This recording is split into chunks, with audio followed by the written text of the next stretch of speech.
Hi.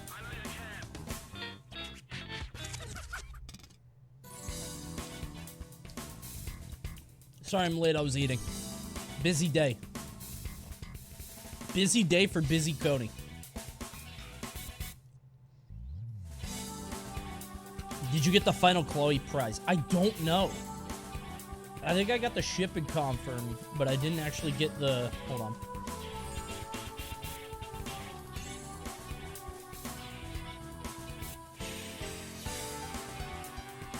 Yeah, I think I got... Oh, no, I didn't... I never got, Gengar. Unless...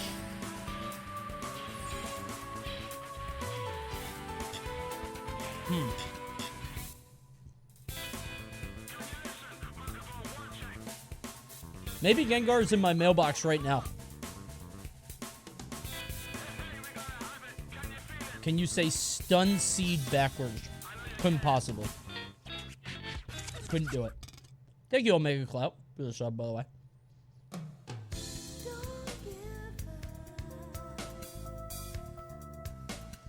Bro, I gotta tell you, I fucking love this thing. Look at this. That is the tightest shit, dude. The fact that the marquee updates with whatever I put on it is so fucking cool, dude.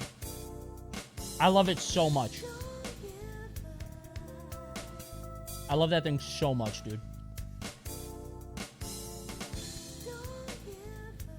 Best money I ever spent. I love that thing. This stream title gave me a headache. Do you want to know what inspired me? You have to promise not to judge me, okay? And I'm not starting unless all of you say I promise. Is it here? Zoom in a little bit more.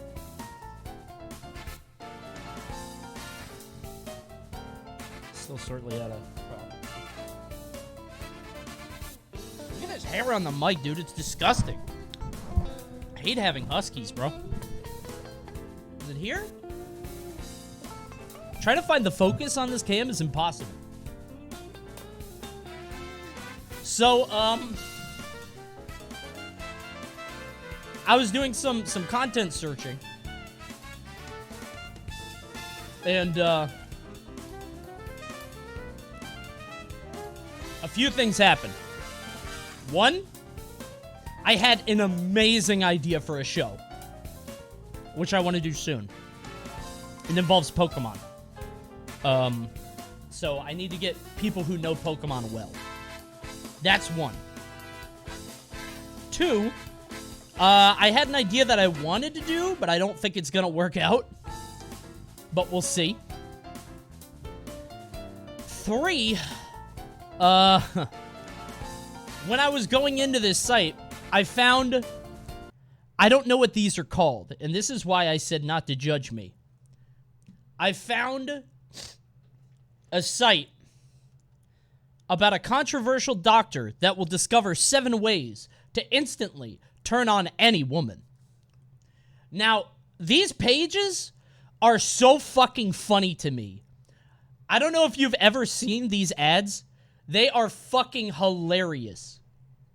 Have you guys never seen these? These are like an hour-long video, and they keep saying, I'm about to tell you this story. I'm about to tell you this tip that will instantly change your life. But first, let me tell you this thing. They are an hour long, and it's so fucking funny. I've had this running in the background for like 45 minutes. They are so funny. There's no pause. There is a pause button, but there's no fast forward, and there's no rewind. And this video for the last 40 minutes in the background has told me it's going to tell me the secret to unlock all my deepest, darkest fantasies. From a doctor in Singapore who was 5'3" and balding, but he somehow lands every chick with one secret technique that's a lot like yawning. You know how when you yawn, the other person yawns too? He has found out the psychological trick. This shit is hilarious to me. I actually worked at an ad agency a while ago that did things like this. It wasn't a page like this. It wasn't like a video, but it was like one of those super long scrolling pages that like keep telling you they're about to tell you something and then they don't. That shit is so fucking funny. I did a video on one of these. They either fool enough people to defend it, or they actually hire people to defend their honor in YouTube comments. Dude, this shit is genuinely fascinating to me. I love these so much. And I'm not going to play it on stream because this video is illicit. So I'm not going to show it. But this shit is so fucking funny. Sincerely. I love these fucking ads that go on for pages and pages, or like an hour-long video where the guy keeps telling you, I'm about to tell you this secret, but first, let me tell you this, and then it just goes on for another 15 minutes. I love them so much. Because in the whole time, I'm just thinking, like, how good could this secret be? Also, he tells you that it's free in the first minute, and then like half an hour later, he's like, now let me tell you the cost. It's so fucking funny. There's a guy inside your computer trying to sell you a system. It's so good. Did you see the video I sent you on Twitter? I saw that you sent it, but I haven't watched it yet. I've been a busy bee. Shit is so funny, dude.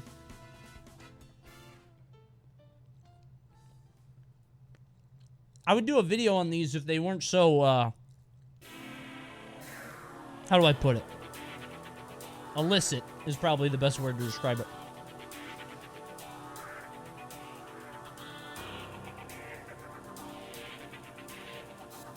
I just wonder who's falling for this, you know? I know it exists, but you have to input your credit card to see the opening statements of those. I know. They're so funny. But the fact that there's a population of people that thinks there's like a sleeper agent. There's like a sleeper cell in the back of all women's brains. And if you say the right word combination, they just activate, you know? That's so funny. I have a deal for you guys. I have a proposition. You get me enough good websites before Wednesday, I'll do a web surf.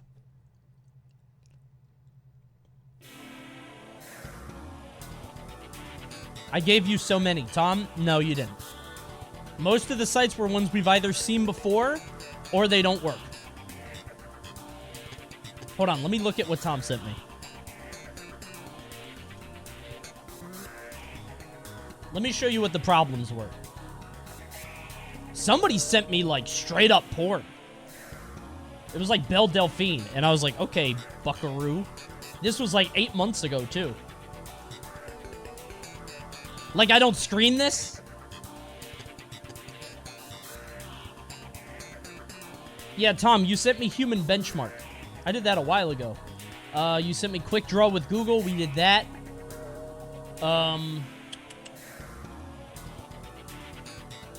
News of the Future, which needs Wayback, but I don't want to deal with Wayback. Weave Silk, we've seen before. I did not see McMansion Hell. Hold on. We've seen Wiki Game, though. What's McMansion Hell? Let me look at this.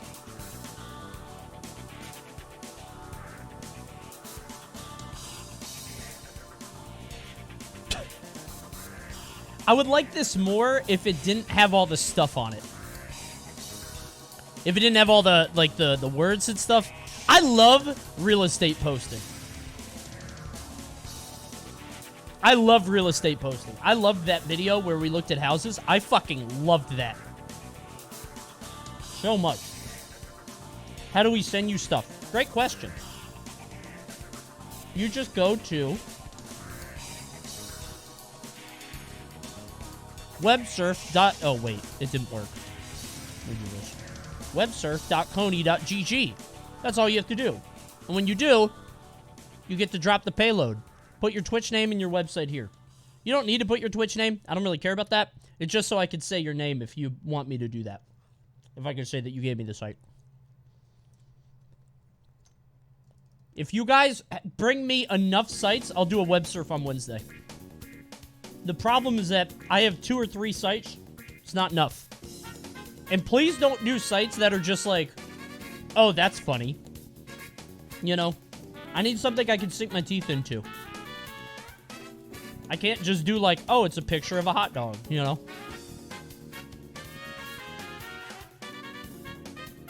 By the way, I'm pretty sure we're playing the next Dark Pictures game.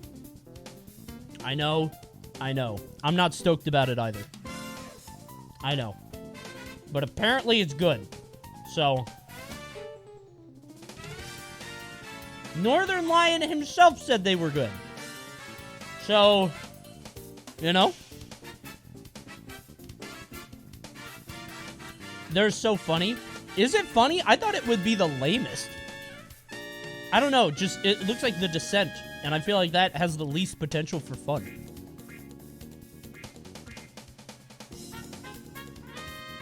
Why don't you develop the Reddit? What, my Reddit? Not a Reddit fella. Not a Reddit kind of guy. And I don't think my viewers are either. They might be one day. If I ever get to the point where I can do Reddit reviews, I'll do them. But, oh, thank you, Wolf Knight, for the 2 gifts. Sorry I missed that. I wasn't even looking. Thank you, everybody that subbed and resubbed. I appreciate it.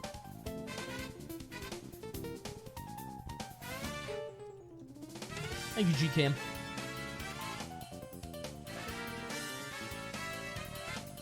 Needs more Nick posting. Dude, actually, somebody DM'd me on Twitter, and they said that they put in a mod to fix the clock sync.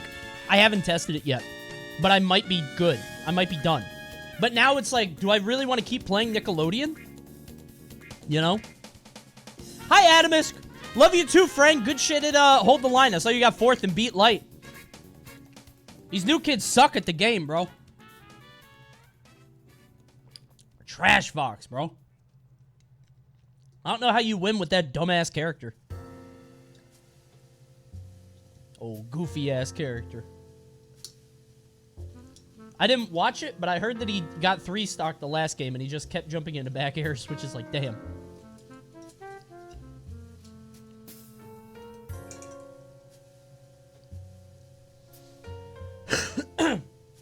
That Warner Bros. Smash Bros? Ooh. Hold on a second. Let me, if you guys haven't heard this, let me show you this. I finished Inscription, one of my favorite games this year. Yeah, currently I think it's my 2nd favorite game of the year. But I don't know. This year was really good, so I'm going to have to think about it more. I cannot wait till the end of this year so I can do like a top 5 games so people could stop calling me a fucking contrarian. Because so many good games came out this year, and they're like the big AAA ones. So people can't shit on me anymore. At least not in good faith. Check this out.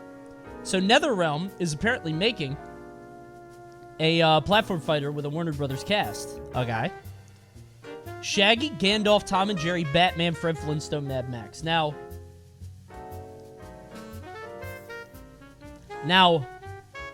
you didn't hear it from me. I heard this leak too. A while ago. Now, I didn't say anything on stream because I didn't want it traced back to me. But I've heard it. I don't know if it's true. I have no idea if it's true. I just heard a leak. Okay? No idea if this is true. So, I don't know. Apparently, Johnny Bravo is also confirmed. I don't know if any of this is true. I literally just looked at this leak on the thing. So,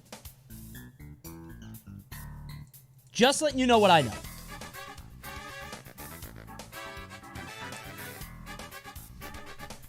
Why did these companies wait so long to make Smash clones?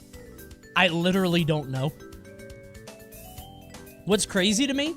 Look at this. Peep this one. So, it's a tag team game, which means you pick 2 characters and switch between them. I love that. I love that. And it's also, it could be 2v2. I like that because it might be assists, right? Take my money and my children. Dude, I'm excited. Johnny Bravo, Harry Potter, and Ron are in, but the rights are weird, so they stopped development.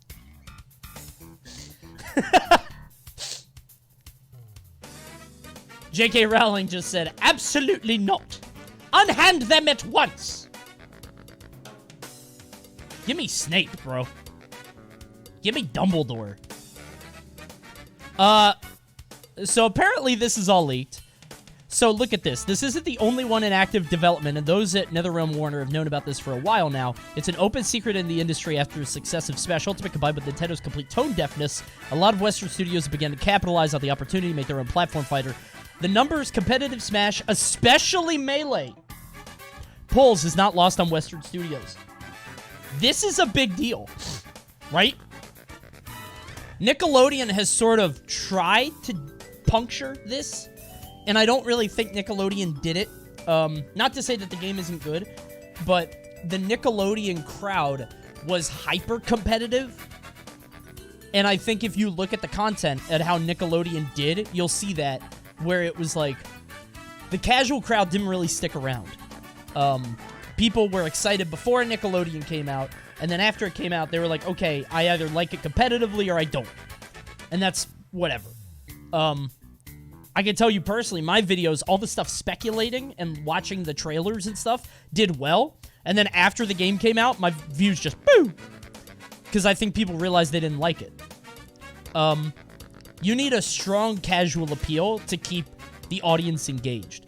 And don't get me wrong, I think Nickelodeon is a great game, and I think it will continue to do well, especially as they add more DLC. But I think not having the casual appeal for, like, arcade mode or story stuff or things like that are really hurting it in that space. And that's not really what they're going for, but that's what other companies could go for. NRS is one of the best in the world at doing that, right? Mortal Kombat 11 was crazy selling. I think what they're gonna do is put out like a multiverse game, and the story is like Rick and Morty going into the multiverses, and it creates this fighting thing, and they're actually gonna have a story mode, and it's gonna bang. That's my guess. They really go into this multiverse thing. That's what I'm thinking.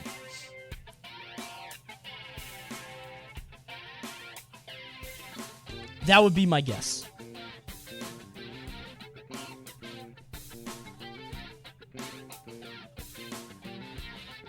But who knows? Big Chungus? Dude, Chungus will be in the... Well, no, I think it's a little bit too late now. But maybe. I mean, he's been in a couple games now, right? Yeah, the game is apparently called Multiverses, which I think is, like, sick. That's a very good name. I don't know, dude. I hope it's real. I really do. I hope it's real. I want to play it. And also... I don't know if you knew this, but,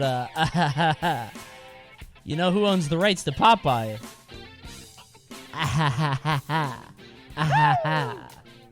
Hello Coney, the Bone Lord has another leak. The Warner Brothers will announce Godzilla as the next character and he will be full scale. Truly a miracle of dev crunch. Well, how would he even... Well, that could work. If he's like a big boss like Abyss in MVC or something, right? It's like a giant. That could work, I guess. There are big characters in fighting games. I could see it, right? Olimar is the size of a quarter. But, yeah, when I heard about this leak for the first time, I immediately looked up if Popeye was eligible, and he is. So... if it's true... we're gonna be eating, brother. I'm excited.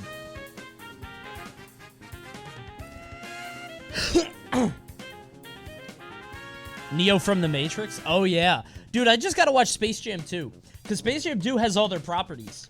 And, like, that could just... I'll get an idea of who could be in the game, right? Warner posting. WB posting, I guess? I don't know. Austin Powers better not be in it. That is such a boomer thing. I can't believe that was in Space Jam. Austin Powers is from a very specific time in, like, late 90s, early 2000s. I don't... Is it even, like... I love Austin Powers, but I feel like I also love Adam Sandler movies, and it's because I'm old, right? I feel like those just don't hit anymore. Dude, Three Stooges? Are Stooges WB? Three Stooges and you cycle between them like Pokemon Trainer. Mo for combos, Larry for kills. That'd be sick. There are 4 Stooges. So Mo could be the trainer. And the other 3 are the fighters. Right? Shemp. Shemp is in the background. Have you played Metroid Dread yet? Yeah, I beat it.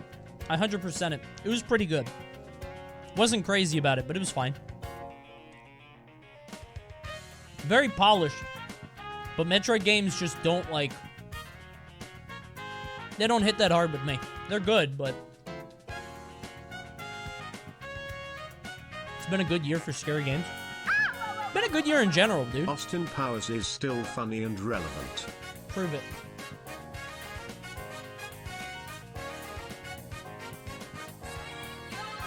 I heard about this video, but I didn't see it. This better be funny. The kind of person we want protecting the galaxy? That's the only kind of person who can protect the galaxy. I'll make the call.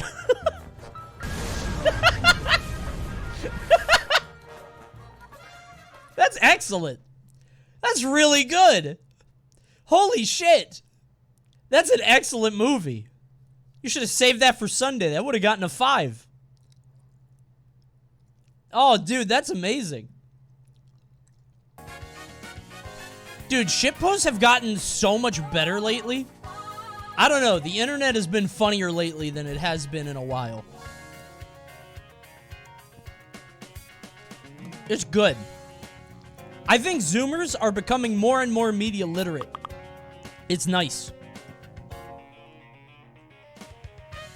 Alright, I closed Slack. You're welcome.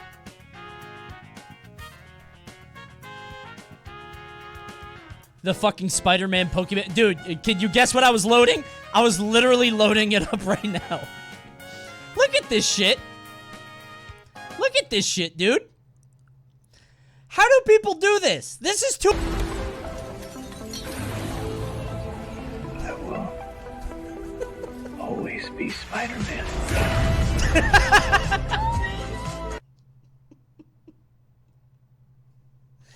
That's so good. That is amazing. How do they make that? Thanos is so confused. Yeah, Thanos has no idea what's going on here. Why would he do that? Tony Stark is bewildered. He used to snap for that? God, it's good. I don't know what the obsession with, A 5 too soon is the same as a 3. Well, yeah, that's true, because in a week, that'll be boring. In a week, that'll be lame. I'll split the difference and call it a 4. I don't know what it is about Tobey Maguire that's got everybody so excited, but I fucking love it, dude. It's good. People have gotten so good with the edits.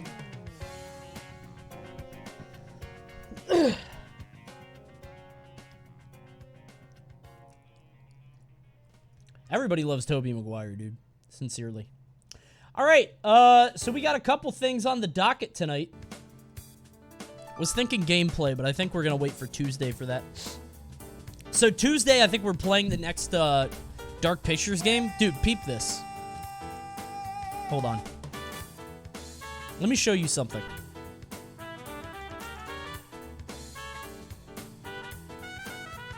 And it's not the secret that a controversial doctor has put out that instantly turns on any woman. That's for me only. Not sharing that unless you come to my seminar. Peep this. So, the latest Dark Pictures game came out. Dark Pictures Anthology is a series where it's like movies, right? It's Until Dawn, what was the other one? Little Hope, Man of Medan. Until Dawn was excellent, but the last two in the Dark Pictures Anthology have sucked. They've been bad, right? I have not enjoyed them, either from gameplay or story. This is the third one, and it has an 8. And I was like, okay, that's one site. But it's getting an 8 a lot of places.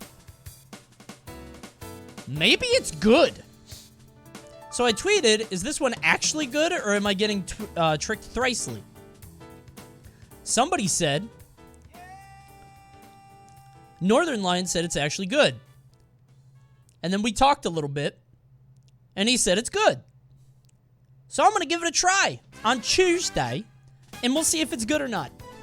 If it's not, I'm going to be very upset. But I will say all these sites have been giving those games 6s forever. So for it to actually have 8s, that's good. If it's not boring, it'll be fine. Yeah, dude, I don't care if the plot doesn't make sense. It's as long as it's funny. If it's fun or funny, then we're fine.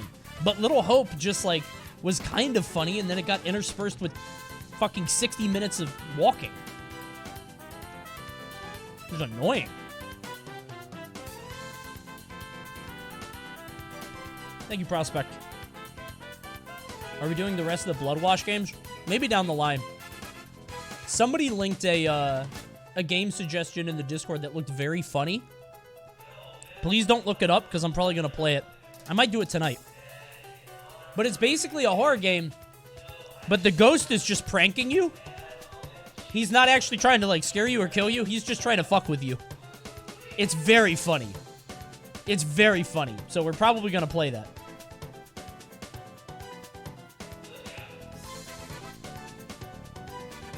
Don't look it up. Don't look it up. Don't spoil it for yourself. I'm telling you, please don't. Don't look at it in the Discord.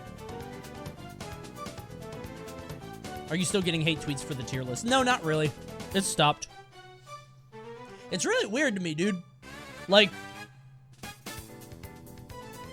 the lengths people will go to be parasocial for Marth from Fire Emblem is weird. People really love their comfort characters. Marth doesn't care about you. Marth doesn't even know you exist. Okay?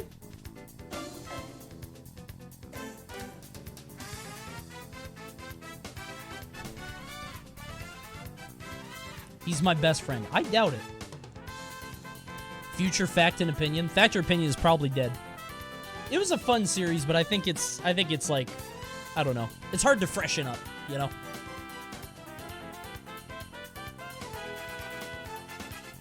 I don't want to just do opinion posting. You know what I mean? Ba-da-da. Ba-da-da-da-da-da. All right, we got a few things on the docket tonight. 1 second.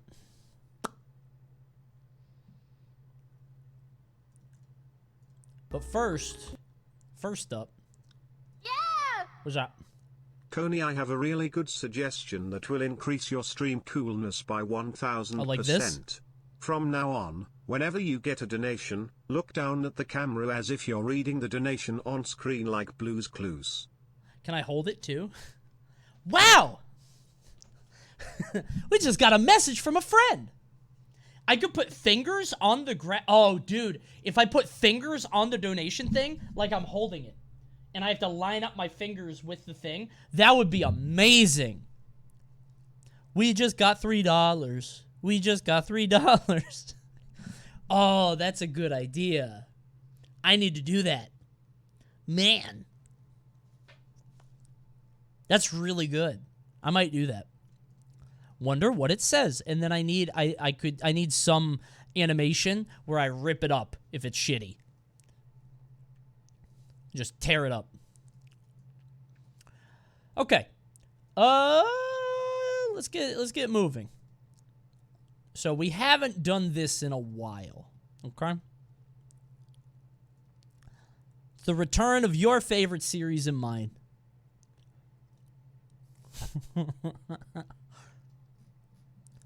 I saw a video, which I just had to watch, okay? And it led me down the rabbit hole, once again, of my favorite YouTube channel. And I think you all know what it is. Ladies and gentlemen, these are the top 20 most dangerous toys ever made. I have to know. I have to know. When I saw this, I had to know how dangerous these toys are. So I've got a bunch of videos like this. I'm so excited. I have to know what happened here. He's subscribed. Dude, do you guys subscribe to channels anymore? I literally don't. I don't have to. YouTube is good enough at knowing what I like and what I don't. If I watch a video, it just sends me everything else. But please still sub. Don't unsub to my channel, please. It literally doesn't do anything, but it looks good to sponsors. So, and I want sponsors because I have a banger new idea for a series coming up soon. Seriously, I have oh my god. So we have one series that's in the works. I'm trying to like cycle out series, so like Web Surf and Factor Opinion, like those have ends. And I have two series, one that we're working on right now, and the other one is currently, I just came up with, that I think is so fucking good, that involves Pokemon. So, you know, subscribe so I can get sponsor deals, so I can spend money to do these series of stupid things, please. That's important. Oh, wait, I muted it so it wouldn't spoil. What are the top 20 most dangerous toys ever? Before you start, thoughts on getting a group to play Far Cry 6 with? No.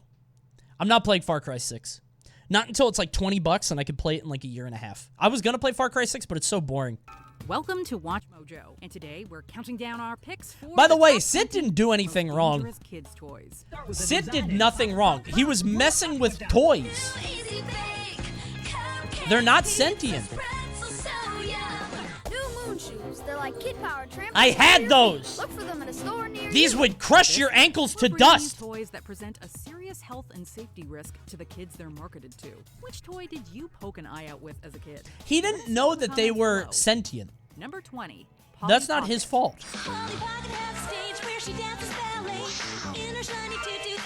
Why is this dangerous? If history has taught us nothing else, it's Oh, that kids magnets choke, right? and young kids really don't mix. Magnets? Imagine an entire apartment shrunk down to fit into a pocket-sized folding dollhouse styled as a makeup It's compact. choking, right? Add the male equivalent playsets Mighty Max. Bro, and Mighty realize Max was choking hazards baller. had kids in the I loved 90s Mighty eating Max. out of the palm of their hand. These toys were already dangerous enough to warrant teaching your kid the Heimlich maneuver, but the Yeah. Polly Pocket magnet playsets with their magnetic clothing warranted a full recall in 2006. Magnetic clothing? These dolls were too large to swallow, but the small magnets often fell out, wreaking life-threatening havoc on digestive systems if multiple were ingested. Number 9. Oh, I never thought of that. Oh my god. If you ate two magnets that repelled each other in your stomach. Oh god. It's like a Mortal Kombat fatality. Yeah. Just pushing your stomach apart. Oh my god, dude. Holy shit.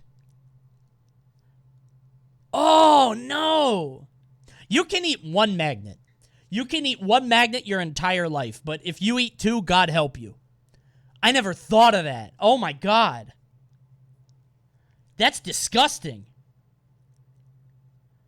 Oh! Your intestine would get straightened out like a don't put that in the video. That's gross. Oh my god. Oh, please don't eat magnets. 19. Oh. Inflatable baby floats. Autoroute turns bath time into moments of fun. Okay, this isn't funny. exploration, This and is learning. There's nothing scarier than a potentially lethal baby product. this is insane. Always need to be extra careful with infants around water, but you can understand how one might let their guard down when placing a child in an inflatable device specifically designed for that purpose. I'm skipping this one. This is fucked up. Why would anybody think this is a good idea? This is the dumbest thing I've ever seen. I'm pivoting out of this one. Don't put this in the video. Word burning is in the name of your product. Maybe don't market it to kids. Oh, hold on. I gotta put this in the Resulted in video. death. Hold on. Number 18. Children's wood burning kits. Yeah. If the word burning is in the name of your product, Yeah. don't market it to kids. I mean- Admittedly, the various companies manufacturing this product have always targeted the outdoorsy, do-it-yourself Boy Scouts. You're and Girl giving Scouts kids a of America soldering kind. iron? They're the types who generally don't need their toys bubble-wrapped. I will be teaching you to dig a proper trench. Sets from the 1950s were notorious for burns and for trusting in the fact that kids would learn responsibility.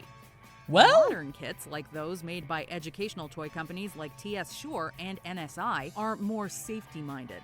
But no amount of safety recommendations can mitigate the potential for burns, or worse, fires. okay, from a wood-burning kit?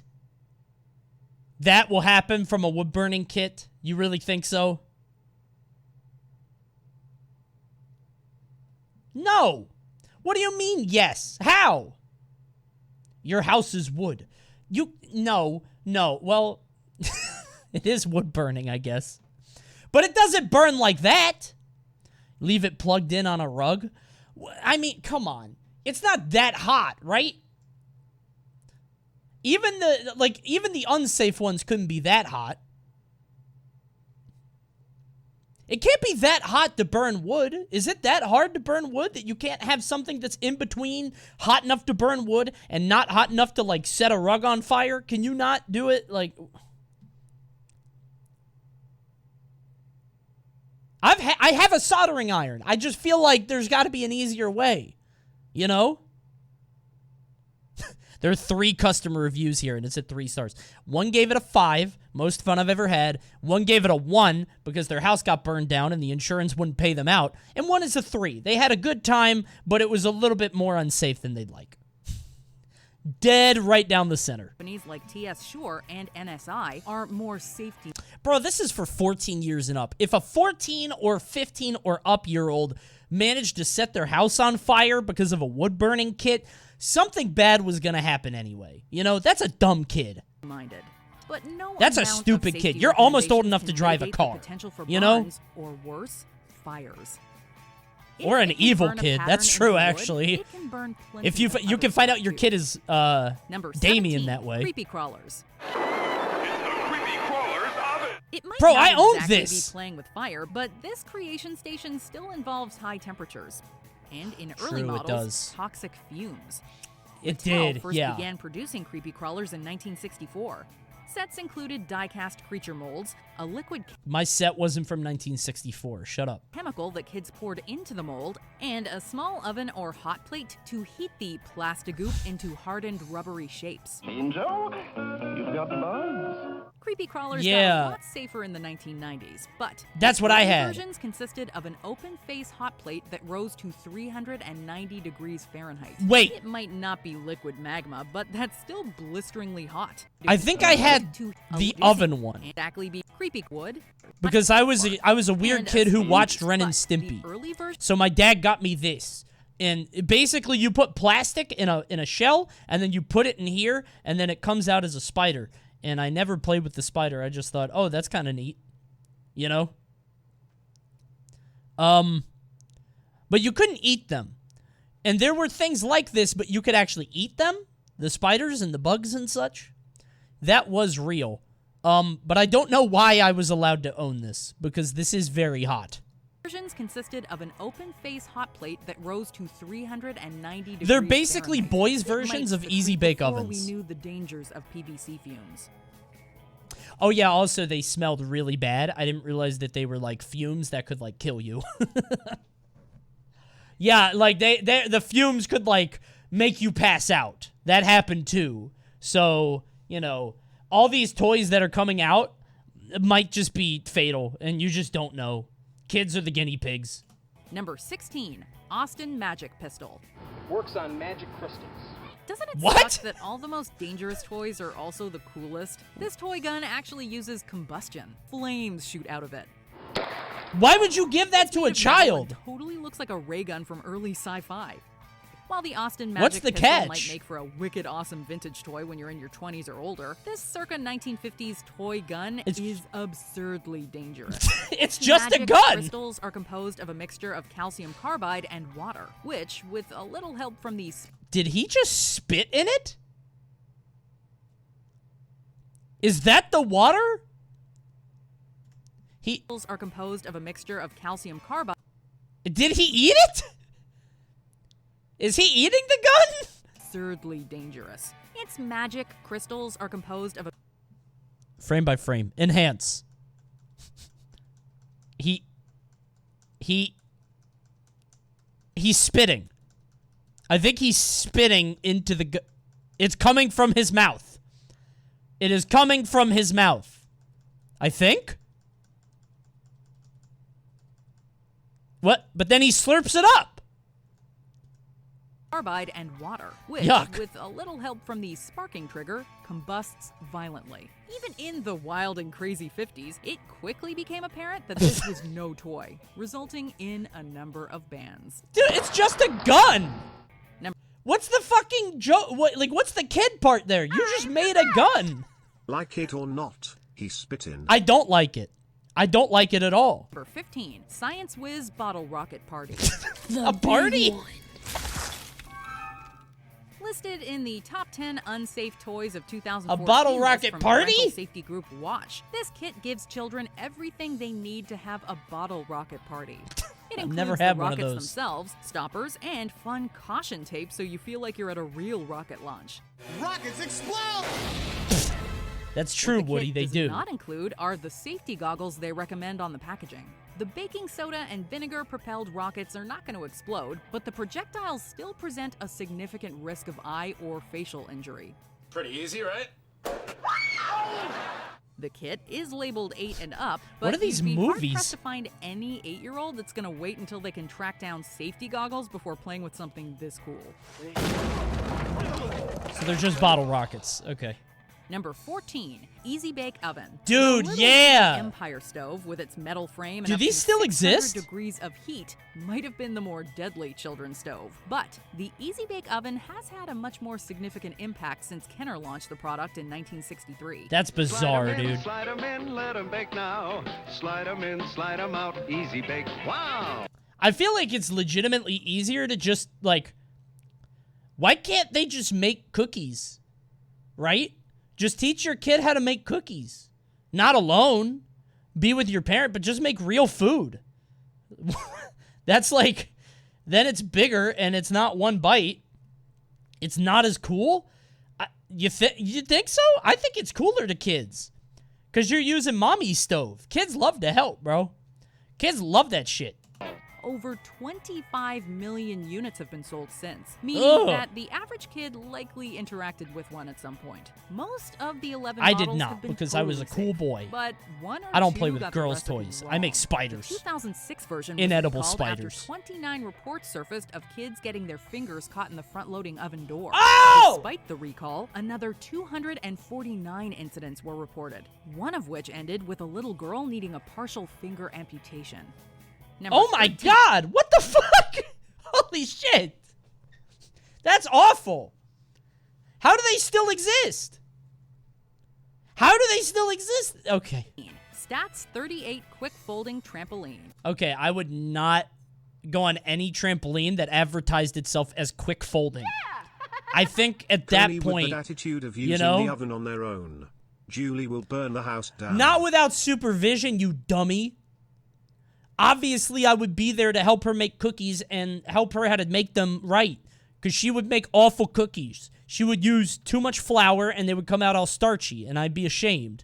And then I'd be mean to her and she'd never make cookies again. I need to teach her the right ratio.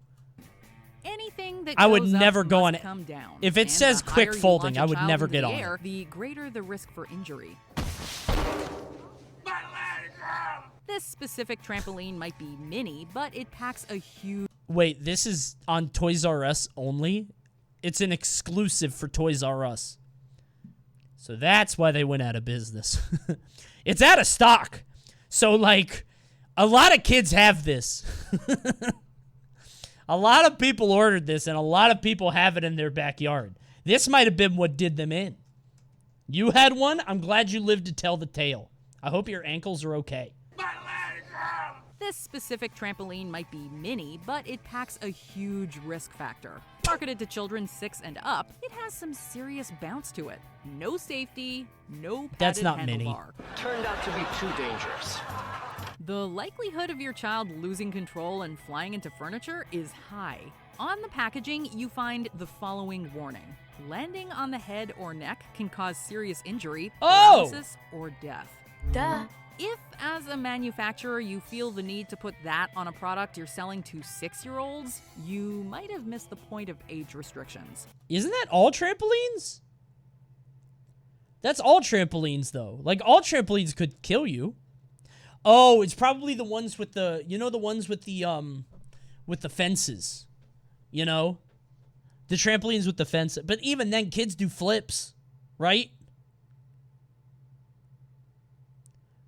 It's smaller, so it's easier to fall off. Yeah, I mean, I don't know why you would ever be on a trampoline that has this diameter. Like, maybe it's a trick of, like, perspective, but this looks small. Like, this looks like I could barely get both feet on it. This is like the trampoline that Rey Mysterio uses to enter the ring. It's very tiny. You're not supposed to land back on it. I don't know. That looks dangerous. Number 12, mini hammock. Oh, hell no. What the fuck are you thinking? Why do you need an indoor hammock? You stupid parent. Why would you buy that? This is dumb.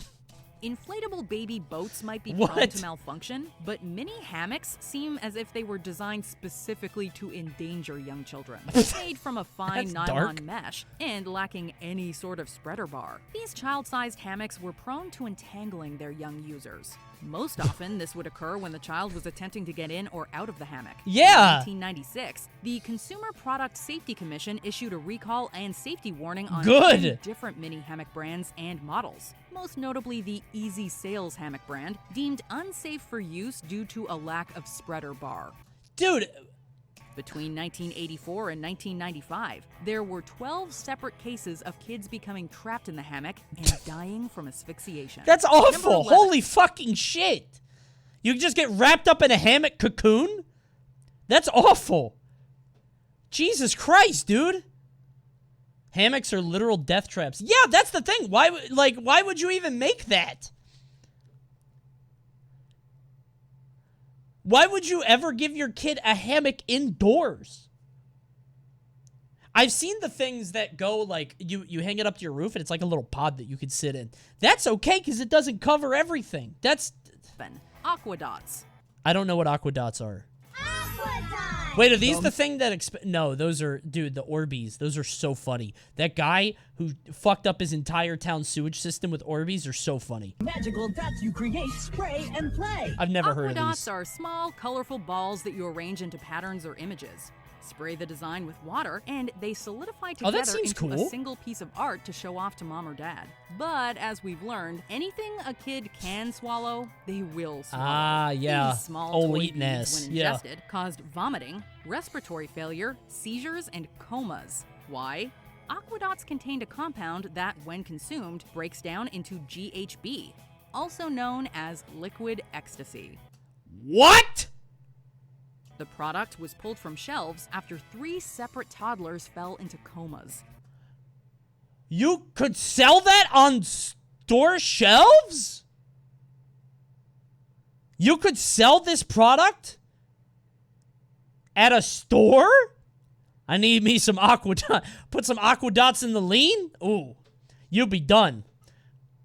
That's like the Trap House Boba. You just put some aquadots in the lean and you're just out for a week. You know? Holy shit. That's awful, dude. Holy shit. Asking my dealer for aquadots. I mean, can they not come up with a non-toxic way? Right? There has to be a way to make these non-toxic. Popped an aqua, I'm sweating.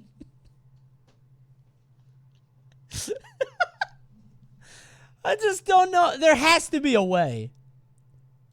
The parents of one toddler who suffered permanent brain damage won their court case against the manufacturers, distributors, and toy designers. Each company being assigned partial blame for the tragedy. That's awful. Also get 150 aqua glow dots. Number 10, Hannah Montana Popstar Card Game. What do you think is the problem here? A card game. Let's give it some thought. The Hannah Montana Popstar Card Game. Addiction? Some kids want to collect them all. Lead paint. There's nothing with the packaging, right? You can't eat the cards unless you rip them up. They're sharp, you think? Glitter? These are all great guesses. Lead? Before she became the pop star we all know and love today, Miley Cyrus was America's sweetheart and I'm role genuinely model, curious. Hannah Montana. Little girls around the world wanted... It gives away Hannah Montana's secret identity. It's so dangerous for her. It's very dangerous for her. This was published without her consent. This isn't dangerous to the kids. She just didn't want it out there. Anything and everything Doxed, with her yeah. name on it, including this awesome card game. Comes with your set of Hannah Montana cards. Okay. Never been opened. Parents trusted that smiling face, making it a huge surprise that the carrying case contained over 75 times the level of lead legally permitted in consumer goods. What? Montana, slowly poisoning children? 75 times? Why did Hannah Montana do this? What was her end game? Kids were her audience. What kind of pivot is this? Even scarier, the card game avoided a recall thanks to a legal loophole, since the lead was found in its vinyl and not its paint, meaning it stayed on shelves and in the hands of kids. Where's Paint, the lead? meaning it Is the lead here? I don't see it. Oh, here it is. 4 lead crystals. How does lead hurt you in this? Is it? I don't know how lead works. How does it hurt you if you don't eat it? Lead poisoning? Yeah, but like, is it like touching it? Is it radioactive? Skin? It's heavy. I'm genuinely wondering. It's toxic to touch. Oh my god, that's awful. Hannah Montana is history's greatest villain. Stayed on Yuck. shelves and in the hands of kids. Kids would also eat that, yeah. Number 9, Cabbage Patch Snack Time Kids. Oh no. She really chews. Step aside, hungry hippos. Here comes the cannibal Cabbage Patch Kids. They eat your fingers, don't they? Yeah, they eat your I wonder fingers. what bullets are made out of. Well, bullets aren't the same. Bullets are getting at a high velocity. Come on. Dude, these Cabbage Patch Kids definitely eat your fingers. Dolls were a must-have gift for Christmas in 1996. They could bite and swallow plastic food. In the eyes of children, Oh, they God. were as good as human pets. Oh, but God. with no mess on the other end. And when you think she's through, look inside her backpack and like magic. Unfortunately, the fucking Cabbage Patch doll eats your finger, and then it shows up in the backpack. Mom! Oh my god. At least you get it back. At least you get it back. You could go to the hospital and then you know where it is. That's nice. Some kid stuck their goldfish in this. Some kid definitely put, like, a pet hamster or a guinea pig or something. Just, oh god, that's awful. That's terrible. The Cabbage Patch Kid was never the same after it got a taste for blood. A taste for human flesh can never be sated. Unfortunately, the dolls couldn't differentiate between plastic food, fingers, and ponytails. Over 100 Ponytails? reports were filed claiming the jaws clamped down on fingers and hair, slowly pulling them in. In one case, a girl's hair was allegedly ripped down to the scalp. Mattel offered a $40 refund and took these little monsters off the shelves. $40? Oh my god! That's so expensive for a doll like this. You know what, though? $40 back then is like $200 now, so pay out. Honestly. You know? I'm sure I could buy like several wigs for $40 in 1990s money. It's not so bad, you know? Could be worse. God, why doesn't it stop eating? The fact that the Cabbage Patch doll is insatiable. It just keeps going forever until it hits the end. Like, could you just feed it an entire roll of toilet paper? I want to buy one. I want to buy one bad now. I want to feed it an entire roll of toilet paper and see when it stops. When does it ever get full? Can it ever be... Can its hunger ever be sated? I'm honestly curious. Gluttony incarnate. Yeah, this thing's a demon from hell. I wonder if you could still buy one. Hollop, you got the link to this video? No, I don't know where it is. I don't know where this exists. Sorry, Squid Game writers. What would they do? How would you even turn this into a Squid Game? What would you even do with this? Number 8. That'd be a good second season, though. Making them all games or all toys. That'd be sick. Sky Rangers Park Flyer radio controlled airplane. Is this just like a... It's just a drone. Oh. Oh. Oh. I thought it was an actual RC plane, not a fucking bomb. Let's be honest. Remote control planes are dangerous even when functioning properly. That was my There's always thought, a risk Watch of them Mojo crashing lady. into a window, car, or innocent bystander. Forget with great power. With remote control airplanes comes great responsibility. Did that one have a gas tank? Power. You can launch it at 1/2 or 3/4 throttle, and it takes off. No trouble. Well, apparently no one told Estes Cox Corp, the makers of the Sky Rangers, who upped the ante by releasing a toy airplane that was prone to spontaneously combusting during takeoff, mid-flight, and while landing. Anytime, really. And did we mention that you have to throw the plane on takeoff? Breakaway design prevents you from breaking the prop or bending the motor shaft. This is a fucking Wile E. Coyote toy. You can buy this from Acme. You try to throw it and it immediately just combusts and then your beak is blown back. What Burns, the fuck? Temporary hearing loss, wounded eyes, facial lacerations, and a mandatory recall ensued. Yeah, I bet it did. Fun, make sure you take along today's best and fast, easy RC flying. Bro, this is it blew up while flying too. Even if you did everything right, look at this. By releasing a toy airplane that was look at prone this. to spontaneously combusting during takeoff. Mid-flight. What the fuck? It's crop dusting. It's actually crop dusting. What the fuck? By releasing a toy airplane that was prone to... It didn't even die. It just... spontaneously combusting during takeoff. This is a fucking war weapon. This is something released by the Army. Mid-flight and while landing. That's unreal. Way design prevents you this from shit has breaking nitrous. the prop or bending the motor shaft. Honestly though, if I had this shit, I'd be so happy. I would love this. If I was a kid and I had a toy that did this, I would feel like the coolest kid on the block.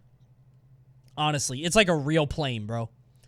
It's like a real plane, not like that dumbass plastic stuff, you know? Everybody else is throwing the little foam planes or whatever. No, I have an actual plane that I'm gonna throw, and there's danger that my fingers might get blown off every time I take off, but that's the risk you make to touch the face of God and touch the sky. When you're ready to have fun, it's a one-time homing missile. Yeah, this is a weapon in Worms. Along today's this is Worms. Fast, easy RC flying. Number 7, Zulu blowing game. Oh, is it like a blow dart?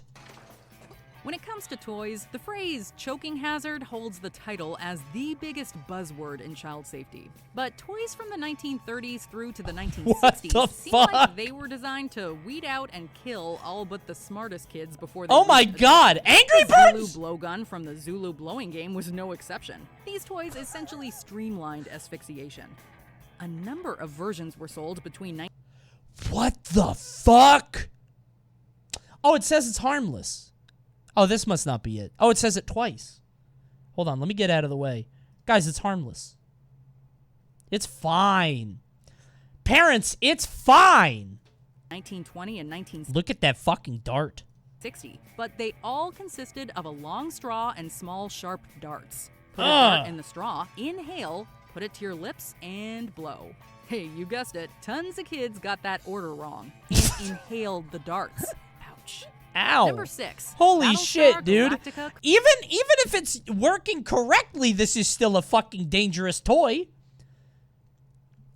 Like, even if this works positively, don't you think kids are going to do this to each other? Hey, you guessed it. Tons of kids got that order wrong and inhaled They're just blow darts, yeah.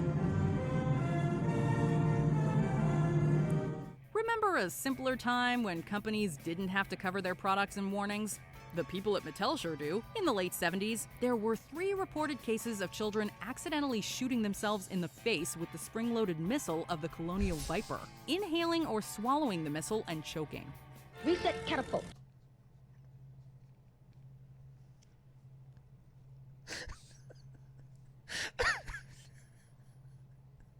Set phasers to kill.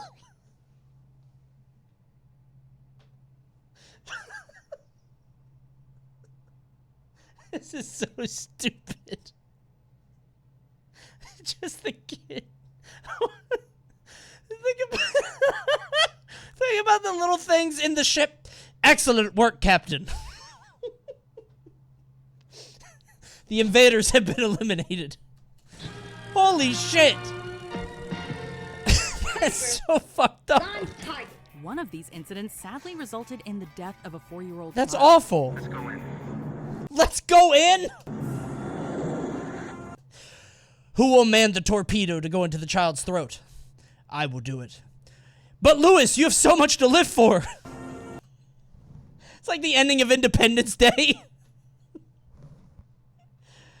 Following a God. recall, Mattel began to place choking hazard stickers This is on so all fucked of their up. toys with small parts, a precaution that would go on to become mandatory for all toy manufacturers. This is so fucked up. find your reasoning logical.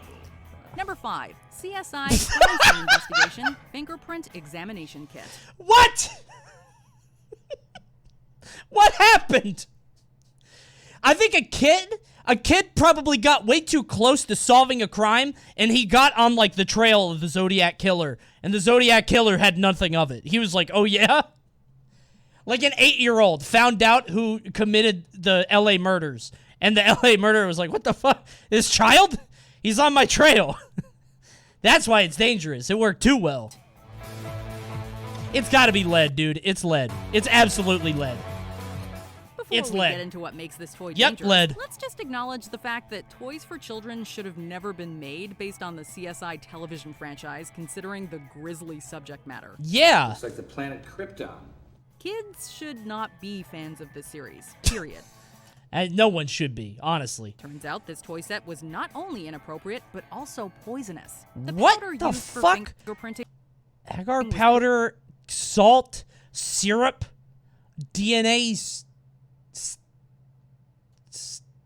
I don't know what that is. proven to contain asbestos, which, when inhaled, can Asbestos? cause deadly respiratory issues and even cancer later on in life. This resulted in a class action lawsuit against CBS, the Yeah! network that licensed the toy.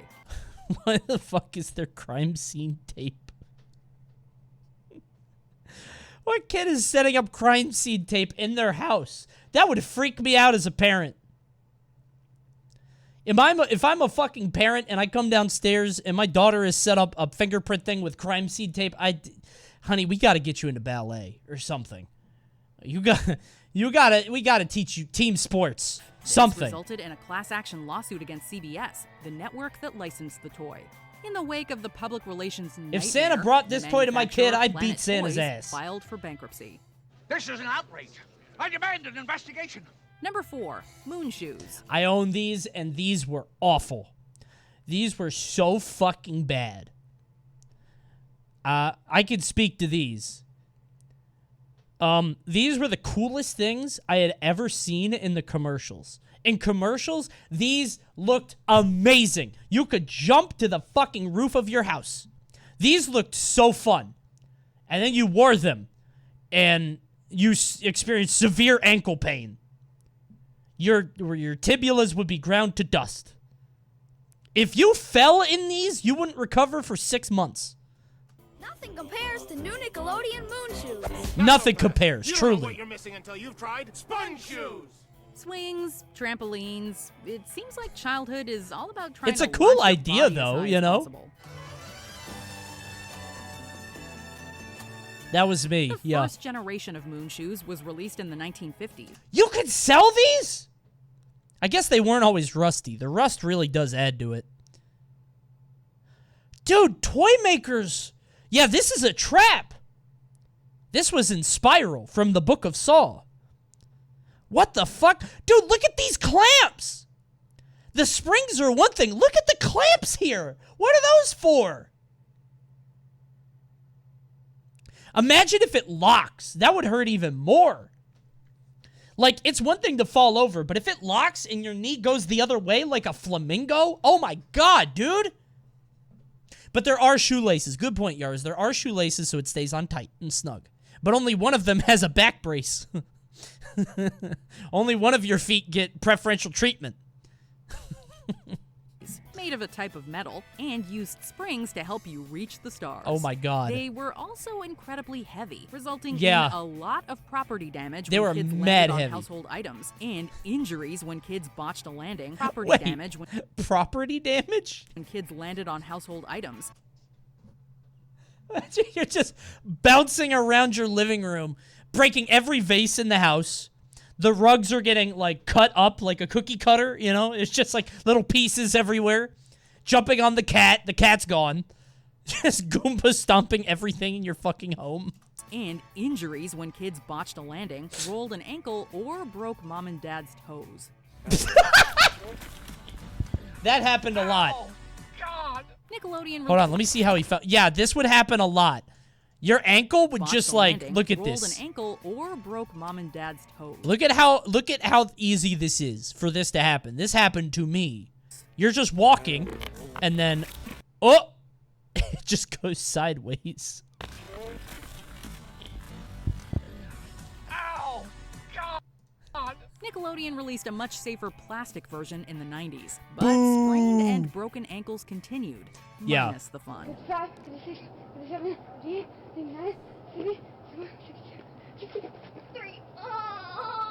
Number 3. She was literally counting how many times she could jump. And the answer was, like, low 30s. That's as much fun as you'll have. 3. Gilbert U-238 Atomic Energy Laboratory. What? Is this a toy? Why are we creating atomic energy? This year at Gilbert, we present the finest toy line in our history. This is our story.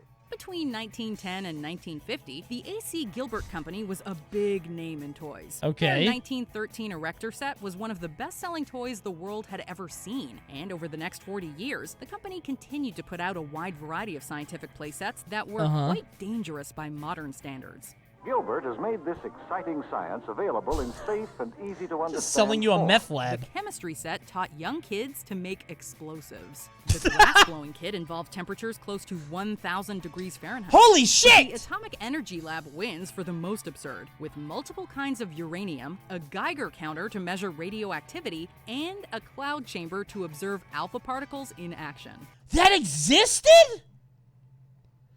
You could buy uranium at Toys R Us in the 20s? Russell, don't touch that. How much did it cost? Radioactive or something. Number 2. No. Go back. Go back. I want to look at this. But the Atomic Energy Lab wins for... So, there's a deionizer? Maybe it's worth it. Some kids get hurt, but you also might produce some of the greatest minds of a generation. You know? Think about it. You're also introducing some really bright kids to science. Or superheroes. That's true. This might be the first Incredible Hulk, you know? I don't know. You know, this is sort of the risk that you get. You have to accept when you buy this for your kid. My kid could be Albert Einstein or, you know, Isaac Newton or dead. Coney, this should be your YouTuber merch. A cloud chamber for atomic energy? For the most absurd, with multiple kinds of uranium, a Geiger counter to measure radioactivity, and a... Holy shit. Wait. You could buy the Geiger counter included with the lab, but also sold separately, in case you needed several. An electroscope? Why is only the Geiger counter sold separately? Why do you need multiple? Cloud chamber to observe alpha particles in action. Russell, don't touch... BB guns. Oh my god. What could be more Guns. dangerous than a It toy doesn't matter gun? if kids are raised by registered NRA members or in strictly anti-gun households. What are you They doing? love playing with toy guns. Maybe it's the speed of the projectiles, the loud noises, the influence of popular TV characters, or all of the above. BB and airsoft guns can take an eye out. Paintballs leave a serious bruise, and cap guns often lead to burns. There are over 200 forgot about cap incidents of toy guns. guns being mistaken for real firearms per year in the States. What does it look like to you? While many toy guns are not inherently dangerous, they often look like the real deal. Yeah. And can lead to serious injury or death. Before we continue, be sure to subscribe to our channel. Yeah, I don't know how BB guns ever existed. That one was kind of obvious, but what's number one then? What could number one even be? Real guns? Ring the bell to get notified about our latest videos. I actually don't know.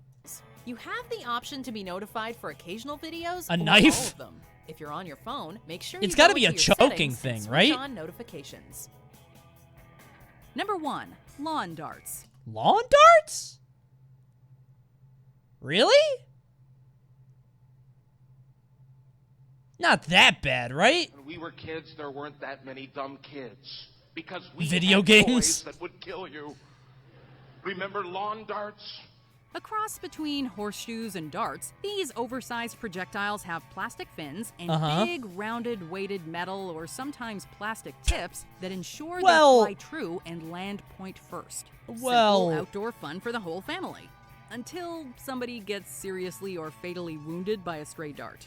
I mean, maybe? Also known as jarts or yard darts, they were popular in the 1950s, but were later banned Number because of one? injuries. The ban was lifted in the 1970s. What the fuck is this? Why are you doing this? Under the condition No, don't they do never it! be marketed to What are you kids. doing? When a YouTube has 7-year-old gone too girl far. was killed by one, it proved that the regulation couldn't keep them out of the hands of kids, so this led to a strict ban in This the is pretty United funny. States. Do you agree with our... That's pretty funny. Dude, I feel like that's not number one, though, right? I mean, they're kind of dangerous, but, like, just don't be in the way. Simply move to the side, right? I feel like it's not that dangerous. Can't be number one forever, you know? I'm not kidding. I feel like it's not that bad. I mean, it's definitely not worse than guns, right? How dangerous could you make a toy? And get sold? Not. But if I was able to make toys back in the 20s and the 30s, oh, dude, I'd be pushing out an idea every day. I would be like, Geppetto, just pushing out extremely dangerous toys once a week that are on the shelves for a month, and then they get taken off. And then I ride in my little jalopy to the next town, and I sell all my toys again. That's bizarre. Holy shit. Speaking of bizarre, how about...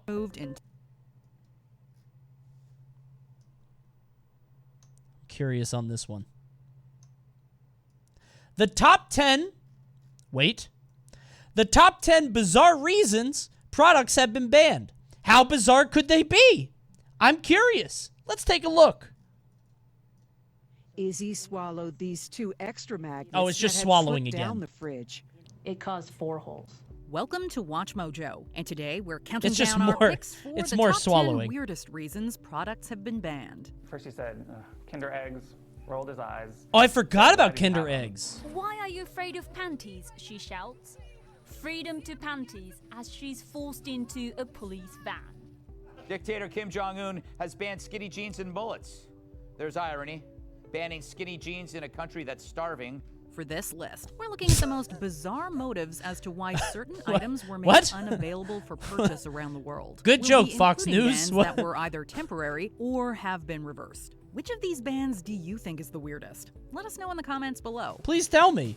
If you like what you're hearing, Be sure to check out don't the full song bounty me. Video game consoles. The debate as to whether video games Oh, is this have just the Mortal negative Kombat long-term shit? health effects has long been a controversial subject. Dude, did you guys know this? On the Super as to whether Nintendo, video- Mortal Kombat had green blood because they couldn't have red blood because Nintendo thought it was too scary. Games have negative long-term Crazy. health effects has long been a controversial subject.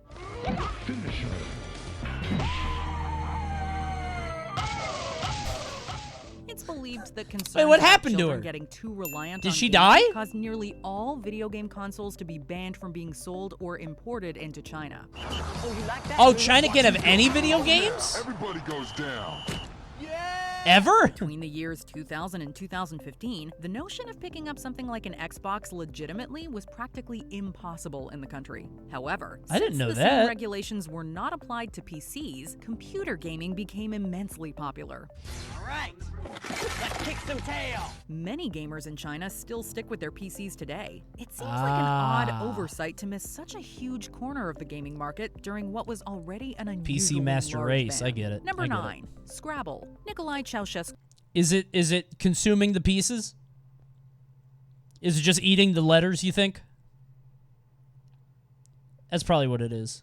Unless maybe a dictator lost his Scrabble and got very embarrassed. Ceausescu was a Romanian dictator who was notorious for implementing policies that made his citizens' lives significantly worse. The strangest mandate that he allegedly gave he was hates that Scrabble. Scrabble was not allowed in the country. Apparently, Ceausescu found the game to be, quote, overly intellectual. It's hard to follow the logic behind the supposed ban of such an innocent game. Would a triple word score be that much of a threat to the rulers? No nerds in my nation. No geeks in my nation. No, I would ban that shit too. Get the hell out of here. Old dork ass. Imagine you have to play Scrabble in secret in a chamber under your house by candlelight. It's the only way you can play the game. Regime. Fortunately, it doesn't seem like Scrabble was kept out of the country for long. What game do I like to play? Scrabble? What if you had a country where you ban every game except Scrabble? I wonder what would turn out there. Sort of like a Fallout Vault situation, right? That's like an experiment. That might be a smart nation you create. We're glad Romanian citizens are free to argue about whether a word is spelled correctly That's on the so Scrabble weird, board. though. Number 8, certain writing utensils. No more pencils, no more books. Pencils have lead in them. Those wishing to ship something to Tunisia will Too need to dangerous, come too through dangerous, a too much pretty lead. lengthy list of prohibited items. For example, Tunisia prohibits import of certain jewelry, aspirin, playing cards, and even lottery tickets. But perhaps the most bizarre ban involves the complete prohibitions of certain writing utensils. Included in the list are the likes of chalk and pencils. I'm gonna make this pencil disappear. While the reason That's why. They saw that scene and they were like, this is too dangerous. He can't. I saw what Joker did. We don't want that happening to our citizens. Oh God, could you imagine? Since those items are prohibited Gotta from ban entering the that. country That's a vary, weapon. It's still hard They to never had that grasp the idea reasons before. Why? But since these prohibitions still appear to be in place, make sure to leave your favorite pencil at home before arriving in the country. Wait, they never explain why? Put pencils down and place your blue books on my desk before Okay. you leave. Number 7, Kinder Surprise. Beginning in 1974, Too addictive. Italian company Too addictive. Ferrero began manufacturing the now iconic toy snack combo Kinder Surprise. The item is Bro, wait. Kinder Surprise. Wait. Beginning in 1974, Italian company Ferrero began manufacturing the now iconic This could be in your egg? You could just like... Bless me. You could just bite into your egg and eat a wagon wheel?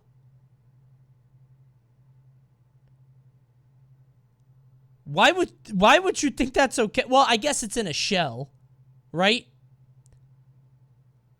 Okay, it's in a plastic. But then you eat the egg and then the egg is plastic. You're biting into the egg. I feel like kids are going to choke.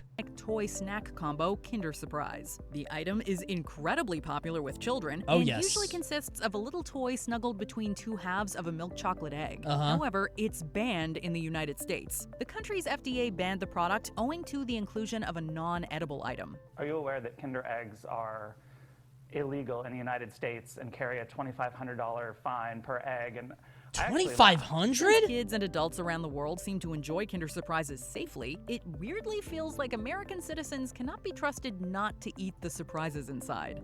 Honestly, it's a good idea. I think it makes sense. I would never give my kid this. No.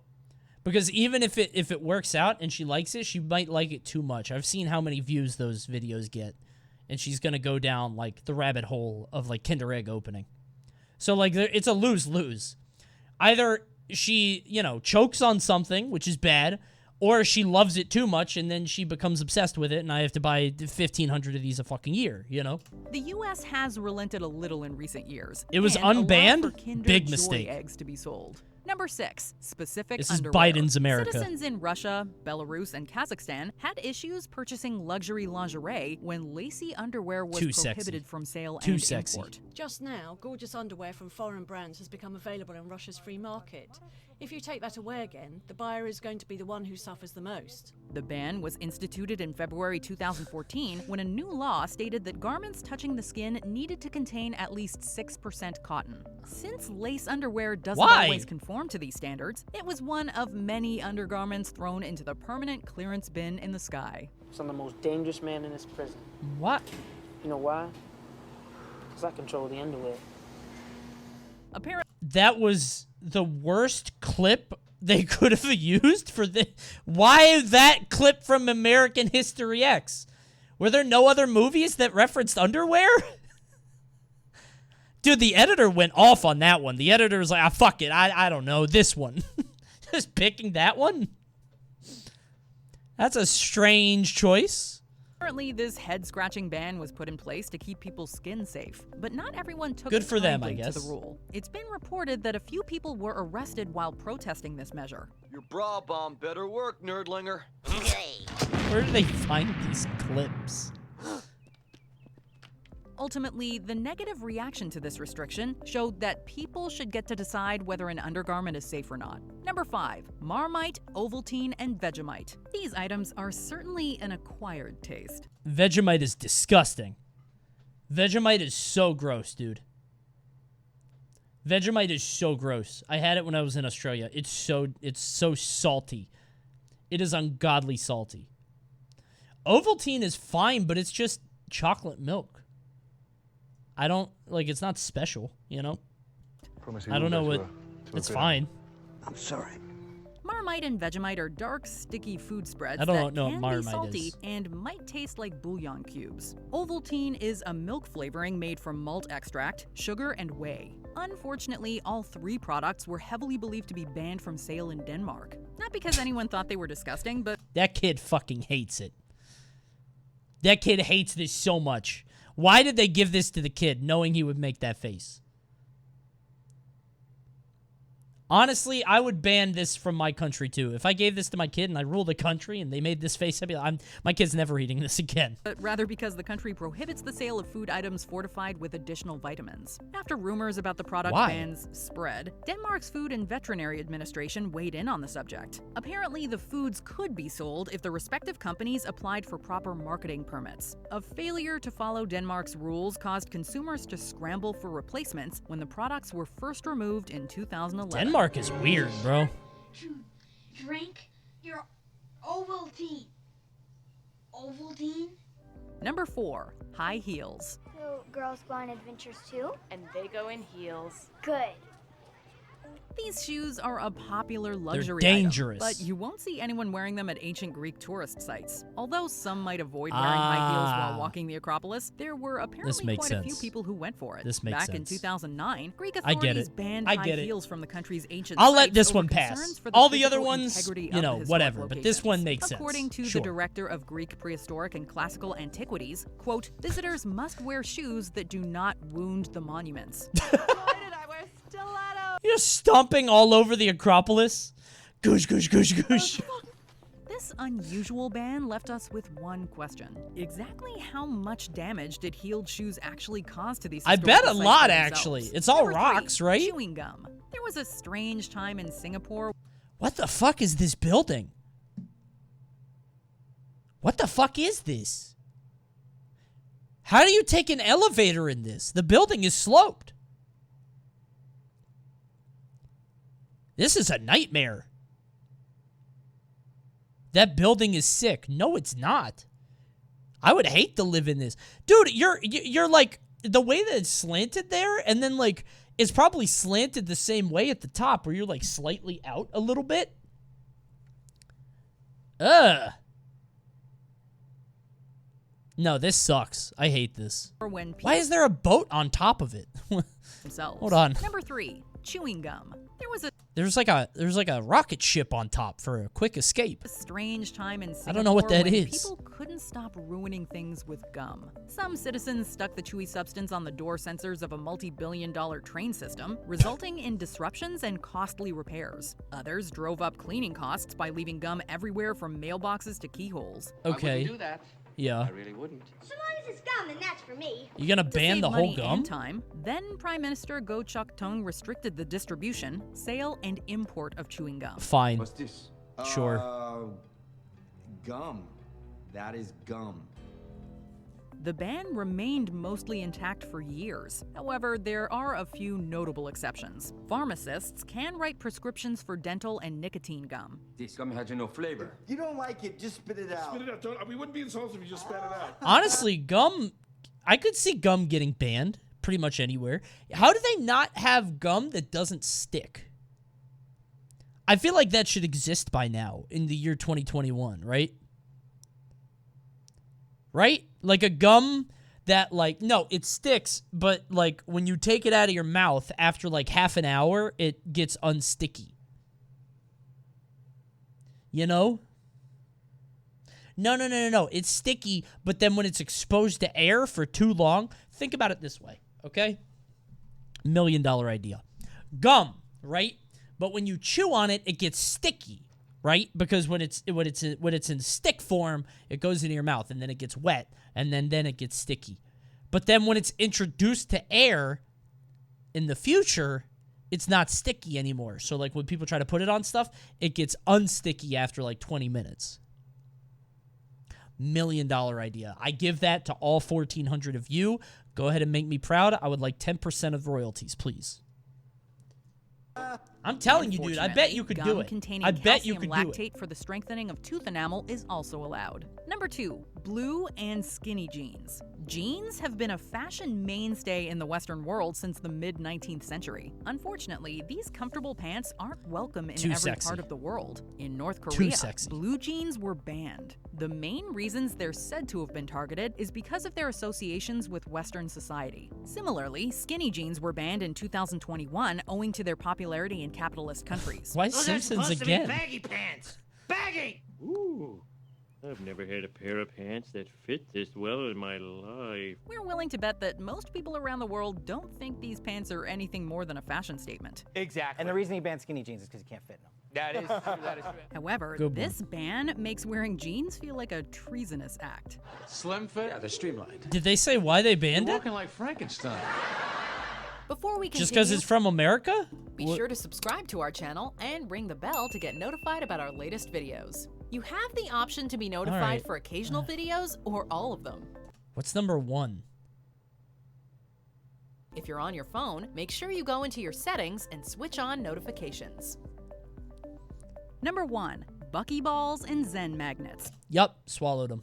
These small spheres of neodymium magnets are used for everything from artistic pursuits to children's People are education. eating them. Yep. But the products have gone through recalls because people have sustained injuries after Stop swallowing eating the magnetic sphere. buckyballs! Check his mouth. Check his mouth. There's nothing in there. All right, let's lay him down. Sir, just relax. Everything will be just Stop fine. eating the Let's magnets. relax. Okay. Yeah. Okay. He's choking. I need a knife and a straw, please. You know what'd be cool as hell?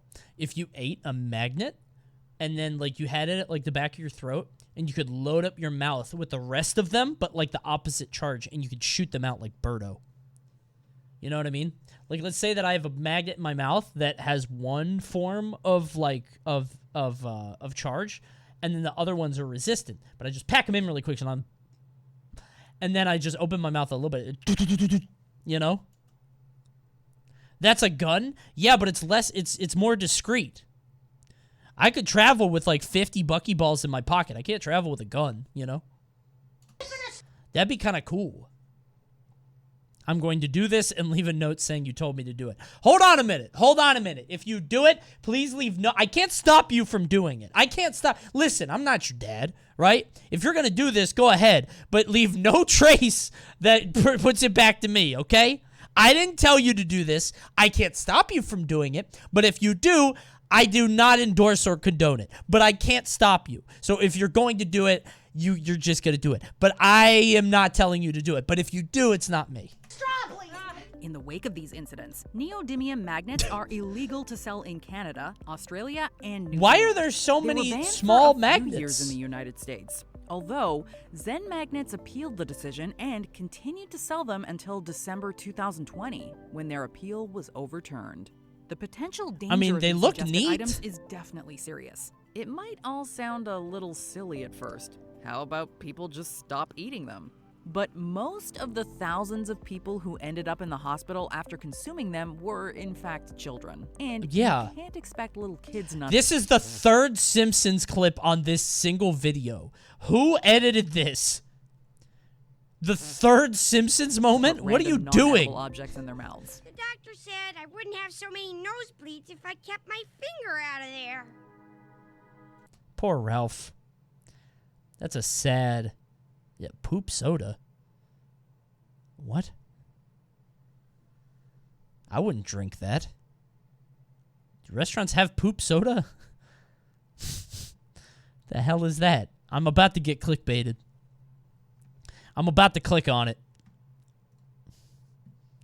I'm about to click on it, but I'm not going to do it. I'm not doing it. How about... I'm interested by this one.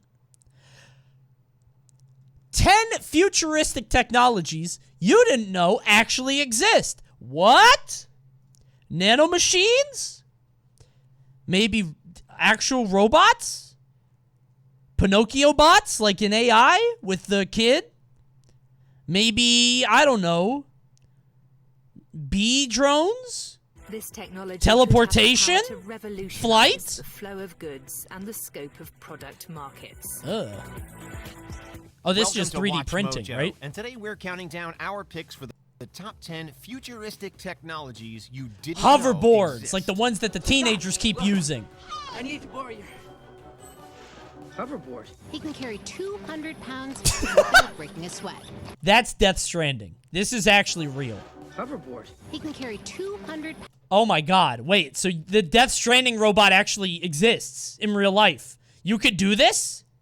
You could strap yourself to a robotic exoskeleton and just... pounds without breaking a sweat. Kojima was right. And uphill he gets a little push, thanks to a metal Ahead of the system on curve his again. legs, called the Hulk. He thought of It's everything. a full human-to-human interaction that crosses the language barrier. It's truly a magical experience. For this list, we'll be looking at innovations that you might have only seen in sci-fi movies before that have made their way into the real world. Oh my god. What sci-fi technology do you wish was available today? Let us know. Dude, that shit is so weird. The holographs? That's so strange, dude. The comments. Oh my god.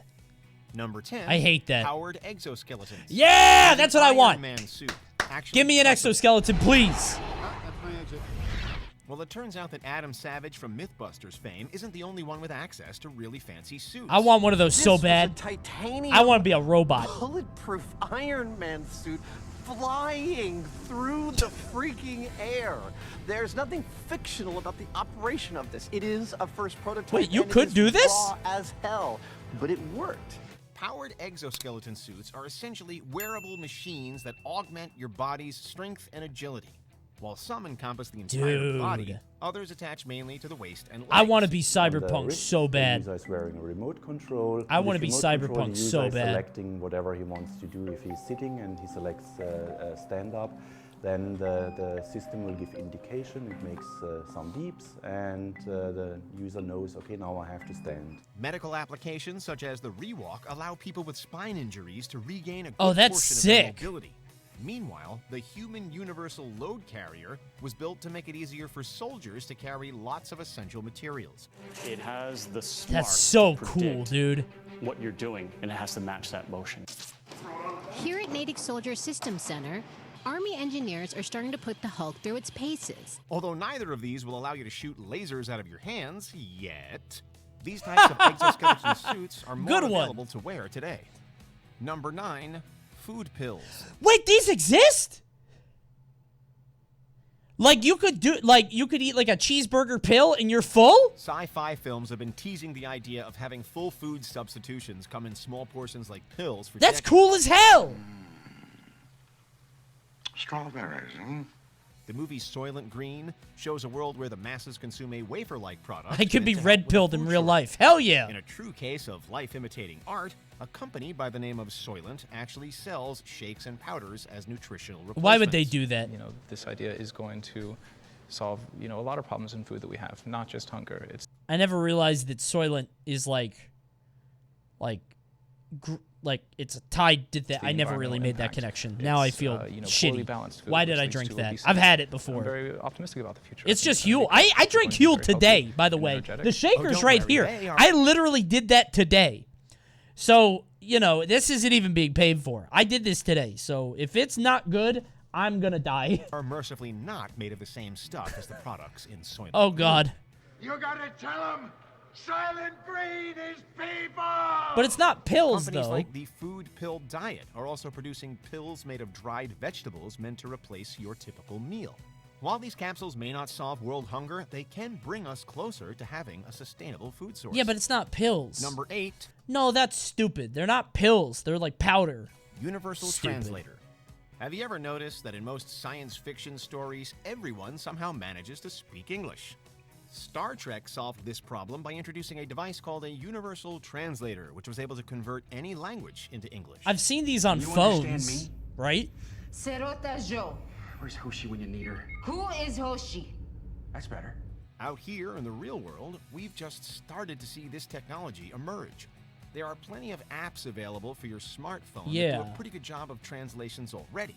But beyond those, Microsoft's Skype translator does almost real-time speech-to-speech translation. That's With a insane. Skype translator, it all starts just as with any other Skype call. You just call someone. But now the difference is the person you're calling doesn't have to speak your language. Die ich dir gestern geschickt habe.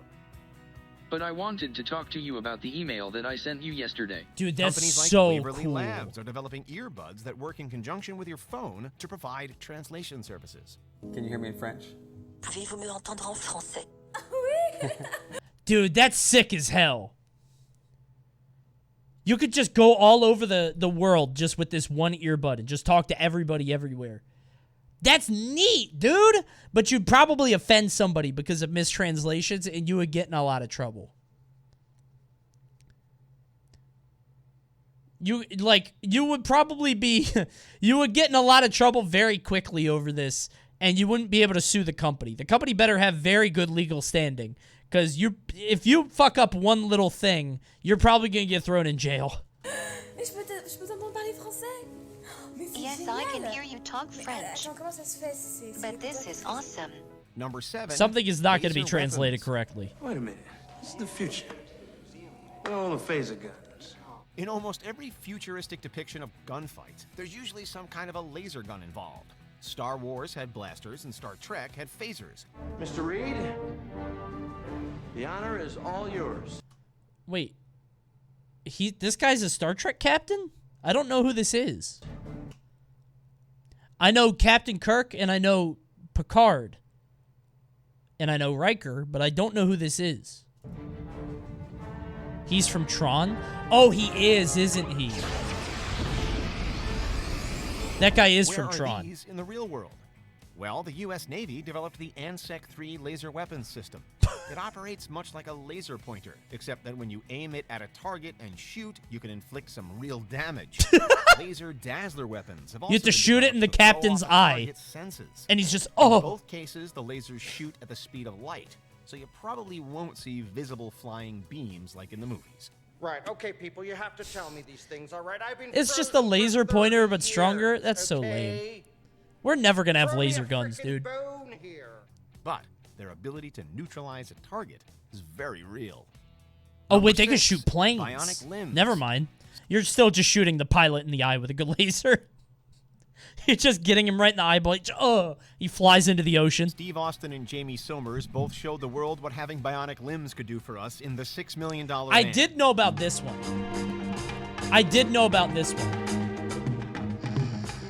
They can map your brain impulses to Although an we arm. don't have access to a That's variety crazy. of bionic limbs that allow us to run like cheetahs or lift a car, the field has made big strides in the last few decades.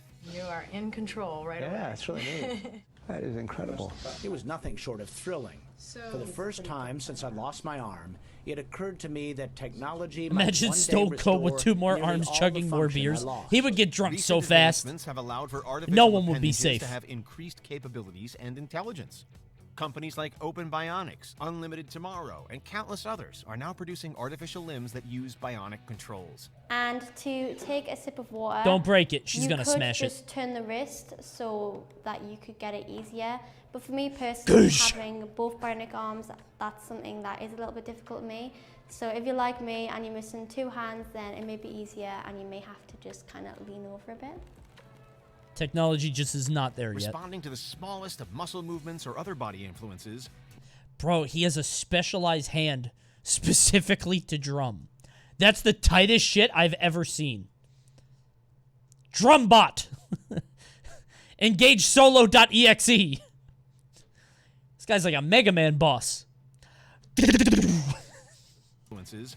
Real bionic limbs are catching up to their fictional Holy counterparts. shit. When it comes to bionics, robotics, AI, all these things are going to be huge. Number 5, replicators / Dude, 3D printing The is first time neat. Star Trek: The Next Generation showed us what a replicator I want one could so do. bad. Every fan wondered what Thrash it would be Man. like to have a machine that could make anything. Salute. I want a 3D printer so bad. Bro, when we start 3D printing food, it's over. It's over. Thanks to achievements in 3D printing, One day, we're now one seeing the day, beginnings we're of going to a 3D fancy print replicator. food. Known as additive manufacturing, 3D printers are computer. We can 3D print food? What? Wait, really? Does it taste good?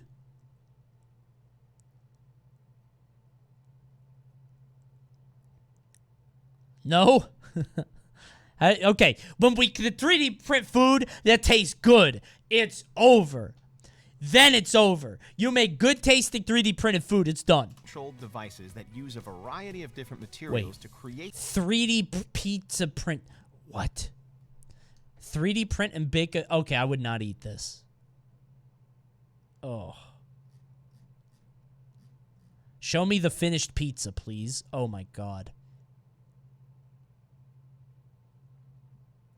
BHEX's system could take any JPEG file and turn it into a pizza shape. I don't want that. That's not a pizza. Well, hold on. That doesn't look so bad. Hold on. Wait. It tasted exactly like a normal pizza, but the pizza did cool off very quickly. Well, yeah, but hold on. That's not... You're not printing the pizza. You're printing the ingredients for the pizza. The pizza has to come printed and prepared and hot and ready. Like how Little Caesars does it. If Little Caesars gets their hand on this technology, which they already might because their pizza tastes like shit, it's over.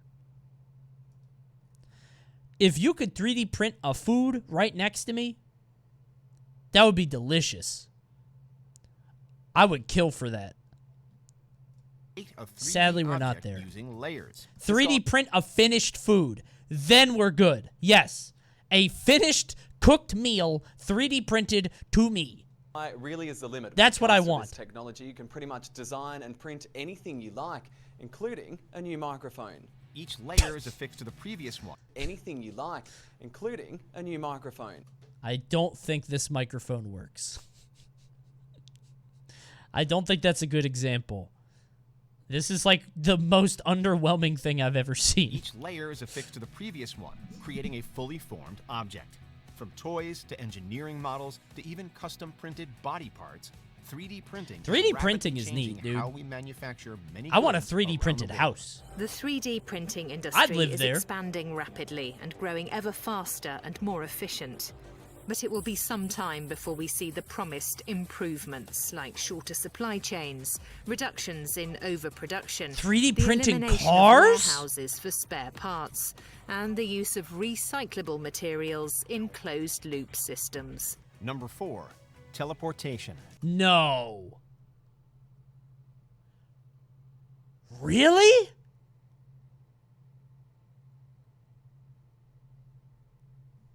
When we're stuck in No 5 o'clock fucking traffic with no way. end in sight, we wish we could just snap our fingers and magically be home. Is it possible that in my lifetime, instead of driving home for a long time on the freeways of Los Angeles and really losing my temper several times and stopping the car in heavy traffic and getting out with a broom handle and hitting another car, that I will get into a cube and be like...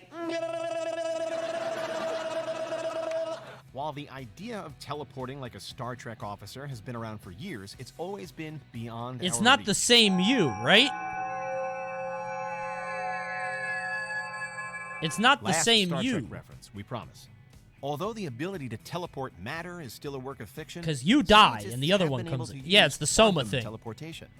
It involves the ability to teleport the state of one photon to another, even when they are separated by a great distance. The technique, they say, could be used big time when it comes to the future quantum internet that scientists are planning. It could help make data very much secure. Unfortunately, these advancements may not get you out of any traffic jams this year. However, the news does have scientists excited by the possibilities it may bring in the future. Do you think... Can we ever reach a point where you can transport actual people? No, right? You can't. Anything that's living, it has to be non-living.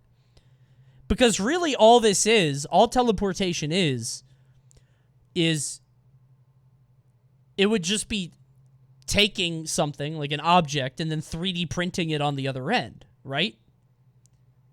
That's all it is. So if it's non-living, then that's easy. That's not teleportation. That's just copying. That's stupid. Then again, that's kind of neat because Amazon could exist and you're like, "Hey, I want this shipped to my house," and you don't even have to ship it. You get the earbuds that you want just immediately printed right next to you. And it's not teleported, but kind of?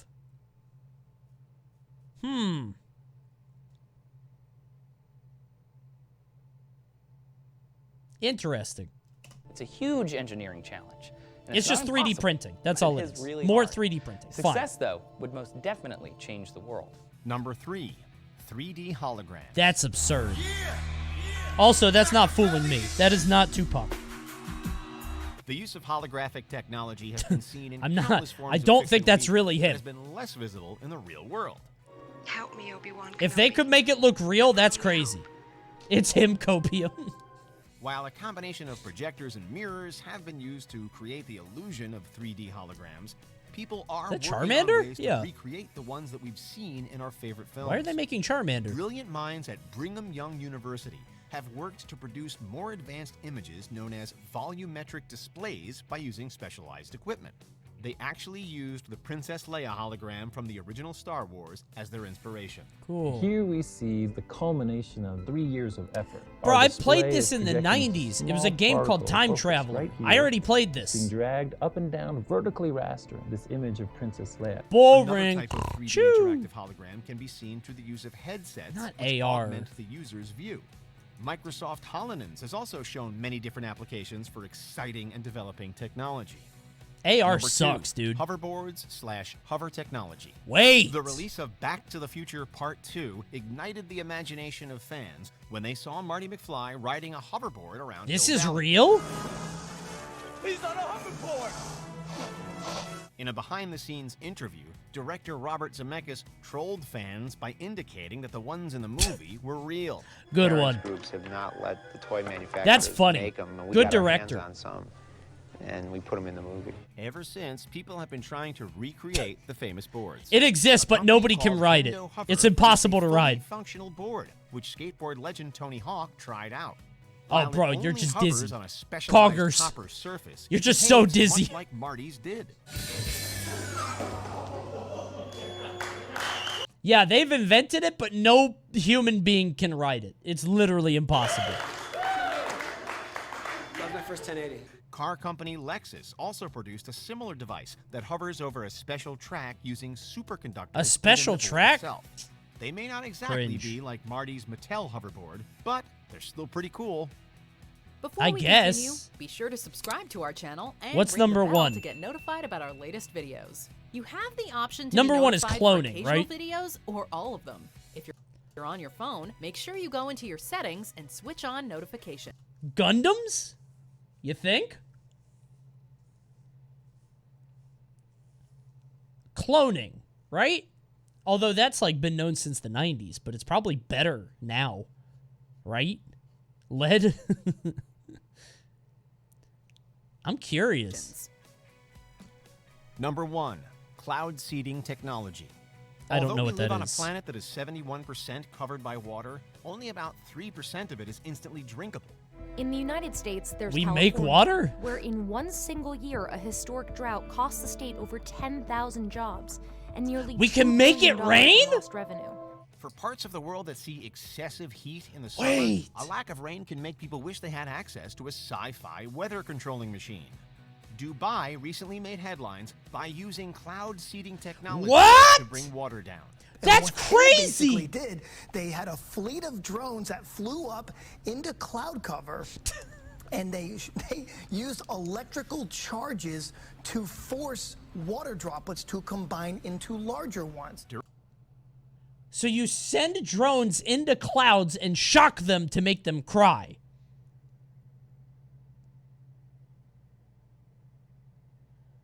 That's cool as hell. That's so neat. They had that in in Red Alert in Command and Conquer. You had a weather controller, and I don't remember why it was good, but I remember that being like a really good thing. You just turn on the rain, yeah. During the process, drones send electric shocks. My into dad clouds, used to do that to triggering me. excessive condensation and eventually some rainfall. That's Common seeding neat. agents used are dry ice, the solid form of carbon dioxide, silver iodide, or simple salts like sodium chloride. This could go bad so quickly. If you fuck this up, you're just chemtrailing your entire population. This is actually pretty bad, right? If you do this, but there are no clouds, you're just raining salt upon hundreds of people. That's kind of funny.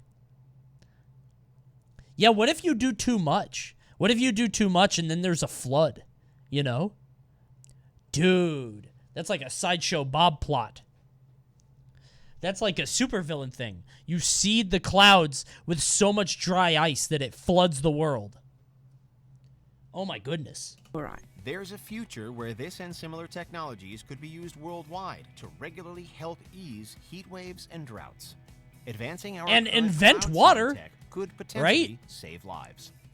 Can't you? That just makes more water. So if we have a water crisis, you get to sacrifice salt for water. Right? No? They just did it. It pulls water out of the air. But that's not the same as ocean water, right? What if there's a salt crisis? True. Well, you guys aren't scientists. I bet there's a way. You guys aren't scientists. You don't know. Don't act like you know. It's very important that we take advantage don't of know. every opportunity we have to generate water. Where do you think rain comes from? Clouds. Do you agree with our picks? Clearly. 10 stupid questions technology keeps asking. I want to know what number 1 is. I have to know it. We don't have to watch the whole thing. I just want to know what number 1 is. 10 minutes. Similarly, when you tell us that... Oh, do you... Oh. Yeah, I guess so. Yeah, that makes sense. There's got to be a better one, though, right? What's number 2? Why is all the Simpsons posting? Oh, are you still watching? Yeah, okay. Yeah, but they do that on purpose, right? They're not trying to kill their bandwidth. Right? That's fine. I'm not mad at them for that. Are you sure you want to shut down your computer? I'm glad it asked that. That's not stupid.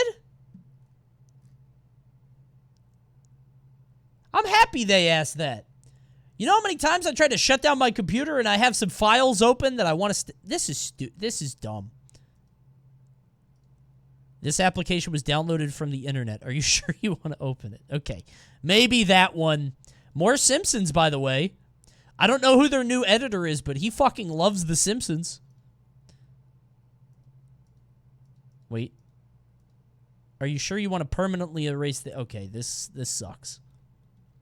Okay. This is a bad video, and I wish I didn't watch it.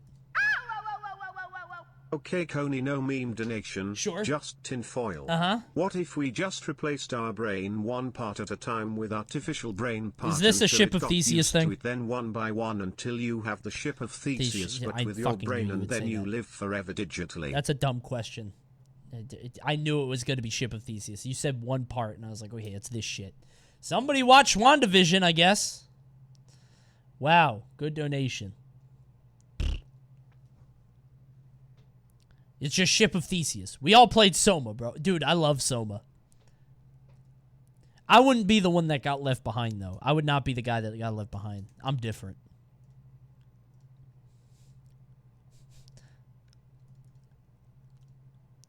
All right. You didn't play Soma? Go play it. Soma's very good. Soma decent. Why is everybody saying it? Everybody says it at the same time. Come on. I will now. Well, not now. Don't do it right now because we're busy. Because we were watching our last WatchMojo video. Which is more... It's more products. You guys know I love products. We love products. But sometimes products go wrong. Such as the top 20 most expensive product recalls in history. Thank you, Lumacina. God, what is a hard name? Lumocina. Lumacina. I thought it was Lumacina. But that's backwards. Thank you. I love products, bro. Especially when they go wrong and they have to be recalled. Because that's funny. How many kids do you think choked on this stuff? Tonight's theme has definitely just been people eating things they shouldn't. But there's got to be a couple. It made its way onto right? numerous supermarket shelves after being detected in some Worcester sauce. It's got to be a couple.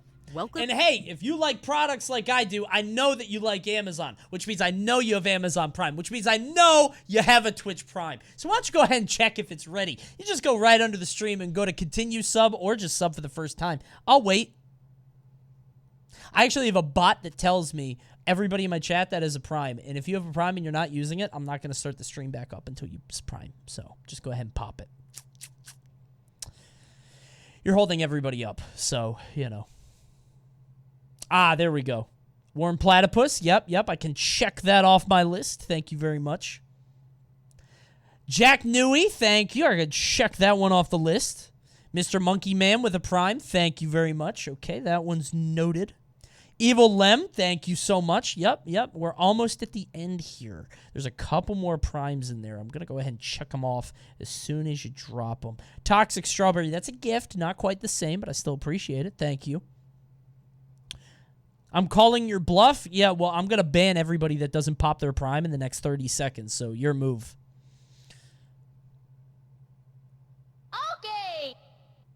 Coney, stop using the Prime bot. It is 90% legal. This is your problem, Jeff. You gave me the Prime bot, and now I'm going to do with it what I will. So, this is your fault. All right, and the Prime bot is coming to a close. Thank you, Crystal Mech. And I think we're wrapping up on all the primes. Thank you, Thor. Thank you, Zidman. Easy Farm. True. Yeah. All right, I think we're good. I think we got everybody. We got all the primes. If you did not Prime, but it is available, stand by. You will be banned very shortly. Maybe you should pay more attention next time. Welcome to WatchMojo, and today I got to do a YouTube down our version picks of this. for the top 20 most expensive I got to do a YouTube product version of recalls this. in Alert! Whoops. How did I get here? I hit the wrong scene. Alert! It has come to my attention that not all of you are subscribed. This video will cease immediately until you subscribe and hit the red button.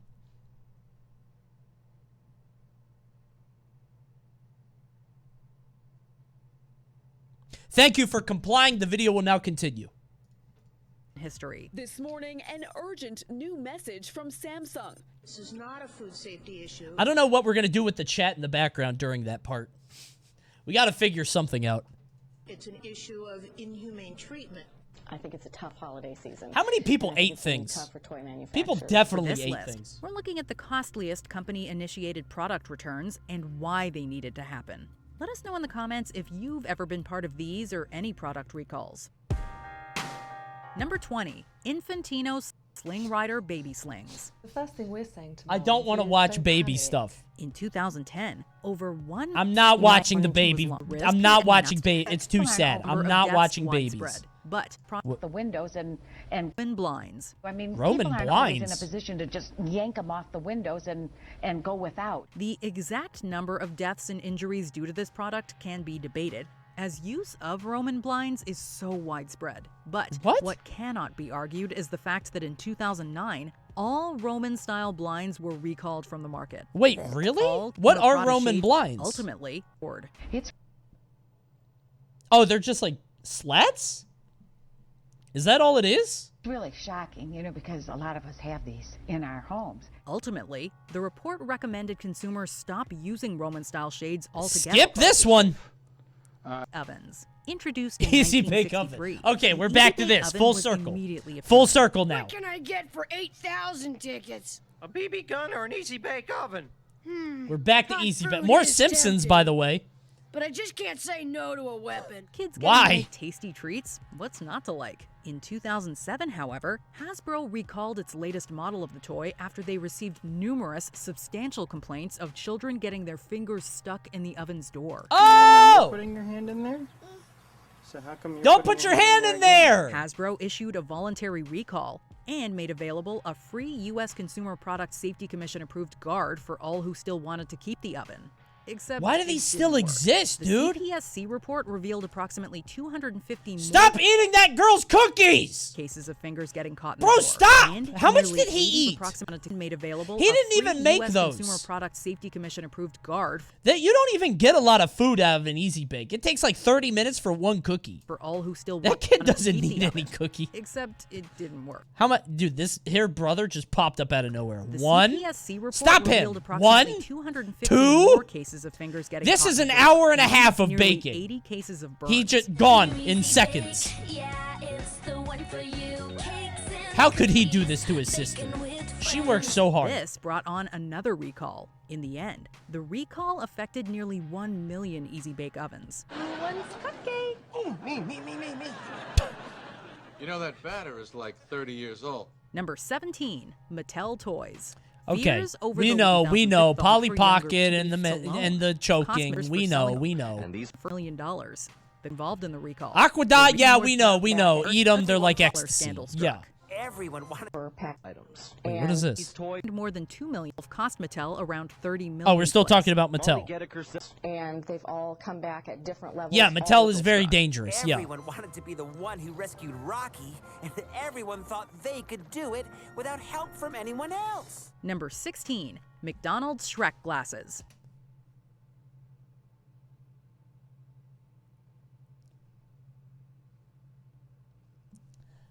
I'm gonna guess they shatter too easily.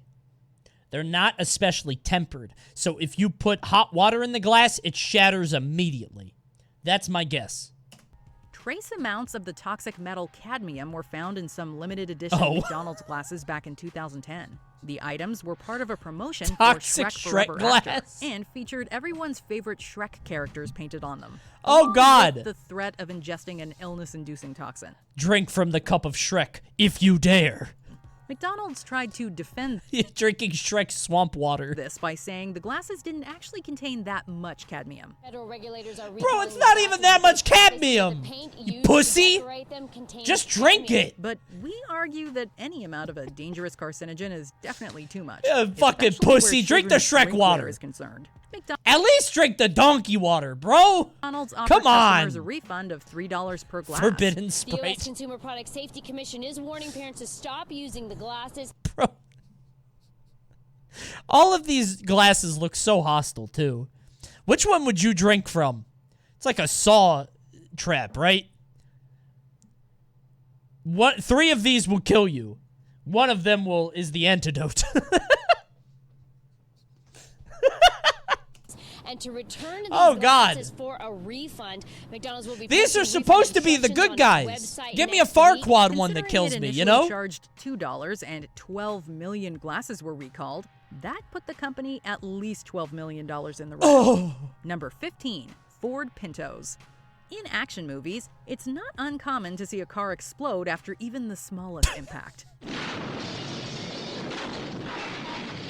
Starting as early as 1973, there were cases stating that the Ford Pinto might be volatile. It wasn't until 1974 that something official came about, with a petition put forth by the Center for Auto Safety to recall the car make. Compare Pinto. It may be the best small $3,800 car?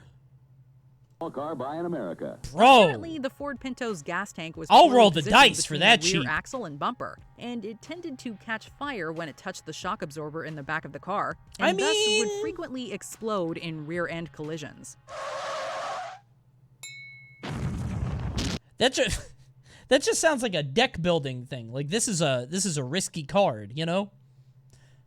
If you purchase this car, you purchase it for very cheap, but it does have a 1 in 50 chance of exploding when you start it.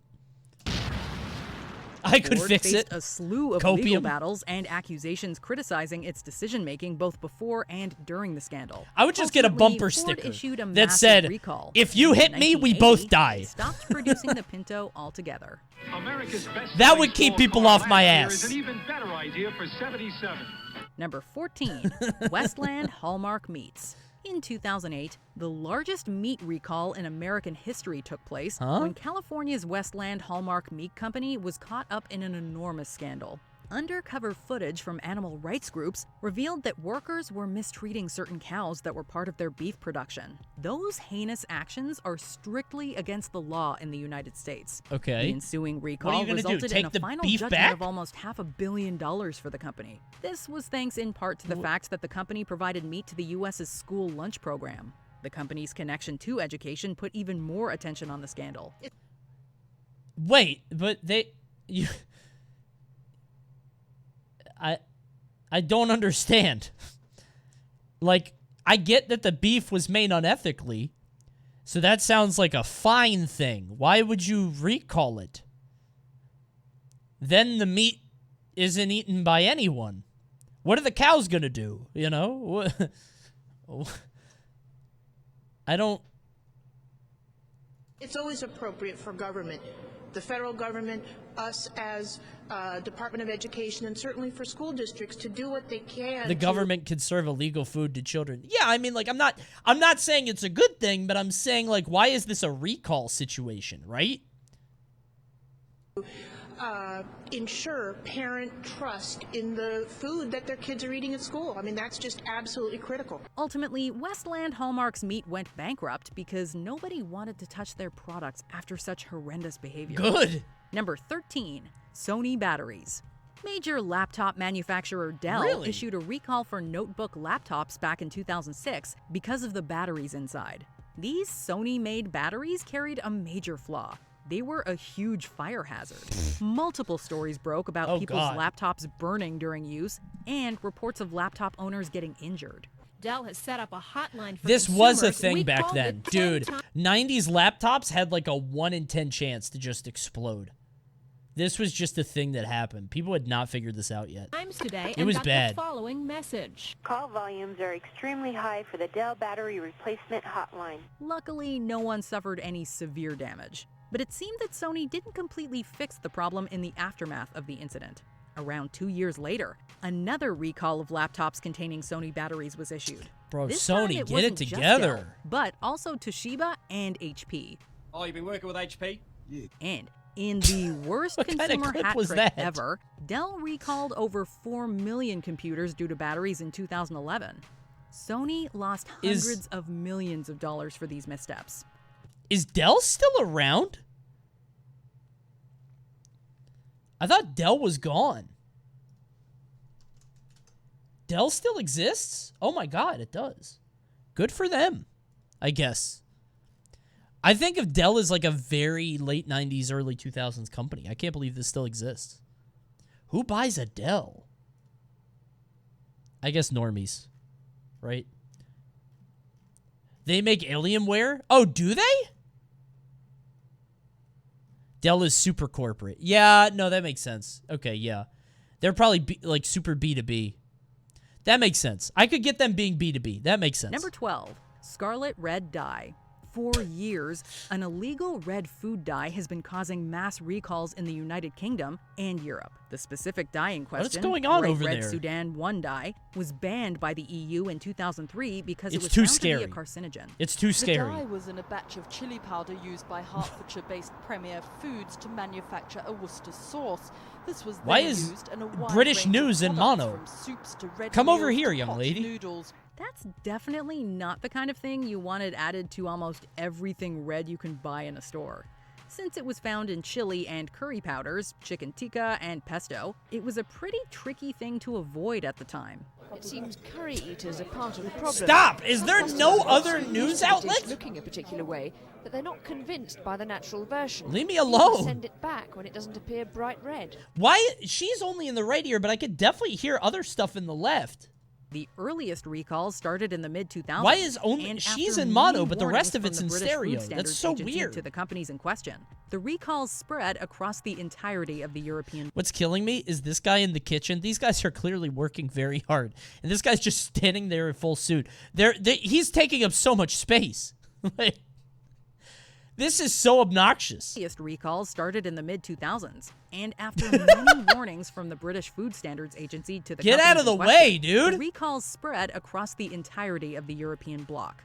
Number 11, Tylenol. And I think I this did is hear about something that this one. We can learn from today that having I did at hear least about this empathy one. for consumers and understanding that if there's consumer health and safety issues, you need to go that extra mile. This pain reliever was pulled from the market in October 1982 after it was linked to 7 fatalities. Yeah, Reports people determined died taking Tylenol. in Chicago and its surrounding areas had been tampered with and laced with potassium cyanide. Oh, we've been receiving calls. The fucking Joker worked at the Tylenol factory, and he put cyanide in the pills. About once every 15 seconds. Johnson & That's Johnson, insane. Tylenol's parent company, promptly issued warnings, suspended production, He's and unhinged. set in motion a full nationwide recall. Across the Orlando area, stores checked their extra-strength Tylenol stock.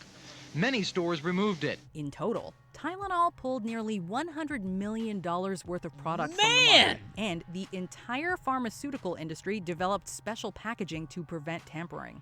And now reintroducing Tylenol. 100 million because of one guy. Interestingly, no culprits That's in this crazy. case were ever caught. But in the wake of the crisis, the public was scared by several copycat offenses. The company faced yet another recall in 2010, but this time initiated due to mildew in its products. It's the latest blow to the drug maker's reputation and something parents have to think about every time they try to buy medicine for their kids. Number 10. Bro, how's the Tylenol Peanut still Corporation of around? America's peanut products. It's just not something that you sort of think of as a dangerous product. What is this video quality?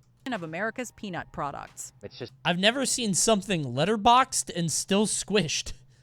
This is weird. not something that you sort of think of as a This is so strange. New York Times. dangerous product. What? Remember that salmonella outbreak in 2008? Yeah. If you don't, you should. I do. The Centers for Disease Control and Prevention reported It was 9 in the deaths peanuts! and over 700 cases of food poisoning as a result of negligence. Some people are starting to look at the salmonella outbreak of the Peanut Corporation of America Ew. as this trend towards more pandemic outbreaks. After an extensive collaborative investigation between the CDC and the FDA, the outbreak was traced back to a Peanut Corporation of America plant in Georgia. They were working against them Gross through ass lies, peanuts. through cover-up, and through anything they could do to prevent the truth from coming out. Reports on that facility, as well as the one in Texas, revealed unsanitary conditions such as dead animals and moldy ceilings. How do dead animals get in the peanuts? Oh my god. Oh, I guess if a rat dies in there. Right? Yeah. Some kind of rodent gets in the peanut machine. Right? Ugh. But one rat, well, no. Reports also accused the I was gonna say one little rat, you know, a little bit of flavoring, the sale of products that had a little bit of seasoning on the peanuts, for you know. Salmonella. Yeah, victims. That rat was in heaven for from 1 the minute. Yeah, dude, that rat was having the time of his life. That rat died happy, truly. Nation have been waiting, and then he got turned into and calling peanut butter. for these people to be charged for a long time, and so they finally got their answer today. The scandal's recall was the largest pertaining to food in U.S. history, and that's how I want to go, in a big peanut machine. Number 9. But the peanut Toyota is goldfish. Accelerator pedals. It happens without warning.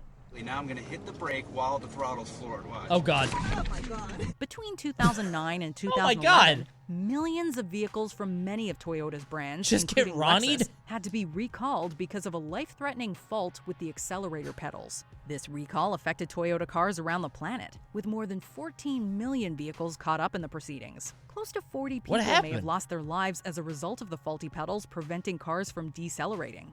An entire family tragically lost their lives in oh my God. in 2009. Repairing the catastrophic fault cost Toyota over $1 billion. Yeah, put, good. Toyota's engineers, holy shit, that's awful. Weren't up to the job on this one. Number 8, Bextra. It's always frightening to think that a drug could make it to market that carries untold risks to anyone who needs to take it. That's why a lawsuit that cost American pharmaceutical company Pfizer over $2 billion was so significant. How is this only number 7? In 2005, an anti-inflammatory drug Bextra that was made and marketed by Pfizer was taken off shelves by the FDA. It was shown to increase the risks of a heart attack significantly. Pfizer was then caught up in numerous lawsuits about Bextra for defrauding the patients it intended Why would to you help, ever take which that? was largely people suffering it's a painkiller. from arthritis. Okay, well, Pfizer, which makes those drugs, I guess kind of plead guilty to one criminal count stemming technically from the true promotion of Bextra, and they'll pay a $1.3 billion. Imagine getting penalty. the Pfizer vax. That's why I'm Moderna, baby. Phew. Wait, am I?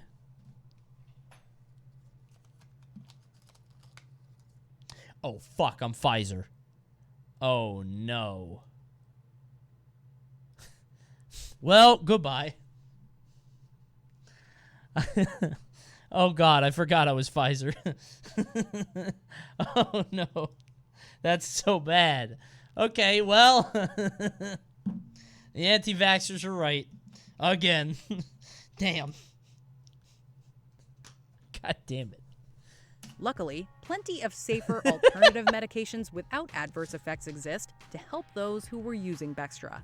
Number 7, GM's faulty ignition switches. Oh God, it was die. reported that over 100 people lost their lives due to faulty ignition switches in a wide range of General Motors vehicles. This led to a massive recall and costly lawsuits in 2014. Making Millions a car of must be dollars so were spent hard, recalling dude. the faulty vehicles that could crash Cars when are their so engines complicated. would cut out without warning. On the road, it can lead to an anxious moment, sudden surprise. We need to go back worse. to bikes. To make matters worse, no engines meant no airbags. But the situation got worse for the company and far more concerning for consumers. It eventually came out that GM had known the switches didn't work for close to 10 years. What the fuck? Lawsuits and congressional testimony this year has uncovered GM knew about these defective ignition switches dating back to 2002. How do these companies stay in business? That's insane to me. How do they still exist after this? And did nothing to alert customers. And in many of those early cases, victims and families may not have documentation to get compensation. That's insane. You don't have the documentation or like you don't have your repair history on a car, and so they're just like, oh, well, if you don't have your entire history of repairs, then, you know, you taking it to that shop 3 years ago means that we're not in trouble anymore. It was the mechanic. After the lawsuits started piling up, Fuck, GM dude. actually decided to do something about it, to the tune of $3 billion.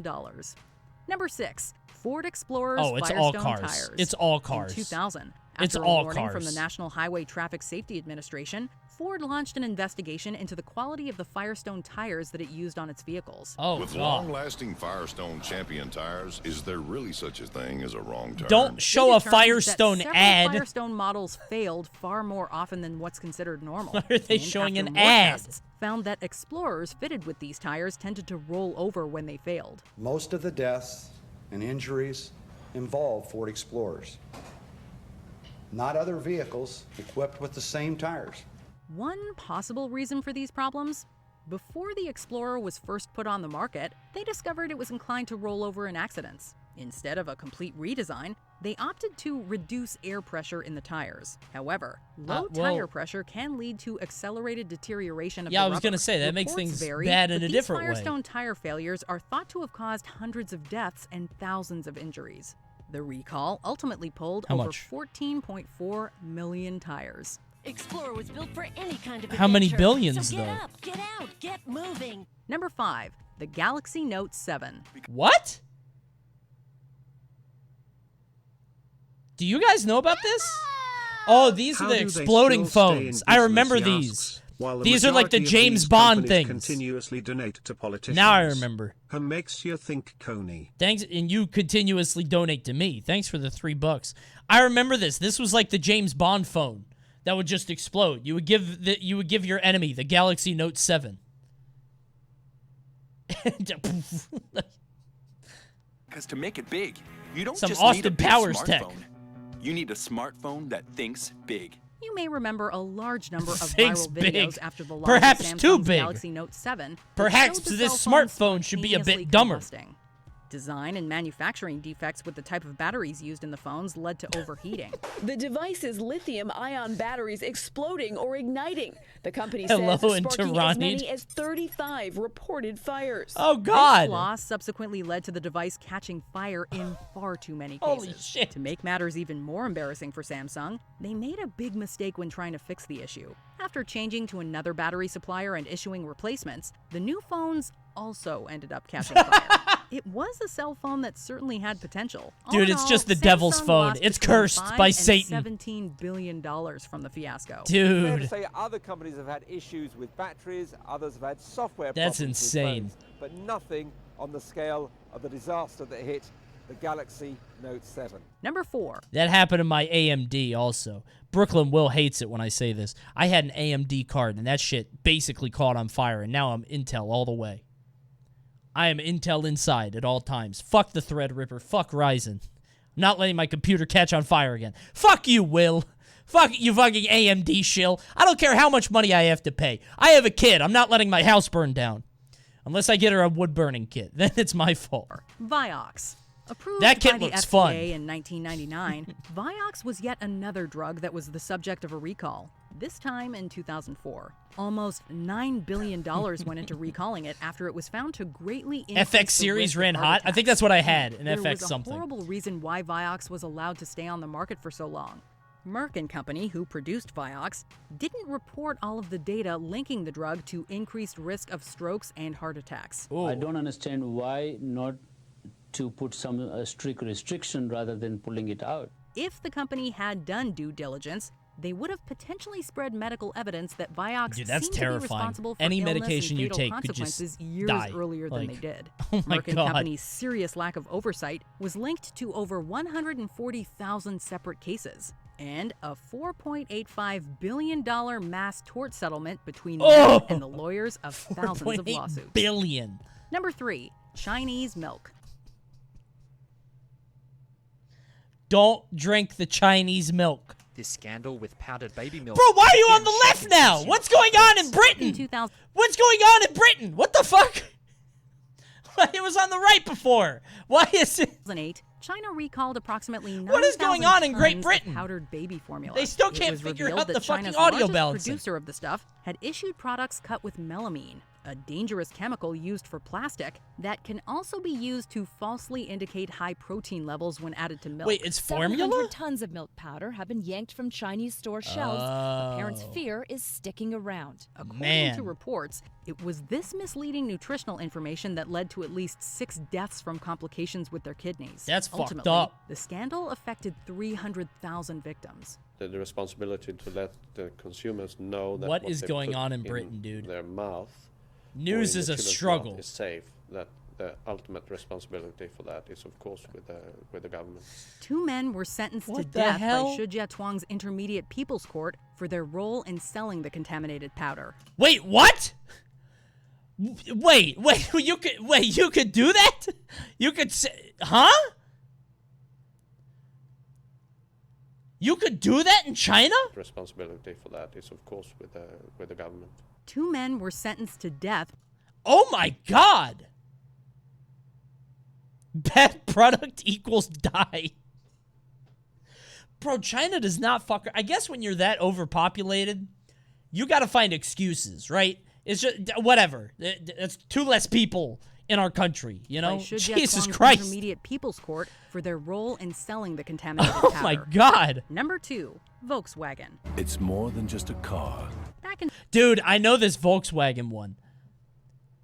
This Volkswagen one is fucked up. In 2015, the U.S. Environmental Protection Agency charged Volkswagen with breaching the Clean Air Act, a 1963 law that tries to ensure exactly what its name implies. The investigation revealed that 11 million Volkswagen vehicles that had turbocharged direct injection diesel engines were programmed using defeat devices to keep emissions at approved levels during testing periods, but would forego those controls afterwards, thereby releasing unapproved levels of nitrogen oxide into the air. So basically, instead of keeping their emissions down, Volkswagen put in a chip that if you were testing it, it passed the test, and then it got back on the road and it started eating up all the ozone.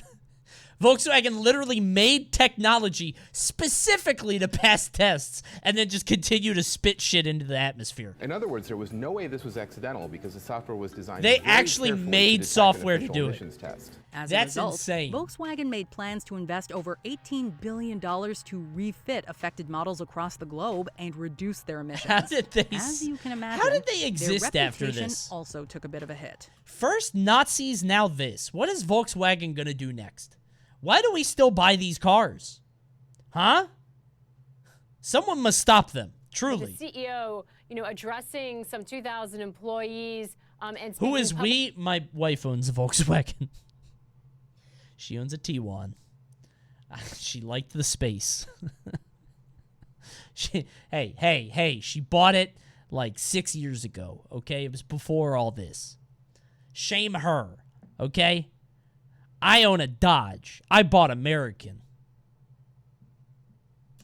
I support my nation. This is going to be painful and it's going to be complicated.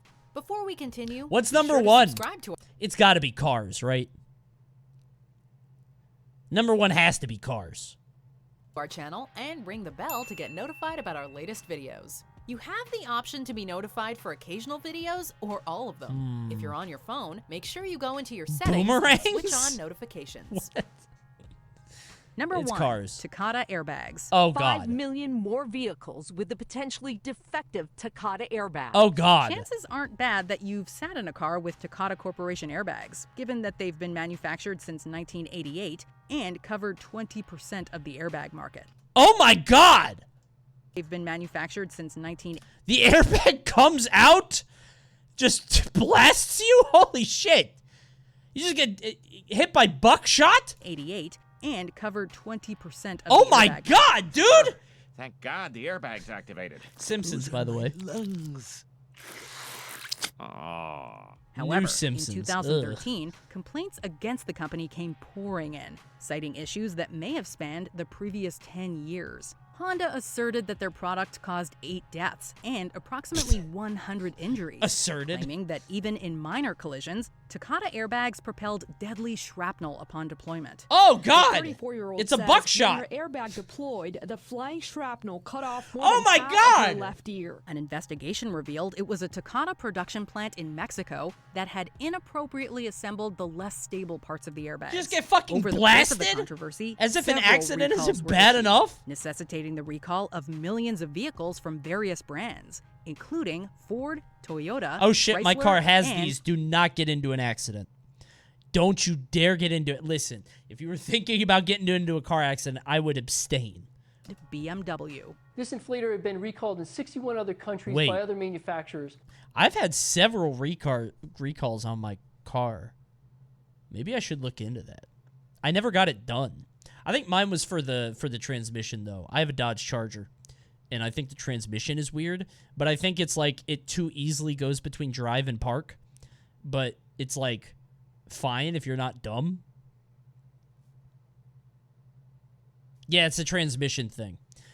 I have one of those transmissions. No. It's not like that. I have one of those transmissions that's like the electronic one, and like if you bump it, it'll go into drive or park. But I have not had that issue. It's fine, copium. I have to look into it, actually. Ford, Nissan, I know I have a kid. Juliet does not drive in my car. Don't worry. and Takata all But I agreed had that this recall inflator before I had a problems. kid. Now I do have a kid, so I Do should you probably agree get it with our recalled. Top 10 childhood games that would be shockingly evil to play. Now I'm curious. Is the floor is lava? Surely the floor is lava, right? Come on. Hide and seek. No, that's not evil to play. That's just a movie. That's literally the movie Ready or Not, which was a good movie. Capture the flag. This sucks. Dodgeball? But with guns. No, this sucks. Okay, I lied. We have one more movie to watch. One more WatchMojo. One more WatchMojo. One more. I lied before. One more. Top 10 biggest live TV disasters. The top 10 worst things that have happened on live TV. Surely it has to be the Janet Jackson thing, right? All see right there is an experimental aircraft that inside of which is a 6-year-old boy. Is this the balloon boy thing? He wasn't even in there, right? Wasn't there not a kid in there? I think I remember that. Welcome to WatchMojo. I think that was it. And today we're Bro, did you guys see this one? They're going to talk about it. This shit's insane. What happened here is insane. Down I our hope they picks show for the it. Top 10 live Hulk Hogan TV goes crazy. disasters. Well, I'm going to have to stick to the basics with you. The floor is a little hard here, and I don't want you getting hurt. For this list, we'll be looking at broadcasting snafus Wait till you see and what Hulk goofs Hogan that does. occurred on live television. Number 10, Milli Vanilli ruined their own careers. German R&B group This Milli shit is Vanilli were hilarious. extremely popular in the late 80s, winning the Grammy Award for Best New Artist and scoring 5 top 5 I hits love in this the one. United States. But everything started crashing down on July 21st, 1989. During a live performance on MTV, their hit song, Girl You Know It's True, began to skip, indicating that they had been lip-syncing. I wanted to die. Furthermore, a man named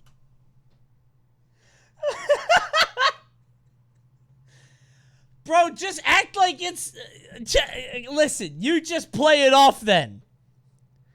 It's just a remix, dude. Just play it off. You're fine. Shaw came forward and declared that he'd sung on their debut album. I would've not played the it off, credited bro. Fab Morvan and I would've Rob played it Pilates. off.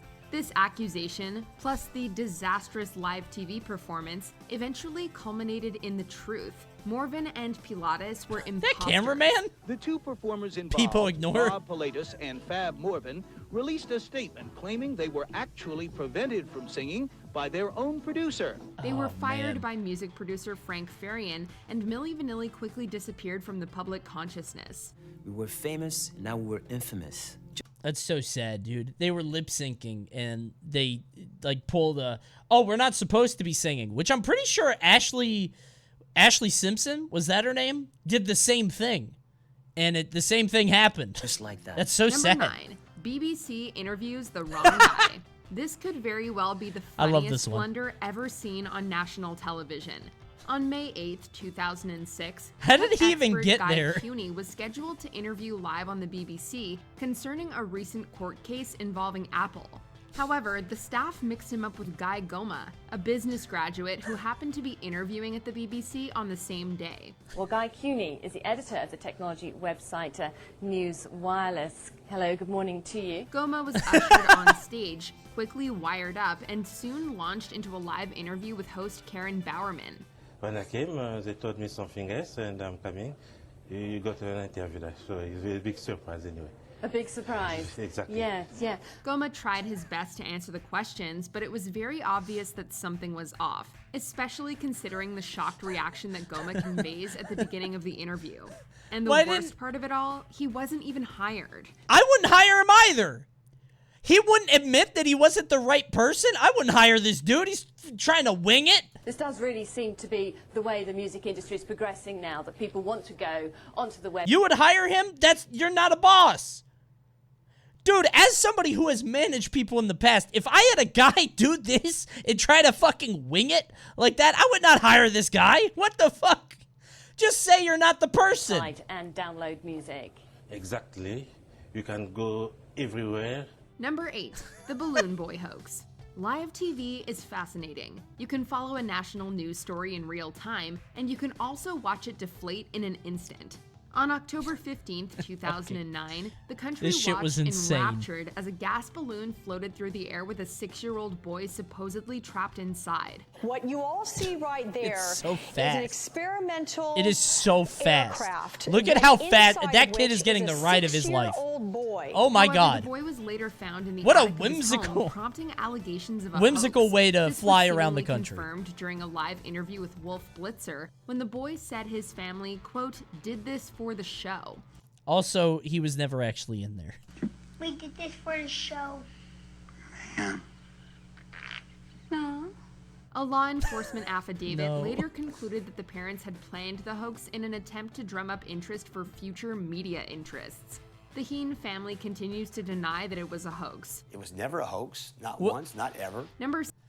How could it not be a hoax? How could he was in there one moment and then he wasn't the next? That's a content family. Yeah. Yeah, that's a whole family of content creators. 7. Steve Harvey's famous bungle. This shit's funny.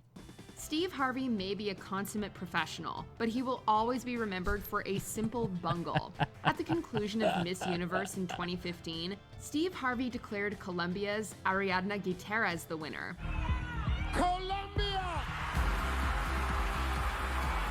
However, he awkwardly bumbled his way back on stage and told the crowd that he'd messed up.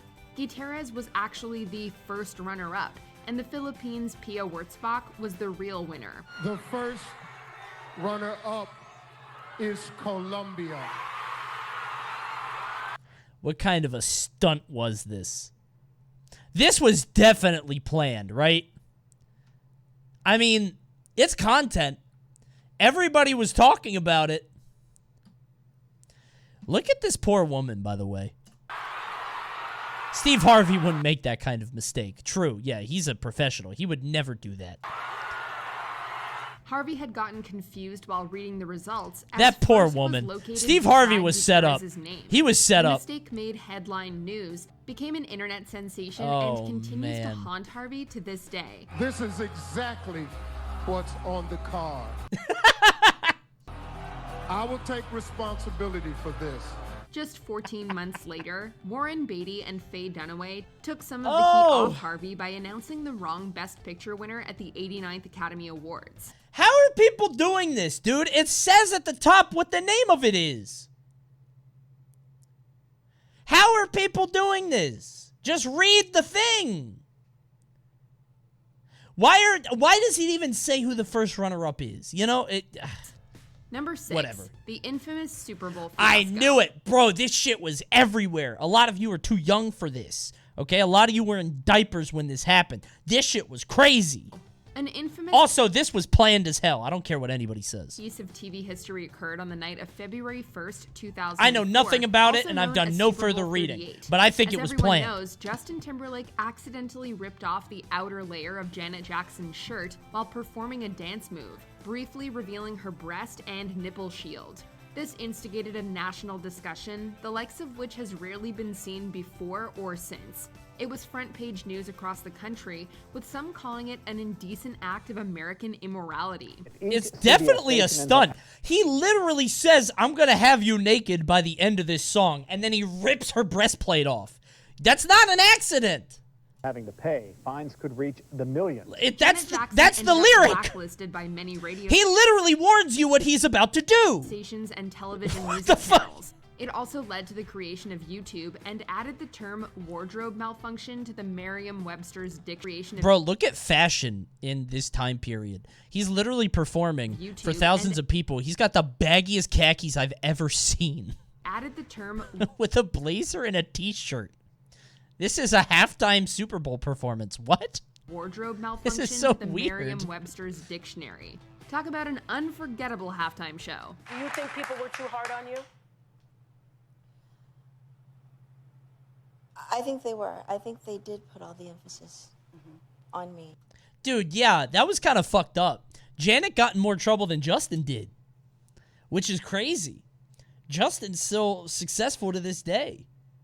She didn't do anything wrong. No, she didn't. Well, I mean, if she planned it. I assume that they were in it together, right? I assume that they both planned it. It was probably a part of the act. But I mean, the fact that one of them got everything and not both of them, you know? Did you guys see this one? I think I saw this one with Alpharad when I was staying at his place. We watched something like this. No problem with that. You got to hit him like here. It hit him like right here. While he had that thing in his throat. It's insane. Number 4. Dude, her face. Host Nick Cannon. She feels so bad, dude. Assured everyone that she knows she ruined it for both of them. Was okay. But honestly, she shouldn't have had to do that to begin with. What a fucking stunt. Number 4. She's mortified, Thea yeah. Turner's terrible accident. Back in the late 80s, TV presenter Thea Turner was hosting a live children's program called Up to You. Turner was on location reporting on a pageant conducted by the British Armed Forces. And Anthea, well, she's got the roving eye down at the Royal Tournament in Earls Court. A motorcycle stunt was planned for Turner's story, but miscommunication resulted in a horrible accident.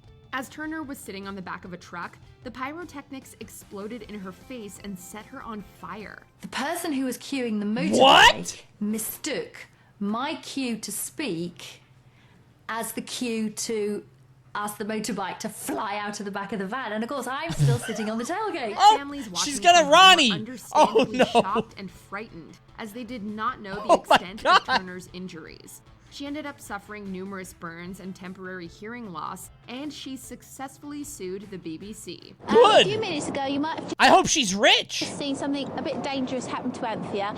Just here to say she's okay, she's just gone to first aid, and she's going to have a nice hot cup of tea because she's got some shock. She went to hospital. Hold on. So, I've seen this clip. And at the Royal Tournament in Earls Court. A motorcycle... Have a cup of tea, go to hospital. Set her on... So, I've seen this clip. The motorcycle bursts out of the back of the truck here. And she just gets Ronnied. I can't believe she's okay. The pyrotechnic is right there. Oh my god. Fire. It's sick. She's got some Can we see it? Hold on.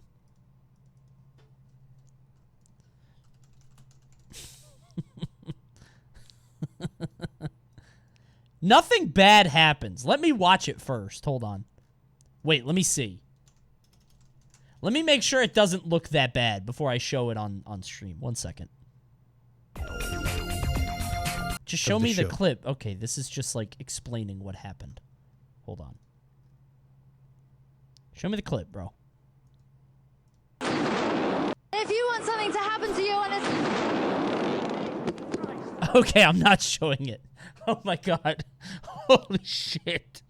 Oh my god. I'm not showing it. It looks so bad. It looks so bad. It looks really bad. It looks really bad. If you want to do your own reading, go to 1308 in this video. Okay? Or 1305 or something. I just sent it to you. Yeah, it looks way worse than I remembered. I've seen that before, and I didn't remember it looking that bad. But, holy shit. Oh, it's a 4-minute long video? Oh, did I send you the wrong link? No, I sent you the right link. Wait, did I say 13? Oh, it's 3:13. Did I say 13? It's 3:13. 3 minutes and 13 seconds. Oh, wait, did I send you the timestamp? Okay, yeah, you guys are seeing it. Okay, yeah. Pretty bad, right? Pretty bad. Perhaps the most famous of the modern era. Not because of the games, but because of what happened before one. Shortly after the pre-game ceremony began for Game 3, the Loma Prieta earthquake struck San Francisco's Candlestick Park, interrupting the video feed and distracting sportscasters Tim McCarver and Al Michaels. I'll tell you what, we're having an Viewers at home were met with loud static, a technical difficulties graphic, and the creepy sound of screaming fans. Oh my God! No one within the stadium was injured, despite its extensive shaking. In fact, the game is credited with saving lives, as people usually on the roads were either at the game or watching from their homes. That's terrifying, it took a while for dude. it to settle in before everybody really realized what had taken place. Number 2, Richard Belzer is choked out. This shit is hilarious. This shit is so funny. Back in the mid-'80s, actor Richard Belzer hosted a cable talk show called Hot Properties. To promote the first WrestleMania, Belzer hosted the event's marquee stars, Hulk Hogan and Mr. T. Belzer asked Hogan to demonstrate a wrestling move, so Hogan put him in a chinlock. However, Hogan took the bit a little too far and ended up knocking Belzer unconscious. You just tell me, brother, when you want him to quit squealing, okay? All right. Now, hold on. I don't know if this is true, but what I remember is that Belzer sort of antagonized him a little bit. It was like, so wrestling's not real, right? You know, it's not really, you can't really hurt somebody like this. I could be wrong. I might be thinking of something else. But I thought Belzer sort of teased him a little bit. But I might be thinking of the other thing, because this has happened a few times. Vader did that? Yeah, I remember Vader did it, but I thought Belzer did it too. Maybe I'm wrong. But either way, this is what happened. He then dropped the limp Belzer to the ground, causing his head to hit the floor. Belzer played it off after waking up, but it was obvious that he'd been hurt. All right, brother. And now, we'll be right back after this word from you-know-who. Belzer required Poor 9 Belzer. stitches on his head and later sued Hogan for an undisclosed amount. Good. He bought a farmhouse in France with the proceeds, which he named Shea Hogan. I feel really bad about the situation. Richard asked me to demonstrate a professional wrestling hold, and that's exactly what I did. Before we It wasn't my fault. He told me to do something, so I did it.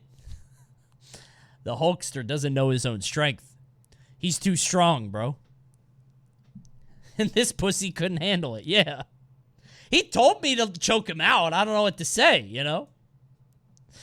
Bro, the fucking... Oh, God. The fact that he wakes up and immediately goes into show mode is amazing. Good for him, dude. Richard asked me to demonstrate a Good for professional him. wrestling hold, and that's exactly what I did. Before we unveil our number 1 pick, here are a few honorable mentions. Kanye West interrupts Taylor Swift, arguably the most famous thing to ever happen at the VMAs. Yo, Taylor, I'm really happy for you. I'm gonna let you finish, but Beyonce had one of the best videos of all time.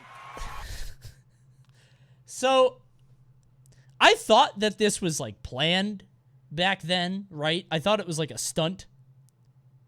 But now, after seeing what Kanye is now, I don't think it's real, you know? Kanye was just that kind of guy, yeah. Well, this was before Kanye, like, was as much in the public eye. You know what I mean? Like, Kanye was sort of on the come up. He was, like, known as, like, the producer for a while. And, like, he had a few good albums around this time, but he wasn't, like, the status that he is now. You know what I mean? He's probably super drunk, too, yeah.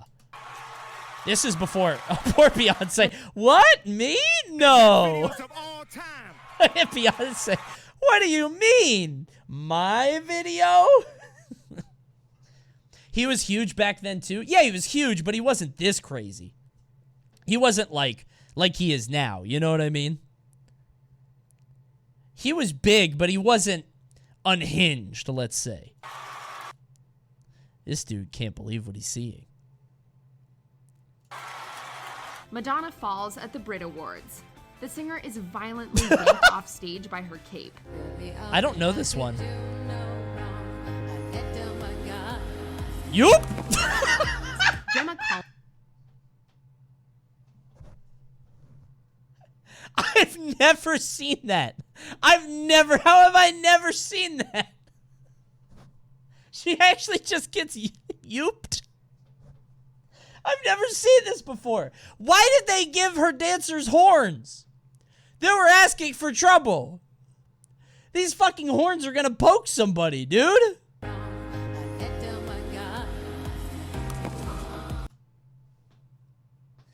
Bro, she had nothing to break her fall either. It's just the stage. She fell down like 4 steps, and she was old. She might have broken her hip. Oh my god. At least she's not lip syncing. Yeah, this could have gone the Milli Vanilli route, right? But she just... Yup! Oh, dude, she bonked her head somewhere. Look at this. She bonks her head on something. Watch this. Oh, right there. Dunk. On somebody's head. Oh, I think she banged into that guy's head. Oh, my cam's in the way. Sorry, hold on 1 second. Look at this. Look at this. Look at this. Watch her head. Watch her head. Watch her head. Watch her head. Look at this. Look at this. Look at this. Watch this. You? Oh, maybe she didn't. I thought she hit that guy's head. It looked like she banged it. No, she just... Oh, the cape was a nice trampoline. Never mind. It looks like she hit something here, right? Oh. Maybe the cape made a nice pillow for her to land on. I don't know. I've never seen this before. That's amazing. That's a good clip. Gemma Collins falls. Collins falls through the stage after announcing a winner. Falls through the stage?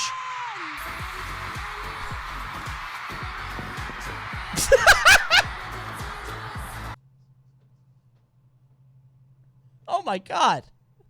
That looked awful. That looked so bad. Yup.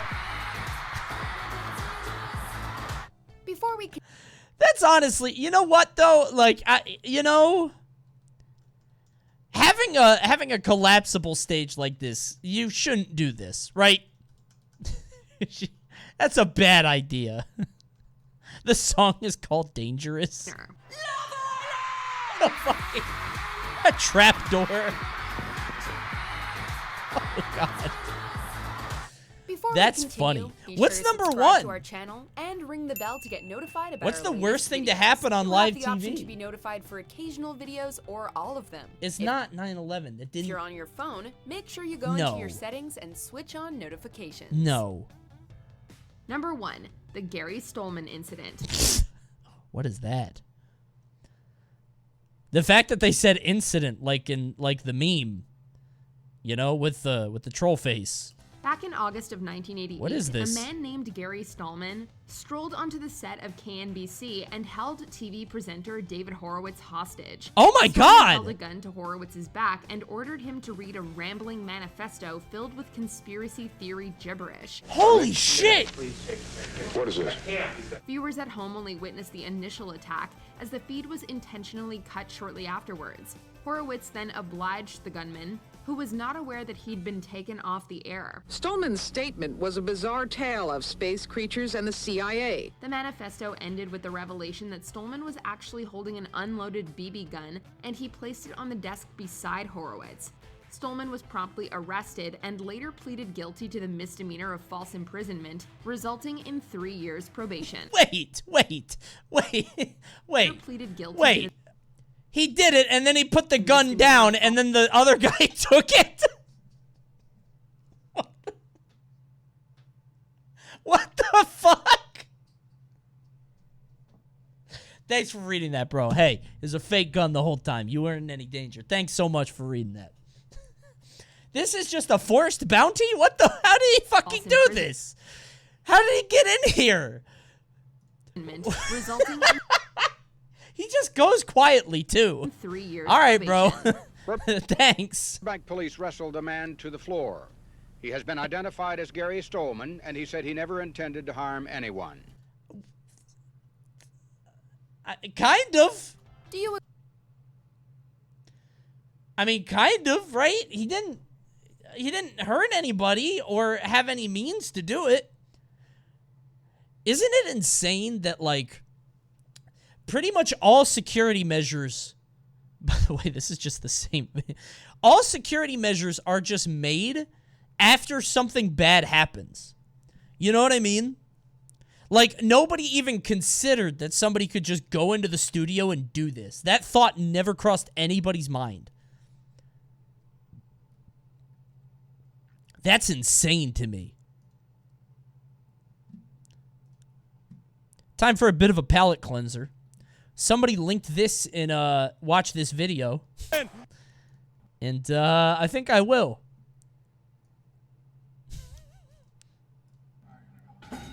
And there they go. Number 3, Stephen Curry. I got number 3.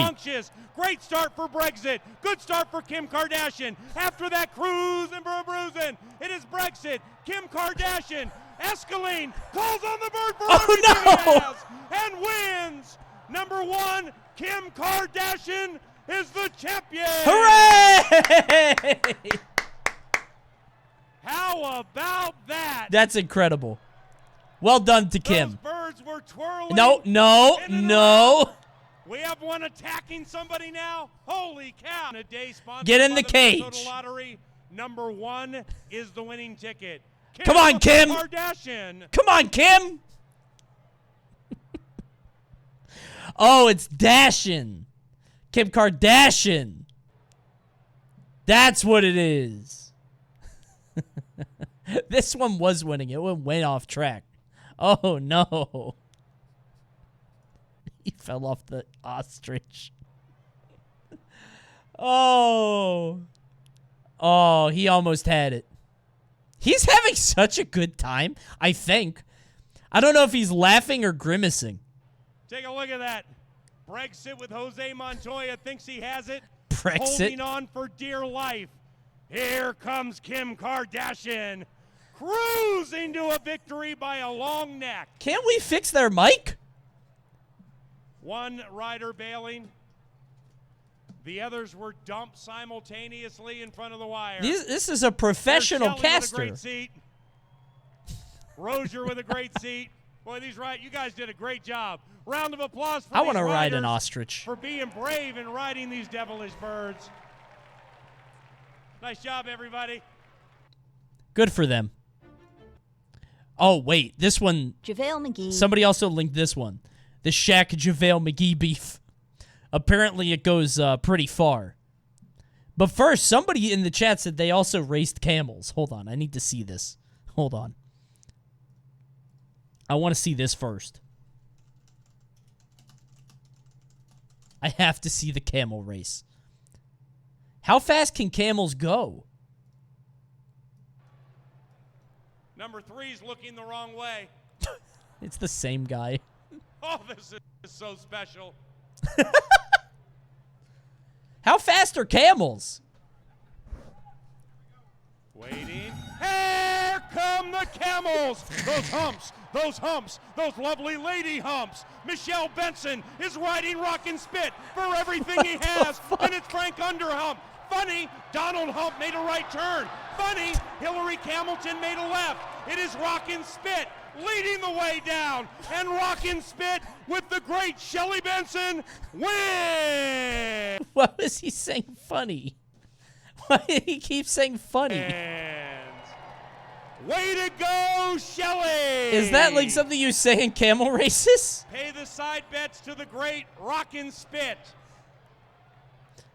What does funny By the mean? way, ladies and gentlemen, the day is sponsored by the Minnesota Lottery. Look at All the of you force have in the lottery back. vouchers. If it says number 3, Rockin' Spit, I would love to go head to to one a of these lottery races, dude. redemption table I on would kill levels for 1, this. 2, or 3 and claim your prize, which is a lottery scratch ticket. It could lead to thousands of dollars. If it Camels doesn't, are not please very consult fast. John Gruen with Canterbury Park.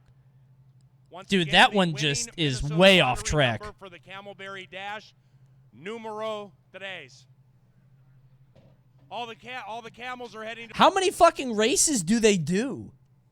This is amazing. Corgi races. lot of anxious moments. Bro, they race everything. How fast are corgis? They're so small. One. Off alert was Rosie. Oh, they're pretty fast. Rosie, and on the inside it's Otto, but Rosie is straight. Rosie is fast as hell. Rosie like a fine-tuned machine. Otto gets second. Oh, I feel bad for the dogs that didn't run. They go back to their owners. Look at this. Look at that one. Oh. Bro, that looked like sabotage. Like this guy had a sausage. He had a piece of bacon. Yeah, go ahead, buddy. The trick is to have the owner on the other side. Oh, that's a good trick. Look at the other one running back. This one turns around. Oh, that's funny. That's good. Otto's doing both. Doing laps. Otto loves his owner so much. Relay race. Now Layla, that a girl, Layla. Layla is his dog. Layla. The first time starter, Layla, broke slowly. This is amazing. I don't know why I love these. Here we go. I love these. New salty bets. No, because it's too easy to cheat, you know? It's too easy to cheat now. Please watch this real Toyota ad. Takata airbags? At Toyota, we're doing everything we can to make sure people know about the Takata airbag recall, how to find out if their vehicle is affected, and how to schedule their free repair. That's why we've been on Facebook, built this webpage, and made all these videos. I'd like to talk to you about the Takata airbag recall. You should share that. We've sent... Oh my god! You should definitely share that horrifying video. Send it to everybody you know. out millions of mailers and emails. Oh my god! Literally, millions. Dude, this lady is so passive-aggressive. We've tried to tell you so many goddamn times. We've tried to tell you so many fucking times to recall these airbags, and you won't listen to us. We've produced PSAs, made phone calls, hosted events at dealerships and in the community. We've even knocked on doors. For you. Thank you. But as much as This we've lady been is doing, so there are passive-aggressive. still millions of vehicles that need to be fixed. That's why we're asking you to help us get the word out. That's funny. You can start by telling everyone you know just how serious this recall really is. Those inflators could shoot sharp metal fragments inside the vehicle. This is serious stuff. You can share one of our videos with your Facebook my friends, God. forward an article to a coworker, or you can download and hand out one of the many available resources found right on this page. How about you pay me to do all that, Toyota? I'm not doing your job for you. I'll do that if you pay me. Okay? Also a recall Why do I have to everyone tell should people about download. your shitty Tell job? your friends about it, your family, Huh? your entire neighborhood. It's an easy way to see if a vehicle is under recall and, if necessary, This is schedule a so free repair. bizarre, dude. But whatever you decide, please do something, because someone's life might just depend on it. This is so fucked up. I guess what else are they supposed to do, though, right? If they tried to communicate it as much as possible, like, what can they do other than put out promotional material telling you to please help? It's like a parody commercial in video games. Yeah, it is. Oh my god. Jeez. That's sick. All right, let's watch JaVale McGee. JaVale McGee! And Shaquille O'Neal. Two NBA big men of different generations, different body shapes, and different skill levels who did not particularly care for one another. Shaquille O'Neal has been an analyst for most of I didn't know they were mad at each other. But Shaq and JaVale do not have your average analyst-player relationship. They have a sort of big brother, little brother relationship. Not in the sense that Shaq looked out for JaVale or anything like that. No, certainly not. More in the sense of Shaq teased JaVale until it became a real fight so vicious Mom had to step in. Seriously, their moms got involved. Poor JaVale, dude. Dude, I would imagine being JaVale McGee and making one small error, and you just know in 5 days on SportsCenter, Shaquille O'Neal is going to be JaVale McGee! Shut the fuck up, Shaq. Leave me alone. This beef took place after Shaq retired. I would hear it in my know dreams. Each other as players a bit. In their first on-court Wouldn't meeting, be able to sleep, McGee just was a have rookie, PTSD. Shaq was I'd in be his so 17th annoyed. year, and Shaq was unstoppable. He played so well, he bucked the notion he was getting too old for back-to-back games.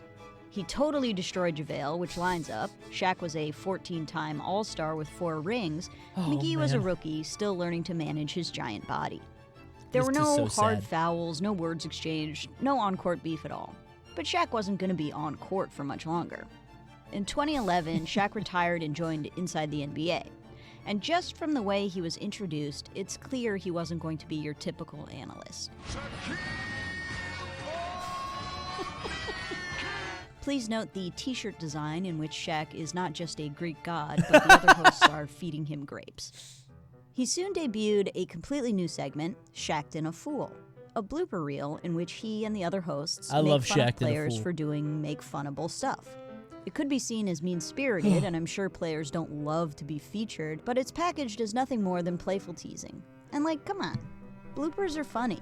True. Laughing at others makes me feel better about myself. True, she's right. And I'm not the only one, because Shaq'd a Fool is super popular and has grown to include several 30-minute segments throughout the years. Good. Shaq went after everyone, from end of the benchers to the best of them. Nobody was safe. And the guy who was especially not safe? JaVale McGee.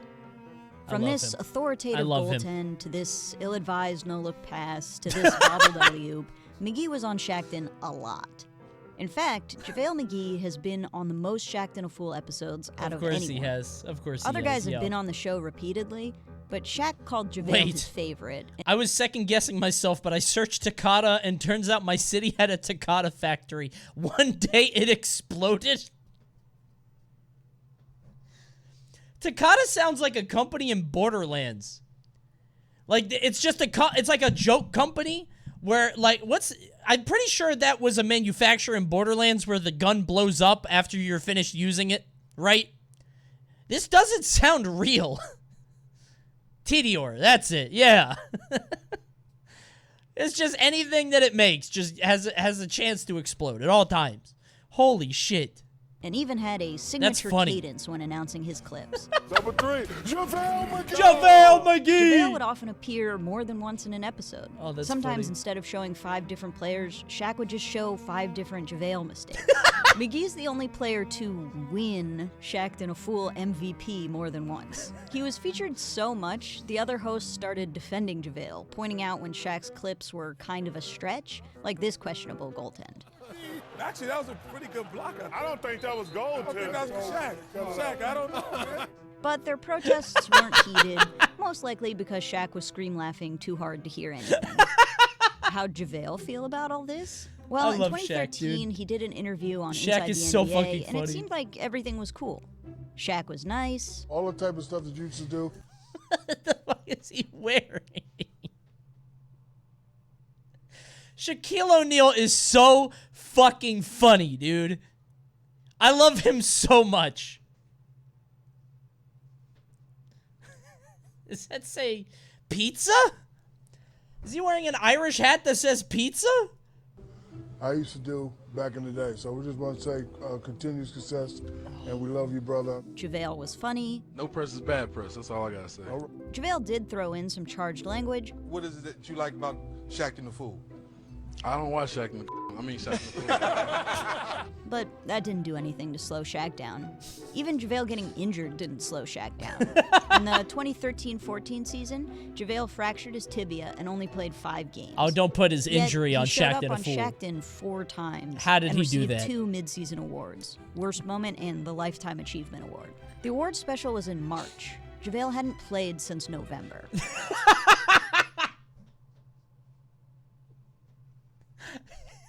5 months of not being on the court. And you're still winning MVP. Did JaVale really deserve all this ridicule? Dude, I fucking love He Shaq. was making all these flubs. That's but so as a funny. Player, he wasn't that bad. With the Wizards, he gradually improved until he was a starter. He was in the dunk contest in 2011, and I gotta say, he did not look like the embodiment of clumsiness when he dunked 3 balls at once. He's lucky he didn't In mess up. 2012, he was traded to Denver, where he played fewer minutes but had some big games. Most notably, a playoff game where he grabbed 14 rebounds and scored 21 points with showmanship. He bounced around the Not league bad. and struggled with injuries for a bit, but in 2016, he joined the Warriors and played the best basketball of his burgeoning career. Pretty And good, despite the JaVale. fact that JaVale showed up on Shaqtin' a fool more Don't than fuck most up, though. players, he didn't turn the ball over that much more than other players. His turnover percentage during his Shaqtin' years was in the 12 to 17% Honestly, though- range, even dropping below 10% when Honestly, he joined the though- Warriors.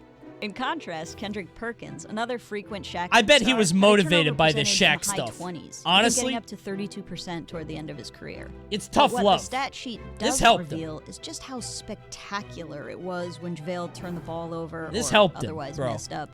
He was wasn't a motivated terrible by player, this. Shaq but being an asshole. I'm not showing up on that show. God. Oh my god. The fall is one thing, That but shot. why throw the ball as hard as you can while falling? What instinct is that? Fun That's fact, good. Plus- Shaq only has 1 more championship ring than JaVale McGee. Well- with Shaq having 4 and JaVale McGee having 3. First off, bars. Second off, all I hear is that Shaq has more accomplishments than McGee, so you gotta kind of hold that, you know? It's not like JaVale had a perfect reputation You gotta before hold Shaq that. went after him. In college, he once kicked the ball into the stands because he was upset at a foul call. But hey, I'm sure we all have stuff we regret from college. In the pros, when regret from What is this office, by the way? You guys, this plant is growing out of the floor. What? How is that happening? That's a pot? No, it's not. Oh, wait, yes, it is. Wait a minute, wait a minute, wait a minute. We're calling flux on the play. We're going to call flux on the play here. Guys, that pot was the same color as the background. The pot was the same color as the background. It was It was flux on that one. It was flux on that one, okay? Flux on the play. From college. Don't copium me. That was a flux moment. Shut up. In the pros, when McGee got his first triple-double, it took a long time to get that 10th point, even though the Wizards were running plays for him. When he finally got it, he celebrated by hanging on the rim and getting a tech, all while the Wizards were down by 20. He did block 12 shots, but that wasn't the story coming out of the game. The Nope. story was JaVale McGee is obnoxious. Whether he deserved it Somebody or not, needs to McGee take him eventually down a revealed peg. He actually wasn't And cool I know with just being the guy. made fun of on national TV night after night. But Shaq didn't care and kept putting JaVale on the show, sometimes for pretty minor infractions. What the fuck is Shaq wearing? Is this a diamond-studded IED? What the fuck? That's crazy. Is it IED or IEM? That's it. I thought inner ear device.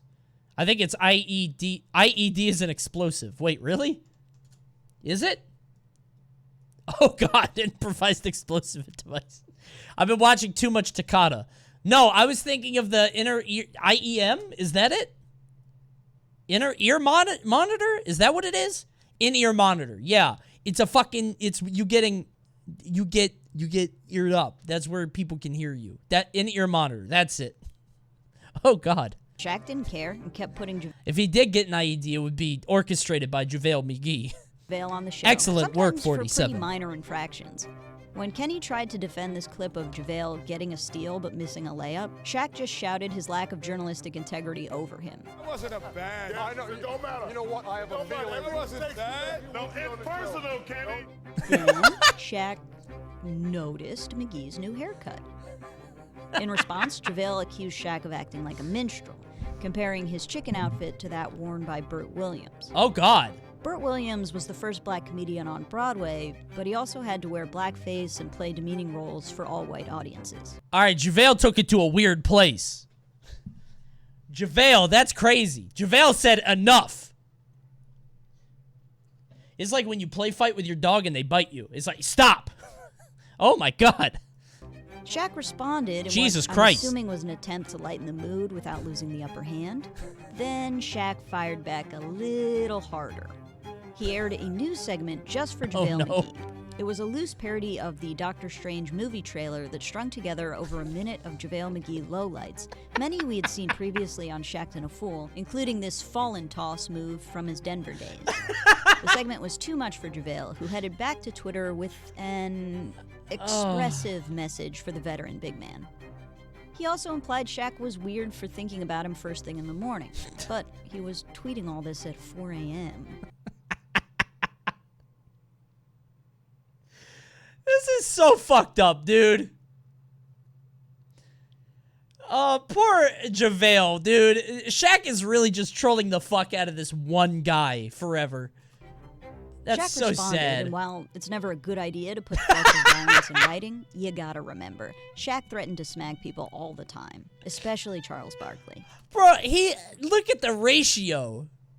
Look at the ratio. 5K, 5K, right? Just for stay out away from me, bro. Well, that was on the second tweet. No, still 5K, 5K. Get off my dick. And Shaq responds, 36K, 36K. Oh, my God. Actual ratio. By Shaquille O'Neal. Shaq threatened to smack L plus ratio plus your JaVale McGee. People all the time, especially Charles Oh, Barkley. dude. JaVale replied with the charged language we've seen from him before. Shaq accused JaVale of only having confidence because he's on the Warriors. JaVale said Shaq makes fun of him whether he's on a good team or not. In his own words, of course. Ugh. Also, JaVale called himself a grown man. In the same sentence, he talked about nuts in mouth via emoji. Just something I found interesting. Shaq implied some violence again, as he's wont to do. What are these fucking hashtags? And added some hashtags calling McGee a few different kinds of asses. Oh. 5 minutes later, he hit JaVale with a nickname and a Photoshop job that's rude but impressive for just 5 minutes. This is such a crude Photoshop. This one got way less likes. This one didn't get as many likes, bro. Not as much as saying he's gonna smack his ass. Shaq is mad funny. Who's on Shaq's media team, bro? Yeah, who made that for him? I know Shaquille O'Neal doesn't know Photoshop. Does Shaq have a media team? JaVale with a nickname and a Photoshop job. Holy that's shit, rude, dude. But impressive for just 5 minutes. I He had love to source Shaquille the O'Neal, photos and dude. Everything. Later that day, during business hours, the Warriors reached out to Turner Sports to talk about Shaq picking on JaVale. And Turner was like, yeah, we know. After the Warriors practiced that same day, Steve Kerr defended his center and went on to say Shaqtin' a Fool was actually doing damage to JaVale's reputation, using himself as an example. Kevin Okay, Durant I also guess. fielded JaVale questions, sticking up for his teammate and adding that Shaq had some unfortunate moments of his own. Well, yeah, but Shaq got a lot of shit for his stuff, too. Dude, I remember living in the 90s where, like... Grown men acting like children at the end of the day. Thanks, LeBron, but only $3? Aren't you rich? Come on. Surely you can afford a little bit more. King James. $3 He fell off, bro. Dude, I remember I lived in the 90s, right? And Shaq missing free throws was like such a meme. It was on like children's programming. I remember not watching basketball or knowing anything about it, but like Animaniacs had jokes about Shaq missing free throws. And I didn't get it. I just knew it. There was just like a whole thing about it. So like he got it too, you know? It was bad. It was all over the place. Shaq definitely did not want this beef to spill over to KD. I understand you stick up for your teammate. That's cool, but your boy is still a bum. Kevin Durant, mind your business. But he had no intention of laying off JaVale. That's funny, dude. While Kerr and Durant couldn't get through to Shaq, there was one person who could. His mom. Lucille O'Neal told Shaq to leave JaVale alone. She was defensive of her son's show, but felt the Twitter feud crossed the line. Yeah. Since all moms right. were allowed in yeah. on the beef, JaVale's mom spoke up too. She's right. Pam McGee is a former WNBA player and a college star who won back-to-back NCAA Pam McGee? championships. Her reputation had shielded her son from criticism in the past. And she did not exactly agree with Lucille O'Neal's Both characterization. moms? This is somebody's son? This relentless bullying.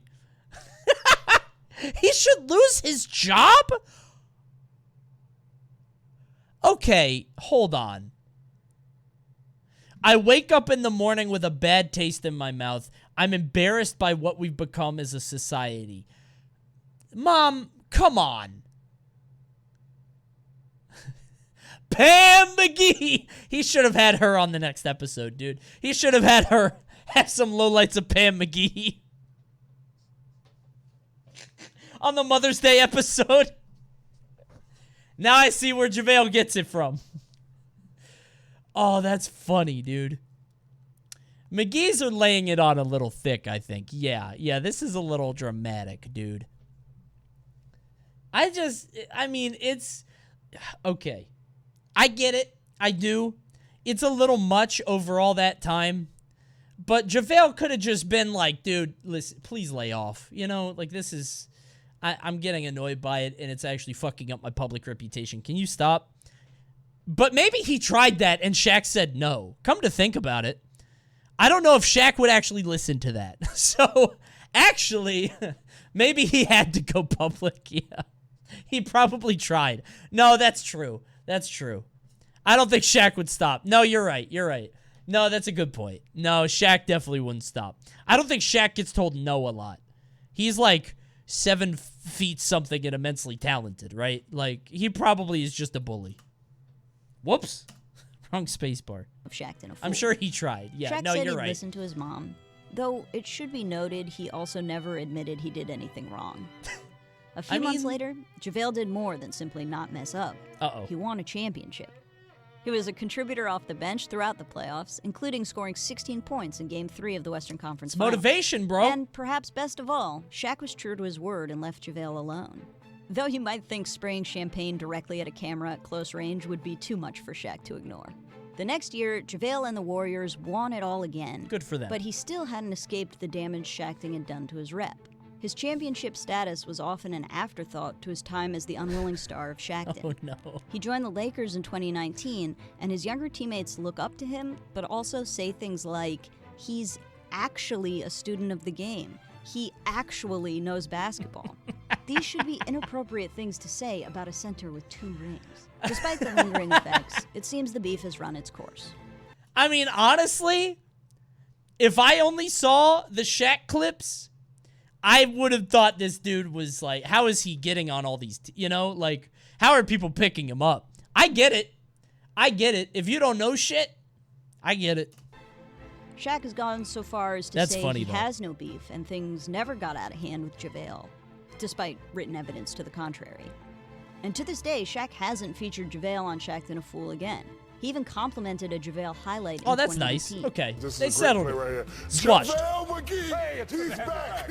JaVale McGee is back. This playful Good turned for them. nasty beef has been put in a Tupperware container and shoved to the back of the fridge. Good for them. Sure, there'll always be a faint smell on JaVale due to Shaqtin', but the beef won't ever be fresh again. Man, that was a good movie, dude. That's pretty funny. Honestly, I wonder if he did more to hurt or help JaVale, right? Because, like, obviously he's hurting his career by making him look like a clown. But also, I feel like it put him in the public eye a lot. And when JaVale actually does good shit, people are like, oh, he's nice, I don't know, dude. No press is bad press. True. That's what I'm saying. I think JaVale was spitting when he said that, bro. Here is an esports version of a funny sports story. Oh boy, it better be funny.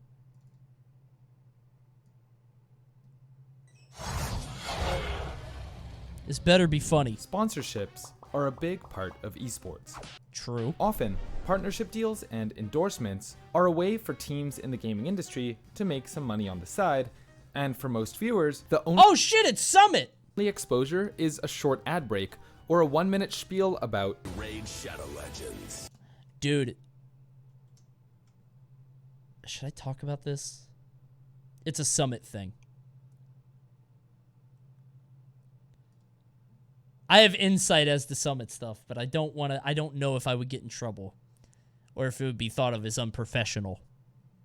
It has to do with sponsors. I'm not going to talk about it. I'm not going to. I'll just say there have been times where people have blocked sponsored stuff on the stream and gotten in trouble for it. A lot of trouble. Because they're blocking sponsors by doing stuff. That's all I'm going to say. Exposure is a short ad break or a 1-minute spiel about That's all I'm going to say. During this season of the Overwatch League, however, one sponsorship deal became bigger than all the rest. That's what started where I'm out gonna as an leave. innocent partnership between the Vancouver Titans and Pizza Hut Canada has become one of the most compelling storylines in all of esports. This Better be using is the Giphy Vancouver gifs. Titans and the quest for the eternal breadsticks. Following the start of the 2021 Overwatch League season this April, the Vancouver Titans announced a partnership with Pizza Hut Canada. Good for the them. part of this deal that What is up with this Cuphead music, by the way? had fans on social media interested was the promise of delicious breadsticks if certain conditions were met on a match day. However, no one really expected how difficult it would actually be for the Titans to bring home the bread. The quest for the breadsticks began when the Titans went up against their Canadian rivals, the Toronto Defiant. To fulfill the Pizza Hut questline, the Titans needed to get to a map 5 scenario. I can already tell where this is going. Does the team go like 0-20?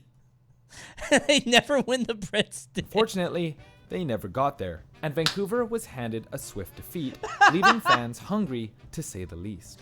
In the following weeks, the Titans would net a few map wins here and there, but were taking defeat after defeat, which meant, of course, no breadsticks for anyone. Clearly, something needed to change after 8 weeks of straight losses and no map 5 situation. To change things up a bit, the Vancouver Titans marketing team gave fans another means for some free breadsticks. If their team's support players could score 1 environmental kill, everybody would be eating. Objectively, this should have been much easier to accomplish, But it given never the happened, prevalence did of it? heroes I bet like it never Lucio and happened. Brigitte in the current meta. However, to the delight of Shock fans and the disappointment of Titans fans, even this much more obtainable feat proved to be somehow still too high for the Titans' struggling roster. How have I never heard of this? How have I never heard of this? They just can't get breadsticks. The entire breadstick situation started to gain notice from the wider That's Overwatch so League, fucking funny, becoming a dude. meme, and even mentioned during broadcasts of the Titans games. For their match against the Paris Eternal, the event was unofficially dubbed the Bread Bowl by Overwatch League talent. That's amazing. Well, anyway, someone gets breadsticks. It's baguettes versus breadsticks right now. It's the bread bowl.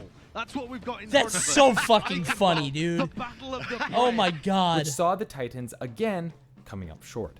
By the start of the Summer Showdown, the Titans business team changed things up once again. If an environmental boop kill was too much to ask for, let alone a map 5 situation, they get any why kills? not try and spice things up a bit by adding more win conditions? On June 26th, the Titans rolled out Breadstick Bingo. Please, God, somebody get bingo. Please, for the love of God, can anybody get some bread? Building on top of previous goals, Oh, that's funny. the team would simply need It's to not achieve even a bingo 5 by of 5. They milestones couldn't on do this it. 9-square sheet, with the middle, of course, being a freebie. Bro, with the middle being free, there's no way you don't get bingo. There's no way. This change was even given the seal of approval on Twitter from Overwatch League's vice president, John Spector, That's who's so been funny. unironically enthusiastic about the Titans' quest to feed their starving fan base. Despite how one-sided their matches would be sometimes, This is so by sad. gamifying the situation, the Titans gave their fans a reason to watch their games. as sitting at home, checking squares off a bingo sheet is fun even if your team isn't winning.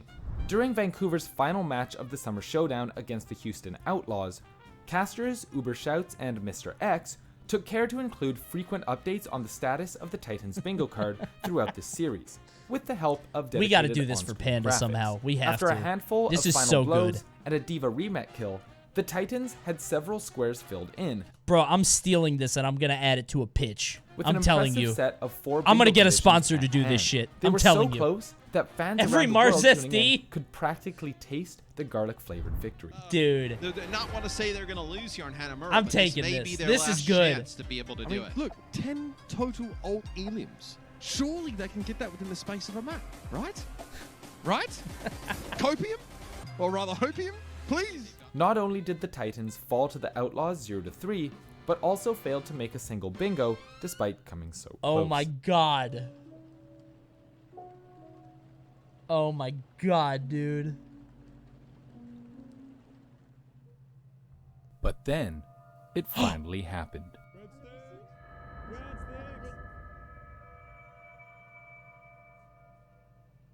Up against the Boston Uprising in the Countdown Cup qualifiers, the Titans were looking good, and in Map 1 alone, managed to complete a series of feats that many had deemed impossible. First, a Dude, pile driver Overwatch is limb so crossed funny. off the bottom right of the bingo sheet. Sick. And later in the same map was possibly the clutchest pulse bomb play in the history of the Overwatch League, courtesy of Dalton. With these two Let's plays go, in the Dalton! bank and the Let's middle score go! free in just one map, the Titans. By the way, it is so funny that Diva out of her mech is called Baby Diva. I don't know why that's so funny to me. It is hilarious, and I've always loved it. Managed to complete I a love that diagonal so bingo much, for their dude. fans. And do you know what that means? Breadsticks, baby. That's funny. That's really good. That's what it's all about. That's Not so only good. had the Titans brought home the bread so resoundingly that it crashed the Pizza Hut website, but they capped it off with their very first win of the 2021 season. The 3-0 victory over the Boston Uprising marked the end of a demoralizing 12-game losing Good streak, for them, and dude. the win-starved Titans Good for and them. their fans finally had something to celebrate. While the Titans' disappointing series of performances nearly saw them repeat a feat comparable to the infamous Shanghai Dragons of old, the breadsticks narrative quickly became the gluten that held the Titans fan base together. And that is something worth throwing a pizza party for. That's a good movie, dude. I need more shit like this. I need more movies like this. That's some good-ass marketing, dude. Too long for React Wars. True. Yeah, it is. Because it's got to be 5 minutes or less. This guy has good vids? Is it just one guy? Uh-oh. Will Nickelodeon All-Star Brawl be the next big esports fighting game? No. But thank you for reporting.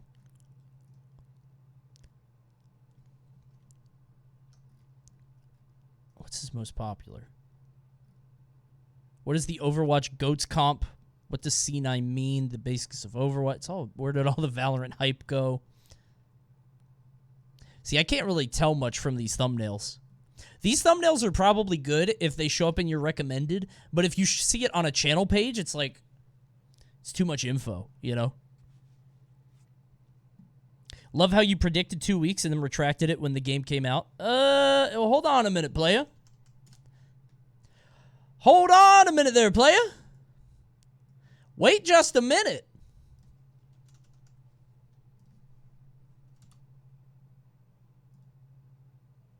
Oh, no, it's still okay. Still doing okay. It's doing okay. It's not bad. It's not bad. Pretty good. I'm in the Nickelodeon vid? No. No. What is that? What? YouTube has this? What the fuck? I didn't know you could do that. Oh. There's Mewtwo King. Oh, it's me. Then the other game. And if you can wait. What am I doing here? They didn't pay me. What did I say? already is going to have better... Reptar! Wow! So the game already is going to have better online play than the other game. Bro, that's so amazing. I'm in the video. I was right, too. It does have better net play. Hungry Box. Mutaking Plot. Me again. Me and IBDW. Let's go. I win, though, right? Goodness, ranked modes are a part of the I win, though, right? For sure. The long-term esports potential Ooh! of Nick All-Stars This is before I knew how to play Ren and Its biggest Stimpy. Beat his competitor ass. already has a Yeah! community ready to embrace a newcomer to the genre. It will get to build off the established Holy Smash shit. scene, as it is a natural addition to Smash tournaments. I'm in the movie. I was also in... What? Bro, the Nick Invitational is up here? It's you guys. You guys are in it. You guys are in the video. What the fuck? Why didn't I get paid for this? Huh? Where's my money? Old fair use ass. Doesn't look very fair to me. We have entered a new era for the and finally see a more developer. Oh, this is the same thing. Is this me dying? If I die, I'm putting a strike on the video. Stimpy! Oh no! He hit the Stimpy on him. What the fuck? It has me ending the video? What the fuck? Where's my money? Are you serious? But the end of the video is my Stimpy? That's insane. Where's my ad revenue, bro? I better see people in here. Come on. I hope that last guy got a lot of money. Coney saying Stimpy like Ren. Give me the fucking money, bro. Come on. That's insane. They stole my bit. That's funny. I did get some Overwatch fans. Hey, if you're coming in from his channel, hi, how's it going? No Overwatch here, and Nickelodeon's a dead game, but thanks for stopping by. Surely some of you are from this. It's actually not true. I love Nickelodeon, and I want to play it more. I just, I'm waiting for the clock sync issue, although somebody did send me a thing for it, so. Oh, that's funny. That's really good. I've had this video in my thing for a while, which I thought could be funny, or maybe not. This has been in my my watch later for a while. I think it's an interesting talk that happens every once in a while with esports. But it's about crowd noise, and I've always wanted to watch this. Because, like, crowd noise is actually mad interesting to me, because it's something that obviously, you know, normal esports or normal sports athletes have to get used to over time. But it's more like, it's a lot more of an issue for kids that, like, came up without crowds and just playing games alone in their bedroom, and then they get to, like, a professional level, you know? I think that's kind of neat. I'm interested. Had to stop playing Overwatch after they nerfed Widowmaker's ass. Did I they? can never forgive them for it. Oh.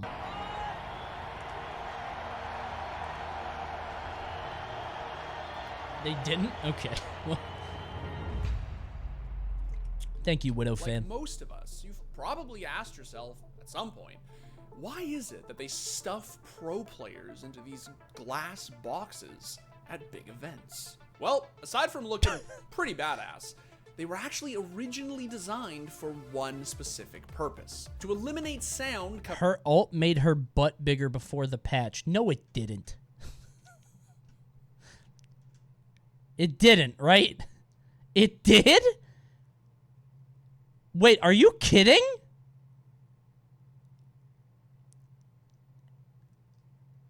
Her popping ult would make her ass bigger.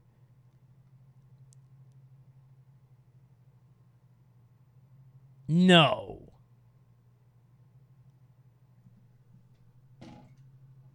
No fucking way. What do I look at? Widowmaker's ass gets bigger when she uses her ult. No, it doesn't.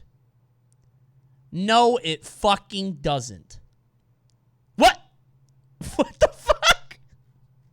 What? No. Hold on. I need a video of this. This can't be real. Are you serious? Why? How do I find this without it being porn? Widowmaker, alt, but Overwatch? I don't know what to look for. Widowmaker's ass scales with distance? What? Hold on. It has pop-in. Damage boost making me play the game. It has pop-in. Hubba hubba. That's funny. That's so weird.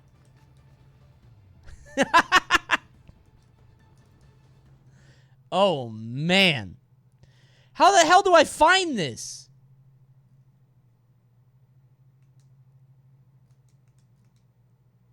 Best Widowmaker bug. Is it a bug?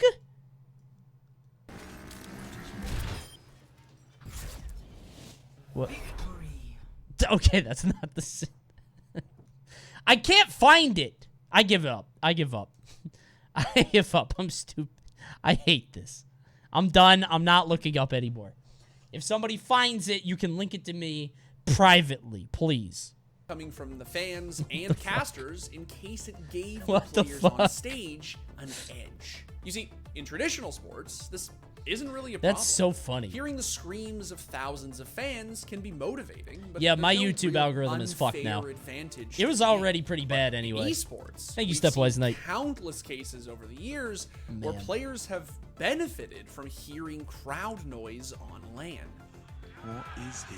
My goodness, how interesting. Zipex through underpass. He's got Glaive in tow as well. Now, do these booths actually work as intended?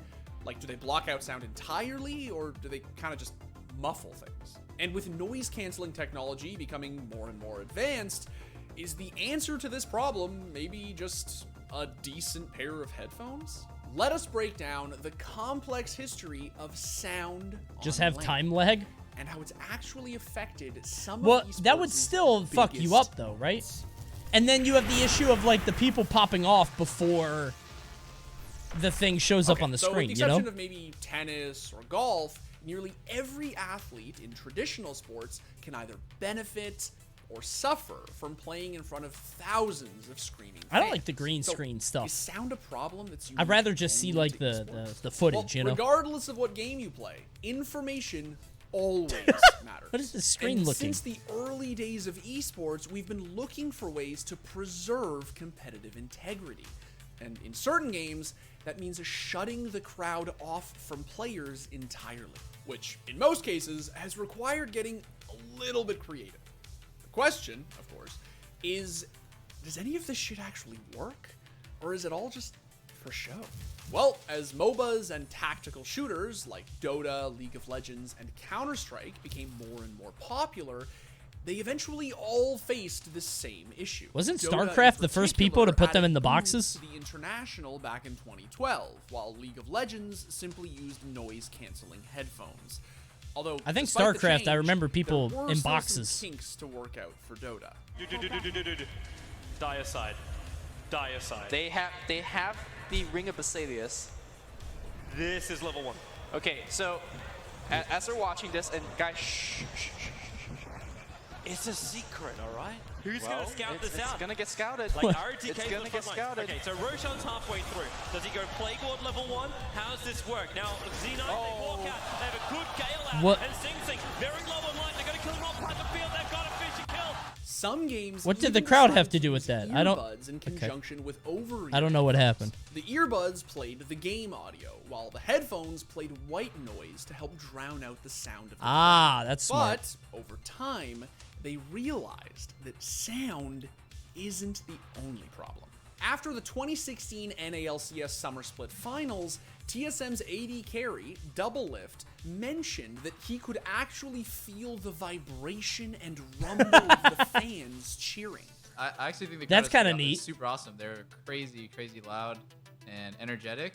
And Yeah, I so could like just kind of like feel the energy and vibration in the game. So, like, if you're walking up to a bush with, like, 5 people in it and you hear the crowd, like, oh, you feel the vibration and you could just walk away. That's neat. But with 15,000 people in attendance, That's cool as hell. No booths, was it really that surprising? Not long after that, Shroud revealed that It's like Spidey sense, competitors faced a similar problem.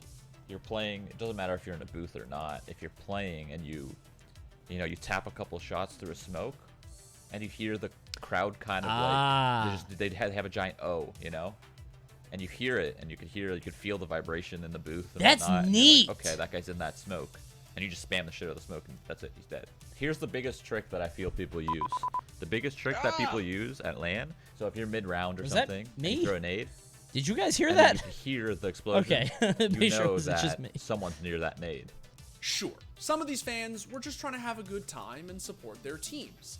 But there have been instances, like at the ESL Pro League Finals back in 2019, where the crowd has clearly tried to give That's the home fascinating. team an advantage. Just checking for the little boost on the spool, so he was not ready for this. Or is he? My goodness, how interesting. Zipex through underpass. He's got Glaive and Toe as well. And they get the frag. Unbelievable. That's insane, dude. Astralis. The crowd can act. It's like Blue's Clues. The crowd is actually just helping. That's insane. Predominantly Danish crowd signaling that there That's is so an funny. opponent awaiting him. Maybe. But after the event, he posted a tweet longer addressing competitive integrity in Counter-Strike. And in his post, he makes 2 pretty solid suggestions That's of how good, we can dude. fix this issue. Now, the first one is, of course, booths. They've been used in various esports for years now, so there's really no excuse not to use them at every event. His second suggestion was to reconsider the placement of the speakers at these events, and to design the stage in a manner that prevents players from feeling the vibrations created by their basey grenades and Molotovs. Sure. But is that really as easy as it sounds? Well, Dimitri, I suppose it depends on how much time you've spent learning stage design That and is an audio engineering. obnoxious While mustache. massive esports stages may be relatively new in the grand scheme of things, What the large fuck? stages with complex speaker arrays are not. And there are 2 different types of noise cancellation at work on these stages. That mustache Passive is a and statement. active. Passive noise cancellation is anything you're using to physically block sound, like a booth or those large padded earmuffs that look a bit like headphones. Active noise cancellation. That guy is a will sell me technique that snake involves oil. phase Yeah, I'm not buying. This Now, guy's I'm not just gonna bore lying you all with the too many time. I don't technical believe anything he details, just said. Mostly because I don't I'm believe an any audio of this. engineer, but here's a quick explanation of how it works. Oh, You can lion find ass. active noise cancellation in tons of consumer headsets these days. The headset will use a microphone to take in ambient sound and then invert the waveform, known as phase inversion, and feed that back into your ears to cancel out the noise. But He's it's not flying a just bank headphones. heist. You can actually see this principle at work on a stage as well. If you He doesn't do the bank heist. He, like, distracts the bank teller while the other people heist. You ever notice some of the speakers pointed backwards in a Good PA noon, stack? gentlemen. They're likely sending out a phase-inverted version May I of what the interest crowd you is in one of my to cancel out wares? that noise backstage so that the crew can hear Oh, each it's other this talk guy without again. having to yell. And then the other guy Now, sneak I know that's behind a the lot of bank, you know? information, but don't worry. As an esports There's a fan, guy all you like really this need in to Red worry Dead about is Redemption. showing I up and remember being that. loud. But as someone who has stood on a few main stages in his day, I love nerding out about stage design and equipment setup for live esports events. And Dimitri, with all of your esports clout, I'm sure you've got plenty Look what he's of watching on his monitor. Oh, the VTuber? Whatever, that's based, bro. You guys don't like VTubers? That's so embarrassing for you. That's the next wave, dude, of streaming. You guys are going to get left behind. I've got a VTuber debuting next week. You're too cool for that, huh? You're not going to be singing that tune when I show up with a VTuber. live Very esports soon. event Wait till you see me, bro. Wait till you see my rig. Right. What, you mean sitting on the Wait till you see. sidelines and watching as other better gamers duke it out on a main stage? I do, actually. And let me tell you, they weren't using controllers. Anyway, the funniest part about all of this is that back in the mid-2000s, one esport actually had all of this figured out. And it pains me to say this. There's StarCraft. Because there are some of you who are definitely way too young to remember. But once upon a time, there was a game called StarCraft Brood War. Yeah, dude. Brood War is, I remembered this. without question, I remembered the watching single StarCraft greatest esports of all time. It's not and even a conversation. they had like boxes Believe me, and shit for cool. individuals there. Doesn't matter. You're just flat out wrong. How do I know that? Because in no other esport has a Holy competitor shit. who sits in a chair and sweats over a mouse and keyboard for a living entered the arena on a fucking full-blown commercial-sized jet plane. One day, bro. One day, bro. One day.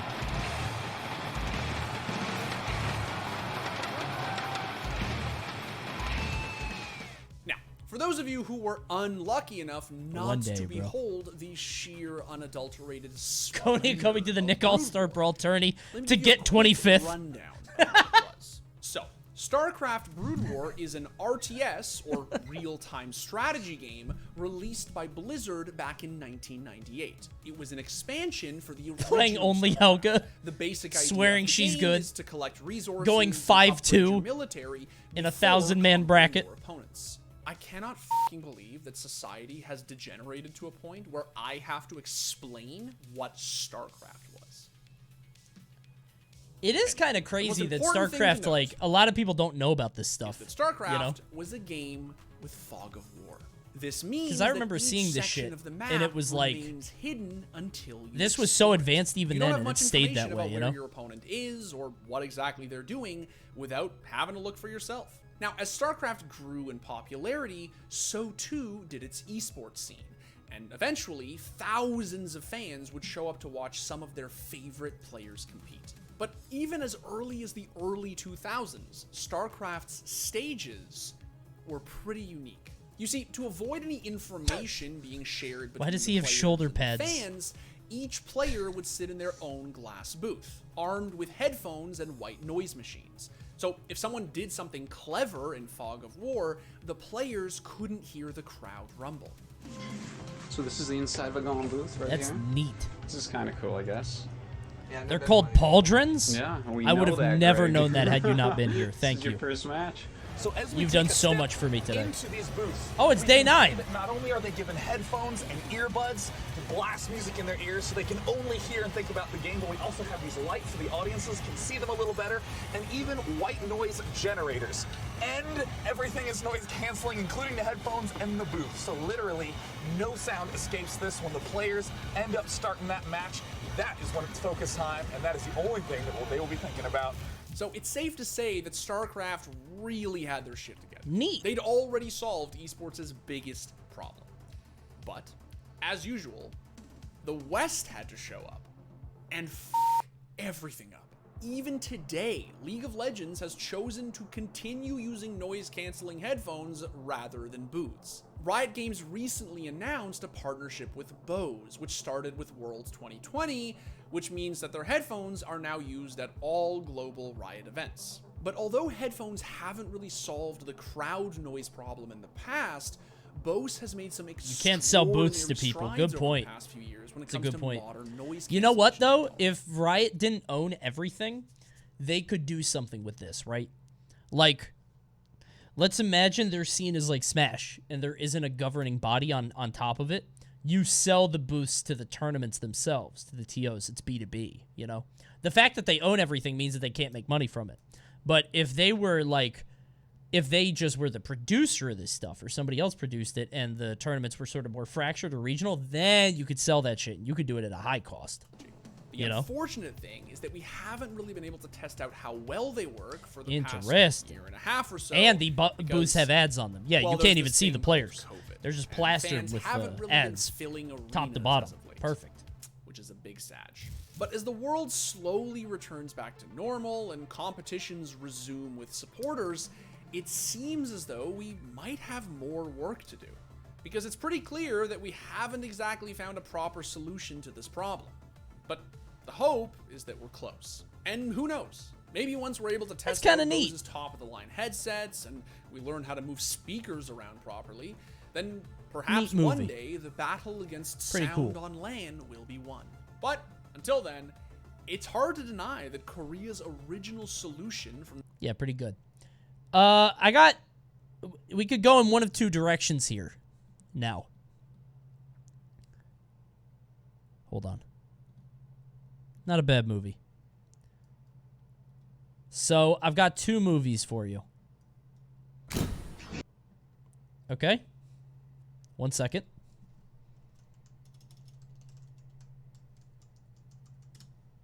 One of them. I'm the best! Uh-huh. If you want to know what it felt like in the moment, this is an Overwatch companion streamer reacting to them winning the breadstick bingo. Companion streamer? Where are you going? Where's Dalton going? What the fuck is this? Double? What is happening here? Yes! Wait, they got it! That's breadsticks! That's breadsticks! What the fuck is happening here? They fucking did it, man! I don't even care. What the fuck? Turn off the match. What the fuck is going Don't on even here? care. Don't What even is fucking this? care. Wait. What is this Pepe? I've never seen this is Dude, the they rarest fucking- Pepe on the planet. Where's Dalton going? What the fuck is that Pepe? What the fuck? Okay. One of two options. Okay. One of them. Ooh, and actually, I didn't even think about this. We're bringing back the age-old rivalry. Okay? It's the age-old rivalry. It's Yesterworld, the rise and fall of the Burger King kingdom. You remember that McDonald's video? He made a Burger King one, and I want to see it. Versus Muppet posting, which is Defunct Land. Oh, Yesterworld versus Defunct Land again. Now, we did watch a bunch of Muppet stuff before. Didn't we already see Muppets? Yeah, Muppets were... We saw 2 episodes of the Muppet playlist. I think I'm feeling Burger King on this one. I think we Burger King on this. Personally. Both, don't stop. Well, we see how we feel. Maybe we'll do both. Maybe we'll do both. Why did you ask us? I want to give you the semblance of having free will and choice in this stream. I don't want you to actually decide anything. You can't be trusted to. Democracy is a sham. I just want to pretend like you have an option.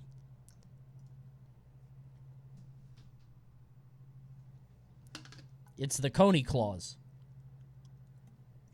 Maybe we'll do Muppets after. Maybe not. But I want to watch Burger King. Honestly, as I loaded these, I made my decision. I opened them both up. I was there until the last second, too. My brain was going back and forth. But the second that I loaded it up, I said, you know what? I'm thinking BK. Can we watch SpongeBob instead? I actually do have a SpongeBob video, too. It's in my watch later. This isn't a joke. It's called The Skin Theory. But it's an hour long.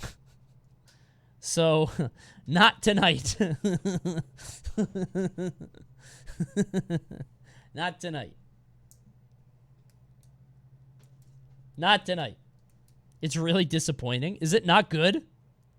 Expedition Theme Parks is a solid channel in the same vein. Really? Hold on. Theme parks are mad interesting to me, dude. Let me see. Oh, shit, I've never even heard of this channel, but it looks pretty big. The Abandoned History of the Two Miracle Strip Amusement Parks and... Damn, these titles suck. The Troubled Civil War Theme Park. The History of the First Hallow Scream at SeaWorld Orlando. The Troubled History of the Smiler? What the... Oh, this is British. Oh, this is a British channel. The History of Saw the Ride. Oh my god. That existed? Would you ride that? Oh god, dude. What is this? Dude, this is a good thumbnail.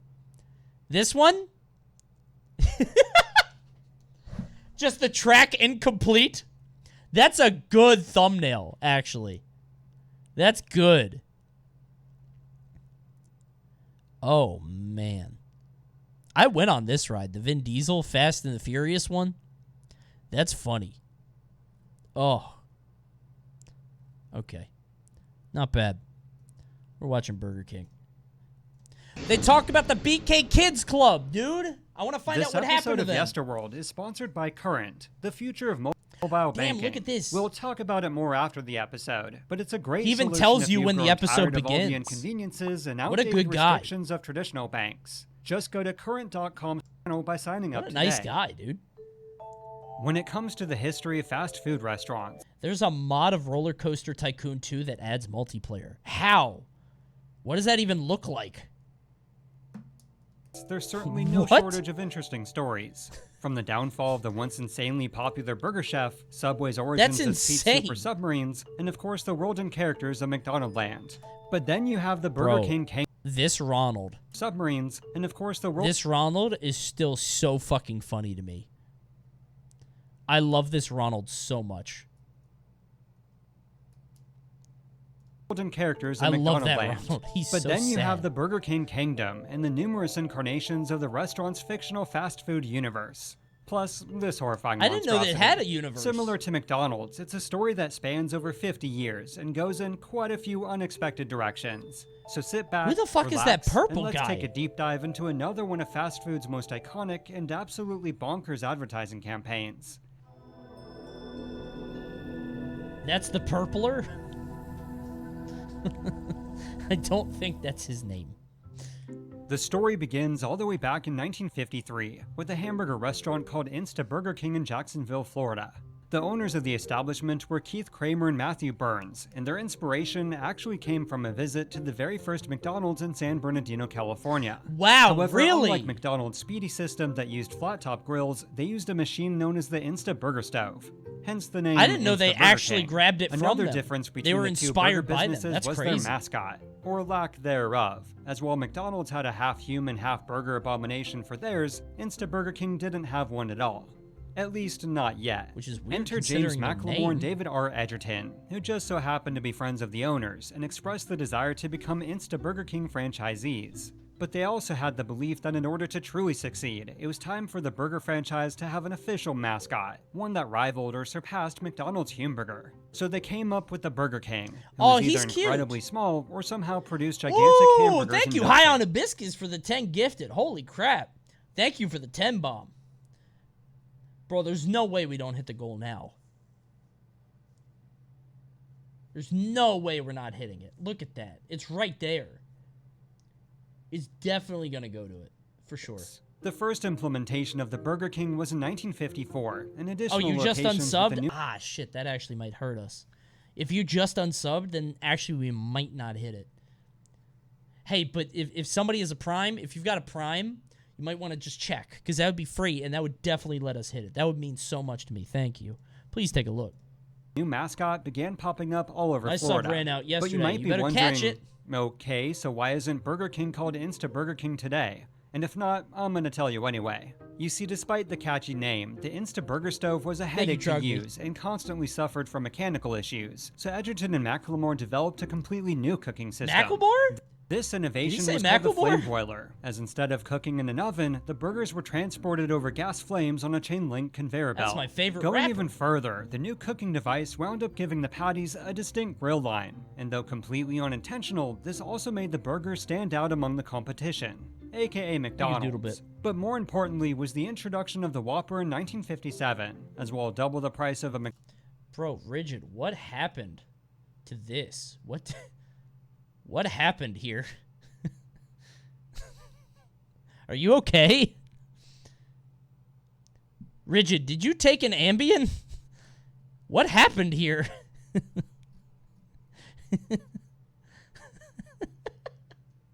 He's zoinked on a Sunday night.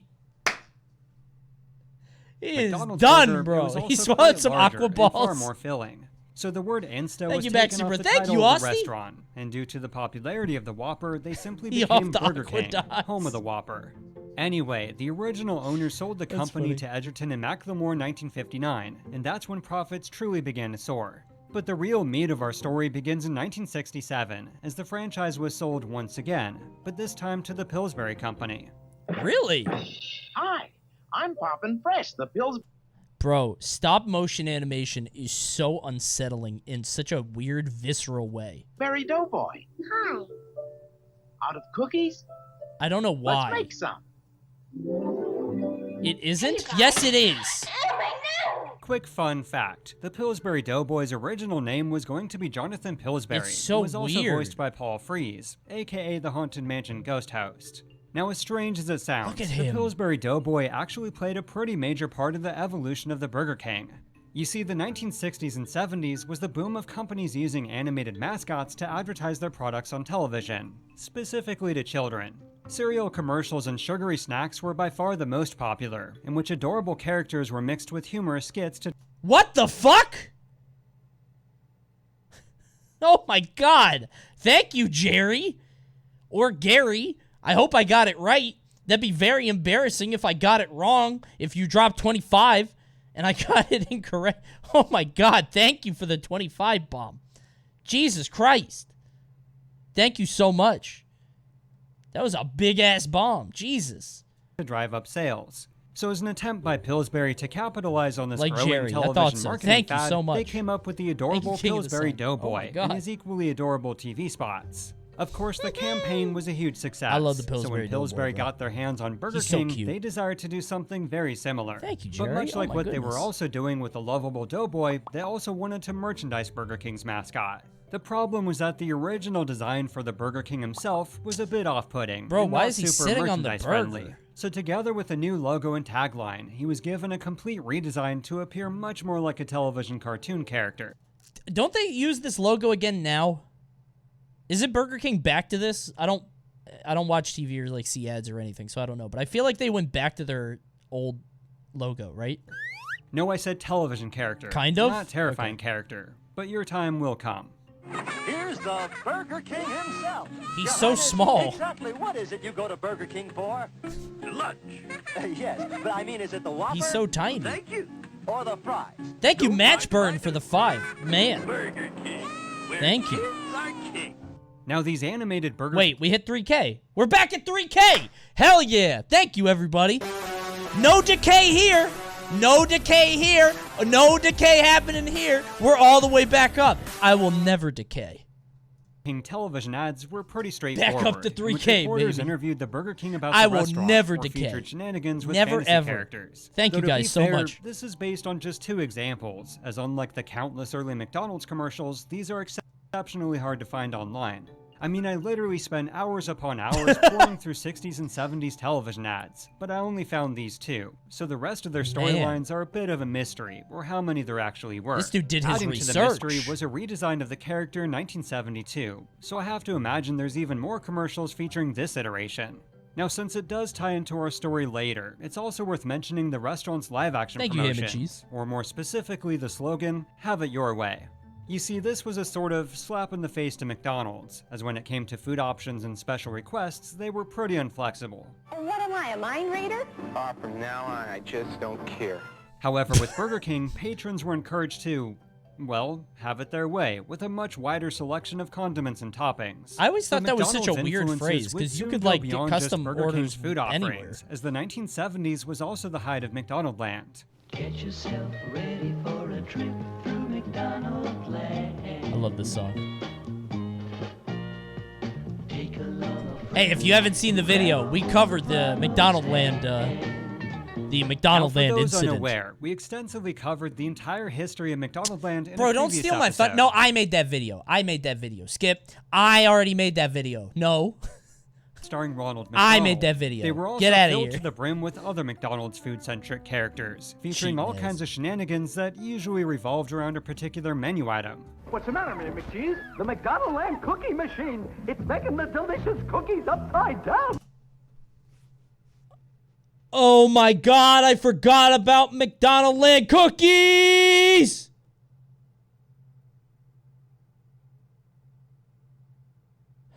Oh my god!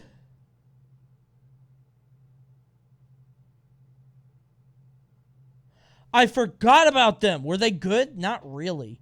They're just shortbread cookies. But I forgot they existed until now. I ate them. I used to eat them.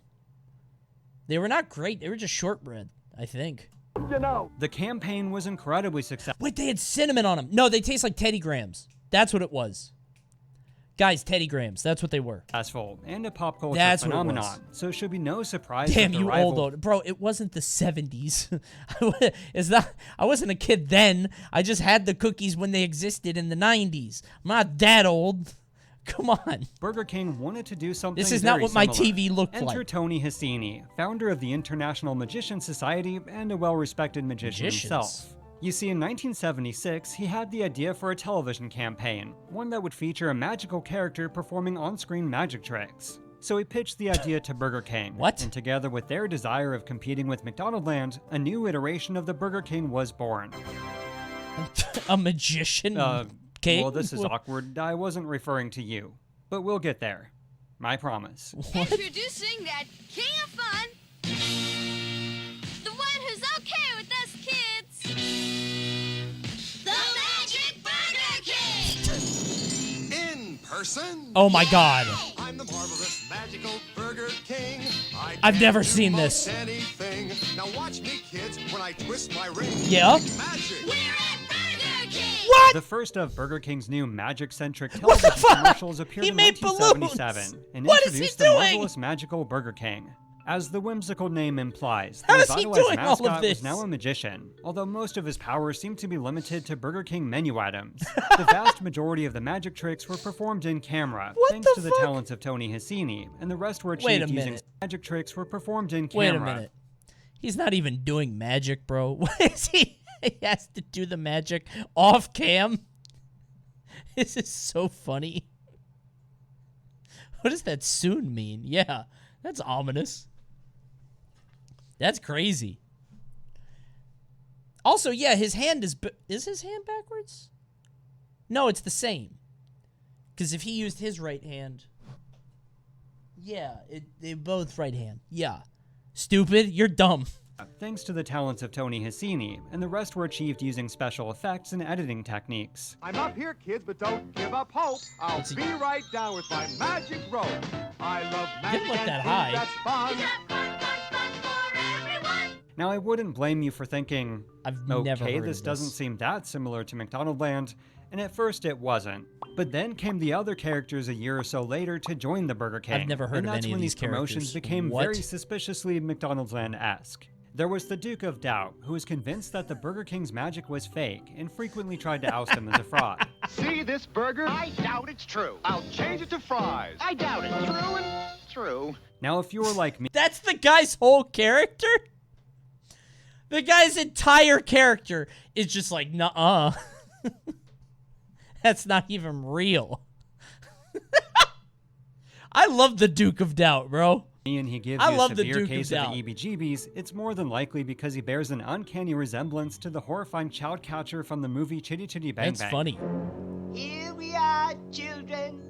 Come and get your lollipop. That's not what I was thinking. There was also Sir Shake-a-Lot, who had an unhealthy obsession with Burger King's milkshakes and was always shivering due to how cold they are. At least that's the official reason, as I'm pretty sure he was just in a constant state of milkshake withdrawal. If you're making shake, I'll order one. Another character was the Wizard of Fries, who was a robot quite literally powered by French fries, with the power to multi-fry and duplicate them endlessly. Finally, there was the Burger Thing, which was... Honestly, I'm not entirely sure, but something along the lines of a living hamburger painting. What are they? Why? Why couldn't it just be... I guess it couldn't just be a living hamburger, because that would be too close to, like, Mayor McCheese, right? You can't just have a living hamburger, because that would just be McDonald's. So you have a picture of one? It's Sir Shake-a-Lot. I doubt it. How are you going to keep doubting, bro? Sir Shake-a-Lot. Stop doubting. You always get embarrassed. Stop doubting, bro. At what point do you just... Okay, you know what? I guess it's true. They've never lied. Also, why did he have teeth in one frame? Look, he grows teeth and then you don't see them again. How did he do that? Watch. Honestly, I'm not entirely sure. Look at this. But something along the lines This of is a living insane. hamburger painting. It's Sir Shake-a-Lot. I doubt it. How about a shake, Sir Shake-a-Lot? Great shake! Now, unlike the massive line of McDonaldland merchandise, and by massive I mean covering virtually all forms of retail, the Burger King Kingdoms was pretty bare bones. Most were simply tied to restaurant I've promotions, never seen and even the those were Burger few and King far like this. between. So despite the production of over 200 television commercials, it seems that Burger King's fictional world and 200? characters never quite took off in the same way McDonald's did. However, when it came to the two restaurants' non-fantasy promotions, they both gave each other a true run for their money, and was honestly pretty shocking by today's standards. One of the more shameless examples was the Burger King Magic Meal, which just so happened to appear less than 2 years after the McDonald's Happy Meal. But unlike McDonald's, the Magic Meal's title was interchangeable, as it then became the Jet Age Meal, followed by the Thundercats Meal, and then the Silverhawks Meal. So basically Branding. whatever toy they were selling, plus the word Branding. meal at the end. Not Conversely, due to the success of Burger King's Star Smart. Wars campaign, McDonald's began to also do movie tie-ins, especially with their kids' meals, such as Star Trek The Motion Picture. Adding to the rivalry was Why an would ad kids campaign in wanna watch Star 1982, Trek? in which Burger King made fast food history by attacking McDonald's and their food offerings by name. When I order a regular burger at McDonald's, they make it with 20% less meat than Burger King. Unbelievable. Luckily, I know a perfect way to show McDonald's how I feel. I go to Burger King. You see, making vague comparisons to competing restaurants wasn't anything new, but specifically attacking their products, prices, and food offerings was. The most infamous were a set of commercials starring a God. very young You were Sarah allowed to Michelle do Gellar, this? which insinuated that McDonald's Wait, that's Sarah Michelle. Oh my God, it is. That's Sarah Michelle Gellar. burgers contained 20% less meat than Burger King's. The Big M then actually wound up suing Burger King on the grounds of slander, Yeah, I would claims, and sue them damages. too. What the fuck? However, as a quick side note, this wasn't the first time Burger King made some iffy statements about their products. It actually goes all the way back to the introduction of the Whopper in 1957, as they claimed it was, quote, an Dude, this is working. I want a burger now. Fuck. I'm hungry. exclusive Burger King creation. The Dude, problem yeah. was that at I least wanna a go to year Burger King prior, right there was now. already a burger restaurant Fuck. called the Whopper Shop in the state of Michigan. Even more damning was a Texas fast food chain called the Whopper Burger Drive-In. So, not cool, Burger King. Bro, not Burger King cool. is just stealing anyway, everything. The McDonald's case with BK was eventually settled out of court, at least for the 20% less meat debacle, as they continued to produce even more slanderous commercials, and even dealt some low blows to Wendy's. At this time, we'd like to offer our sympathy to McDonald's and Wendy's. Now back to the Burger Bro, Burger King fights dirty. Burger King is mean, dude. King Kingdom, because as the 1990s approached, the marvelous magical Burger King campaign was fucked failing up. to drive up sales among children. I mean, seriously, would you want to go to a restaurant who had a mascot that resembled a guy named the Child Catcher? I think not. Got him. Honestly, those kids were dumb So for rather trusting than that guy rework the anyway. McDonaldland-esque world and characters, they decided to abandon them altogether in favor of a different approach. What the fuck is going the on in idea these was to, commercials? surprise, surprise, copy McDonald's once again. Or more specifically, the synergy between their fictional characters and restaurant offerings. But unlike McDonald's, their new campaign wouldn't be a bunch of bizarre— Thank you, the Meatloaf King. What an excellent sub at an excellent time. Are non-human characters, Well but done. something that would actually be relatable to kids. No, I said relatable to kids, not terrifying to kids. Bro, I But love we'll the get Kids to you Club. soon enough. The Kids Club was excellent. This was my But shit. why not pop over to Burger King and find out how to join the Kids Club? What? Wait a minute. Find out how to join the Kids How Club. did I don't think he wanted to be here. Why did he show up? He shouldn't be here. He should let him. This is so embarrassing for him. Somebody help him. Why did she take a picture? Find Wait out a how to minute. Join the Kids Club. Put the camera down. Details are specified in the Kids Club newsletter. The Burger King Kids Club officially debuted in December of I love the 1989. Kids Club, bro. And from a marketing standpoint, it really— Bro, for some reason, I don't know if this shit got me on it, but this look is the coolest shit in the world to me. Like Godot from Phoenix Wright with the fucking visor. I fucking love that shit. I don't know why. Visors are so fucking cool to me. I don't know why. I love visors, bro. If I could get my eyes ripped out and I could get like a visor in my eyes, I swear to God I would do it. I think that's the tightest shit. The closest I can get are these glasses, which everybody makes fun of me for wearing. But I fucking love it, dude. I love visors. I want to tear my eyes out, bro. It was quite the elaborate I think it's endeavor. cool as hell. As And far I as don't the know group if VidKid got me on it. Itself, there was KidVid, who was obsessed with video games and I love technology, KidVid, and was bro. by far the most prominently featured. There was also Boomer, a sports-loving tomboy, who by my name is accounts Boomer. was the second most featured within the group. Then there was IQ and Snaps, a stereotypical nerd and a photography-passionate blonde. Wait till you hear the name of the kid in the wheelchair. As a way to bring some diversity into the group was Jaws, a black male with an insatiable appetite. Last but not least was Wheels, a paraplegic who, come to think of it, he was just kind of there. Why did and they in name him hindsight, that? even the nickname Wheels is pretty insensitive, as if he's entirely defined by his disability. I can't believe they did that. Not cool, Burger King. Wait, is that a Spanish kid named Lingo? Burger King. Not cool. The fuck? It's Lingo, the new kid. He's the fastest draw in town. I'm looking for some breakfast. Seen any? A year or so later, Oh my after God. the group was founded, came JD the dog and Lingo, a quote, Hispanic who loved art.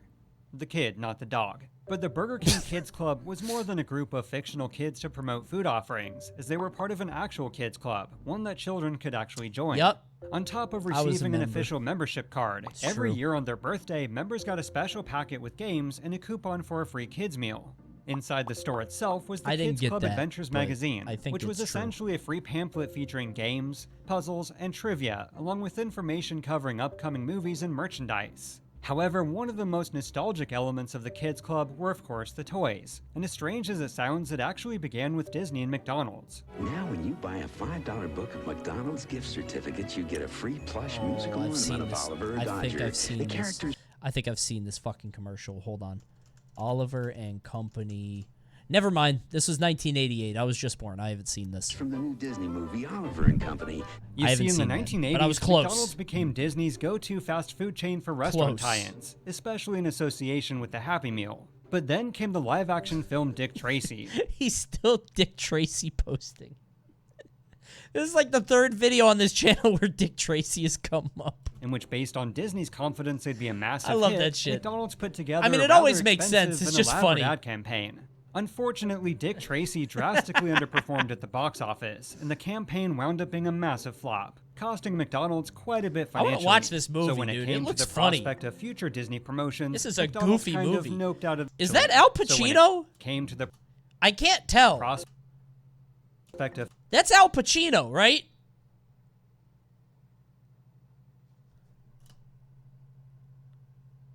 I think that's Al Pacino.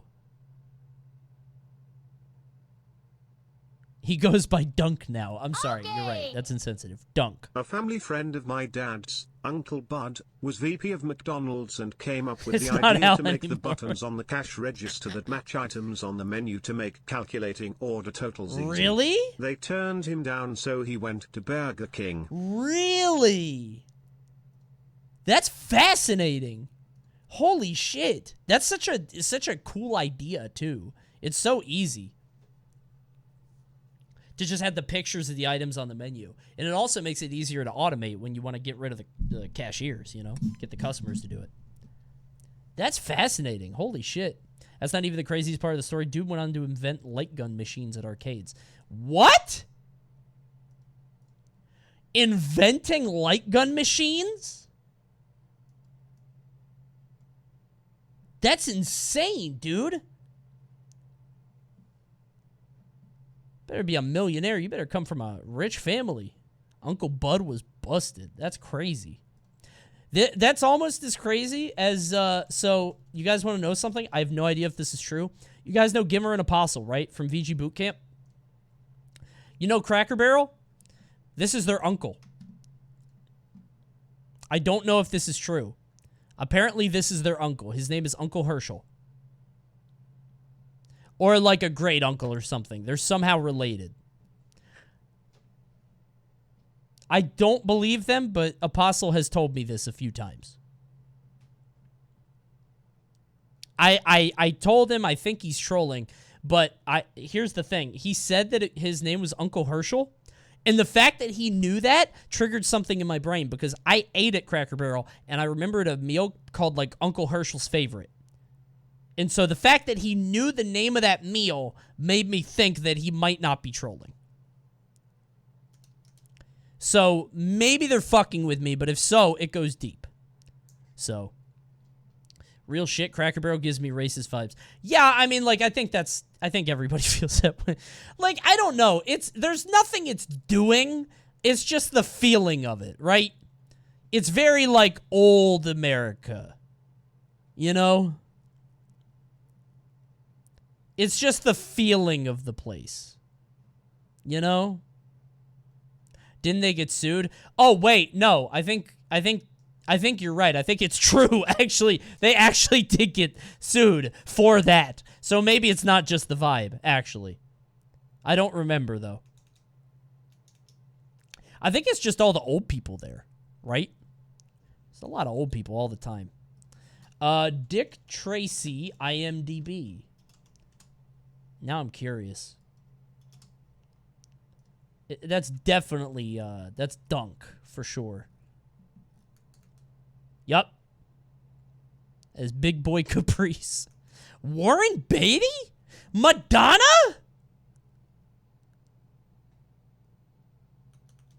I had no idea. The future Disney How did this movie not go McDonald's crazy? kind of noped out of their partnership with the mouse. However, Burger King was more than happy to take their place, as it would also give them a chance to broaden their kids' meal toys beyond just TV shows.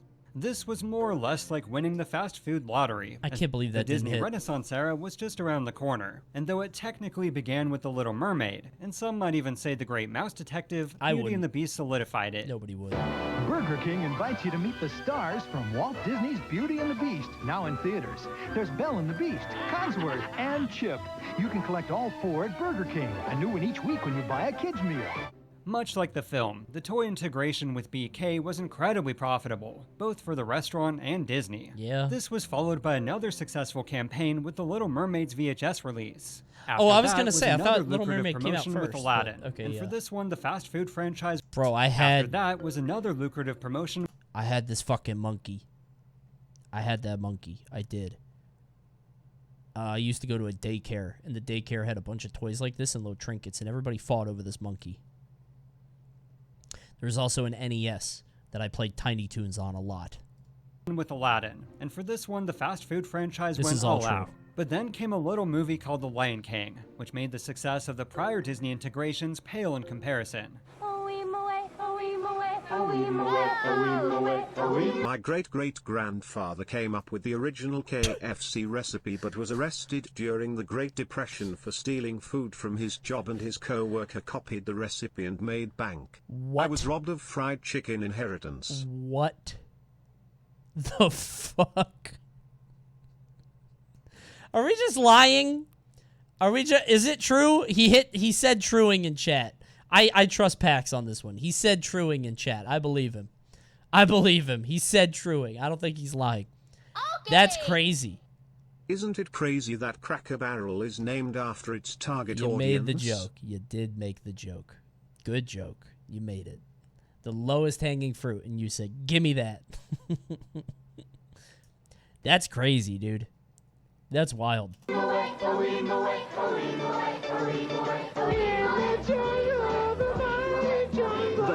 Bro, if I was eating at this Burger King, I would be pissed off. The burger celebrates the I'd be Lion so King fucking nowadays angry. with Lion King size values. Like our Trying to eat $1.99 my hamburger Whopper. kids Shut meal the fuck with up! The Lion King toy featuring Disney's newest stars. The Lion King promotion at BK was so popular Leave me that it tripled the alone. sales of the restaurant's Kids Club meals and was truly a fast food phenomenon. In fact, its popularity actually became a bit of a problem, as within just 1 month into... Oh, this fucking In fact, Simba its popularity toy. actually became a bit of a problem. I had the Simba toy, too. You wind up his tail, and then he runs. Oh. As within just 1 month into the 6-month campaign, the initial batch Oh, of 30 God. million toys Yep, were there he completely goes. sold out. So until a new batch arrived, they had to resort to cheap trading Ronald cards that were... McDonald is my dad. I don't believe you on that one. Until I see a truing in the chat, I'm not going to trust you. originally meant for distribution at AMC theaters. But the success of It's the cool Lion that King Burger for King BK rebranded went this beyond logo. just- Bro, I don't give a shit what anybody says. Minimalist rebrands are based. I like the way they look. I like the Bandai Namco one. I like the Burger King one going back to the old one. I like the Pizza Hut rebrand. I like that shit. I don't care what you guys say. It looks better. It looks better. And it's easier to work with for brands. You guys just don't like it because you were kids when you saw the other ones and they imprinted on you. That's it. Change is constant. You fucking Zoomers. No. The Bandai one looks like a cheap phone company. Hold on. I have always hated this Bandai Namco logo. I've always hated it. I don't know if it's a Nickelodeon thing or what, or maybe because I hate the color orange, personally. I hate this. I really hate this. It's gross. It's like, it's abstract. It looks like somebody spilled ketchup and mustard on the counter. I hate this logo. This one, I like a lot. I like the shade. The shade of pink is not common. It's not something you see a lot of companies have. The font is distinctive. I like it. I like this a lot. I don't care what you think. I like it. I think more and more companies need to lean into distinct colors and accents. Because I don't think this pink, I don't know where else it's used. It's very hot pink, you know? I'm not being a contrarian. I'm just telling you how I feel. God, somebody's going to call this a take and piss me off. It's not a fucking take. I hate the word take. I'm so sick of that. Ugh. I'm just so sick of the word take, dude. I like this isn't a bit what I'm doing right now. I fucking hate that word. Because everybody just has one opinion or one feeling about something, and then everybody has to, like, elevate it to another status by calling it a take. Brand logo tier list. Does that exist? Company logos tier list. Oh, wait. I won't do it now, but... Well, these aren't... Oh, there's two different Disneys. Okay. Coney, if I look at a logo from, like, let's say 200 feet away, and I can't instantly recognize it, the logo is not based and is in fact cringe. I agree. Yeah. I agree, but hold on. You're right. You're right, and let me show you something. You are currently in the car, okay? This is on a billboard 200 feet away. Oh, I can't go even less? Fuck, really? Can I do a custom zoom? Oh, that sucks. Damn it. This isn't gonna work. Wait, can I do this? Can I... Wait. The billboard is 200 feet away. What's that?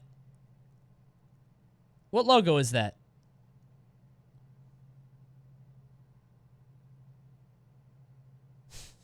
You wouldn't know. You wouldn't know. Okay, hold on. Let's do this one. Let's do this one. I'll give you another logo. You tell me what it is from that far away. 1 second. Let me think.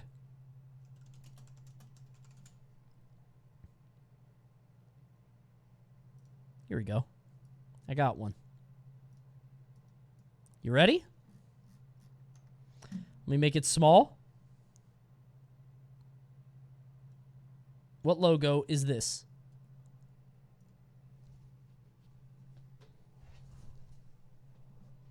What logo is that? 200 feet away. You should know what it is.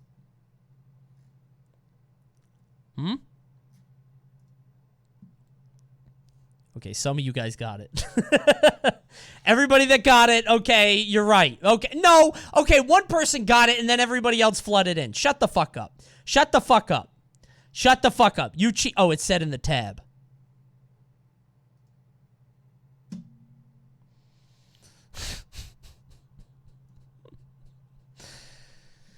Okay. Okay. All right. All right. I'm more mad that some of you guys guessed and didn't notice the tab. I'm more mad at that. All right, one more. How do I block the tab logo? How do I block it? I can't. You get what I'm saying. Whatever.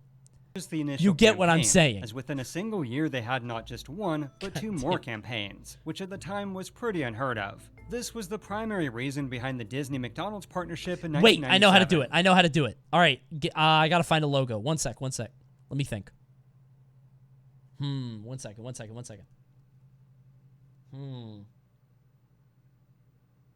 No, I can't. Because I was going to do this and then hit F11 so you can't see the tab, but then I can't zoom in enough. Because you can only go to 25%. Damn it. Whatever, I'm done. This is over. As the mouse was pretty upset as to having missed out on all the fun. AKA Pin the tab, I don't know what you're saying. Make the same Maybe mistake not twice. 200 feet, but I care more about a logo being recognizable than it being The only minimalist reason or it's not. more The recognizable new Bamco is because logo it's is been in neither your of life those for the past 10 years, you moron. What do you mean it's not recognizable? Of course it's not recognizable because it's brand new. You don't recognize it because you just saw it for the first time. What are you talking about? Yes, of course. Of course it's more recognizable because you've been initialized to it for 10 years. What are you talking about? You can't say that it's more recognizable because you've seen it forever. I'm getting stun locked, bro. I'm off this bit. To thrive with I'm off this bit. Bandai Namco rebrand is based. All the minimalist brand, well, not all of them, but most of them are based that you guys are just hateful because it's not the same from when you were a kid. Such as Pocahontas, Toy Story, The Hunchback of Notre Dame, and many more throughout the 90s. And of course, who can forget those iconic signature Disney cups, which I'm willing to bet you or your parents still have in their house to this day. But it wasn't just the movies of Disney that became synonymous with the BK Kids Club. Just to name a few, there was Rugrats the movie, I had the Land Before Rugrats Time, watch! Anastasia, and Small Soldiers. Your brain is minimalist. You see, Small Soldiers was supposed to be part of the Kids Club, but when the film wound up receiving a hard PG-13 rating, they had to switch gears fast. So they simply became optional toys and were disassociated from the Kids Club itself. Optional toys? But as a quick fun fact, this led to the BK Big Kids Club, which allowed them to more forgot freely about the promote Big other Kids PG-13 Club. films, such as the beloved action comedy Wild Wild West the following year. Introducing the tasty new Burger King Big Kids meal. Now your kids can get more of the great tasting food they like, plus all the action and adventure of the new Wild Wild West movie. Dude, is that why they made it? That's why they made it, was so they could sell like a PG-13. Oh, that's neat. By the way, these nuggets are way better. These nuggets are so much better. Like, the new nuggets are basically, they're like McDonald's nuggets, but these are different. These are good. These are very good. They're very good. They're more like tenders. Now I could go on and on about all the other amazing movie tie-ins, such as those awesome Jurassic Park watches, the Pokemon 23-karat gold cards, and my personal favorite, The Lord of the Rings, The Fellowship of the Ring. But to avoid making this a Burger King toy nostalgia list video, I'm gonna force myself to move on. You see, upon entering the 2000s, a new member was added to the BK Kids Club, Jazz, an Asian girl who loved music. However, by this point, the actual kids of the Kids Club were rarely, if ever, used in the restaurant's advertising, so her presence and how much she was actually used has become a bit of a mystery. Regardless, by 2005, the Kids Club gang was officially retired, and in their place were the very short-lived Honbats. There was Mix Max, This or That, Bonnie, Chomp, I've never heard and of the these Eats. guys. But this was also around the time when major fast food chains were I don't know what undergoing a those lot are. of scrutiny, especially for how they were advertising to children, and for that, you That's can a who. mainly thank McDonald's. So by and large, the Honbat signaled the end of an era, at least when it came to the younger demographic, because then came the return of the King in the most bizarre way imaginable. Yes, your time has finally come, Creepy King. Dude, I remember seeing this ad, and I was like, what the fuck As the is story Burger goes, King a new doing? advertising firm joined Burger King, and were toying with the idea of resurrecting the original mascot. Specifically, they wanted to find a way to make their new line of breakfast menu items really stick out from the competition, aka McDonald's. So one day an executive for the ad firm was searching through eBay and stumbled upon a 1970s Burger King head for sale. The head, as it turns out, actually came from a helium tank overlay that was used to blow up balloons. Throw in the tagline of Wake Up with the King, and someone's brilliant, albeit warped sense of humor came up with one of the most bizarre fast food campaigns of all time. Honestly, dude, this was ahead of its time, though. Because this came out before the whole Tim and Eric thing, I think. Maybe I'm getting this wrong with the timeline, but I remember Old Spice fucking up advertising forever because of Tim and Eric skits. Like, Tim and Eric was, like, getting shared around, and Old Spice started doing its shit, and it was funny at the time, but now it's just all over the place. King was, like, before all that, but it did the same kind of thing, you know? It's sort of the same, like, absurdist, Like, I can't believe this is really on TV kind of deal. It was good. This would be banging in the internet era? I don't think so, because now it's so oversaturated. Now this would just be like anything else. Like Burger King then is kind of what KFC is doing now, you know? Where it's like, well, maybe not now, but KFC's advertising is leaning heavy into, like, silliness, right? You know?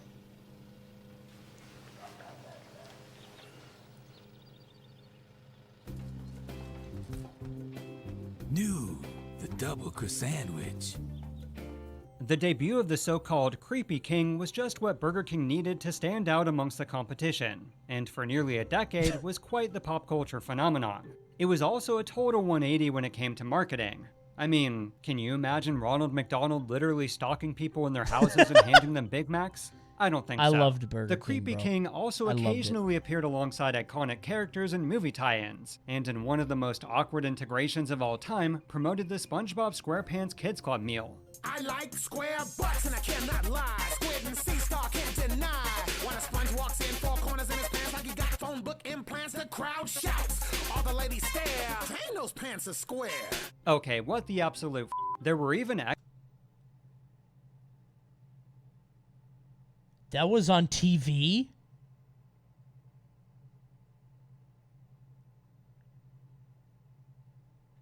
I've never seen that.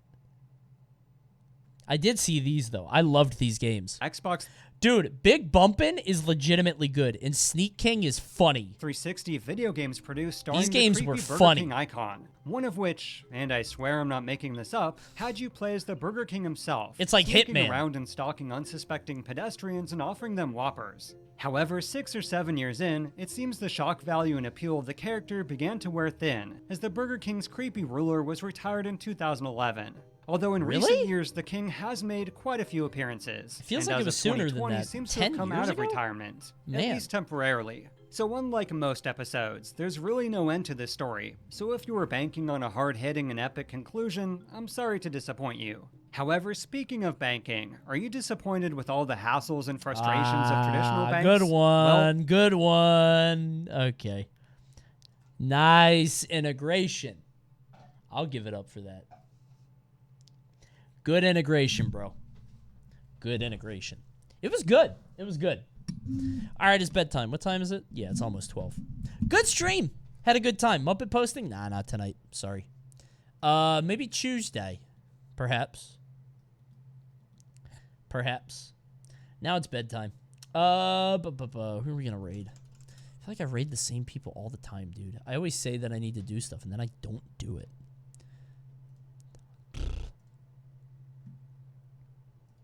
Every single time. Raid the wizard? No. Yeah, we'll raid Joe. There we go. Joe's not always on. Gonna raid Joe. Joe's not always on. It's good to see him. All right. Oh, and he's playing Mario 64.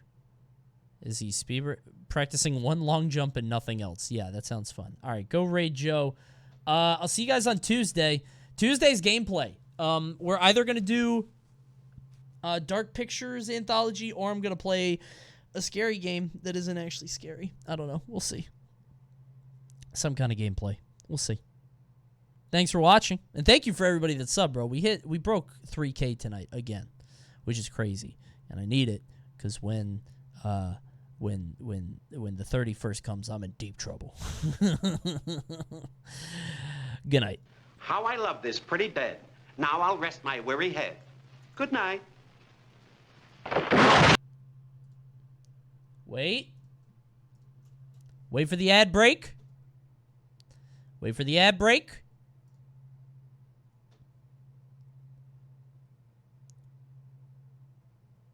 And there it is. Goodbye.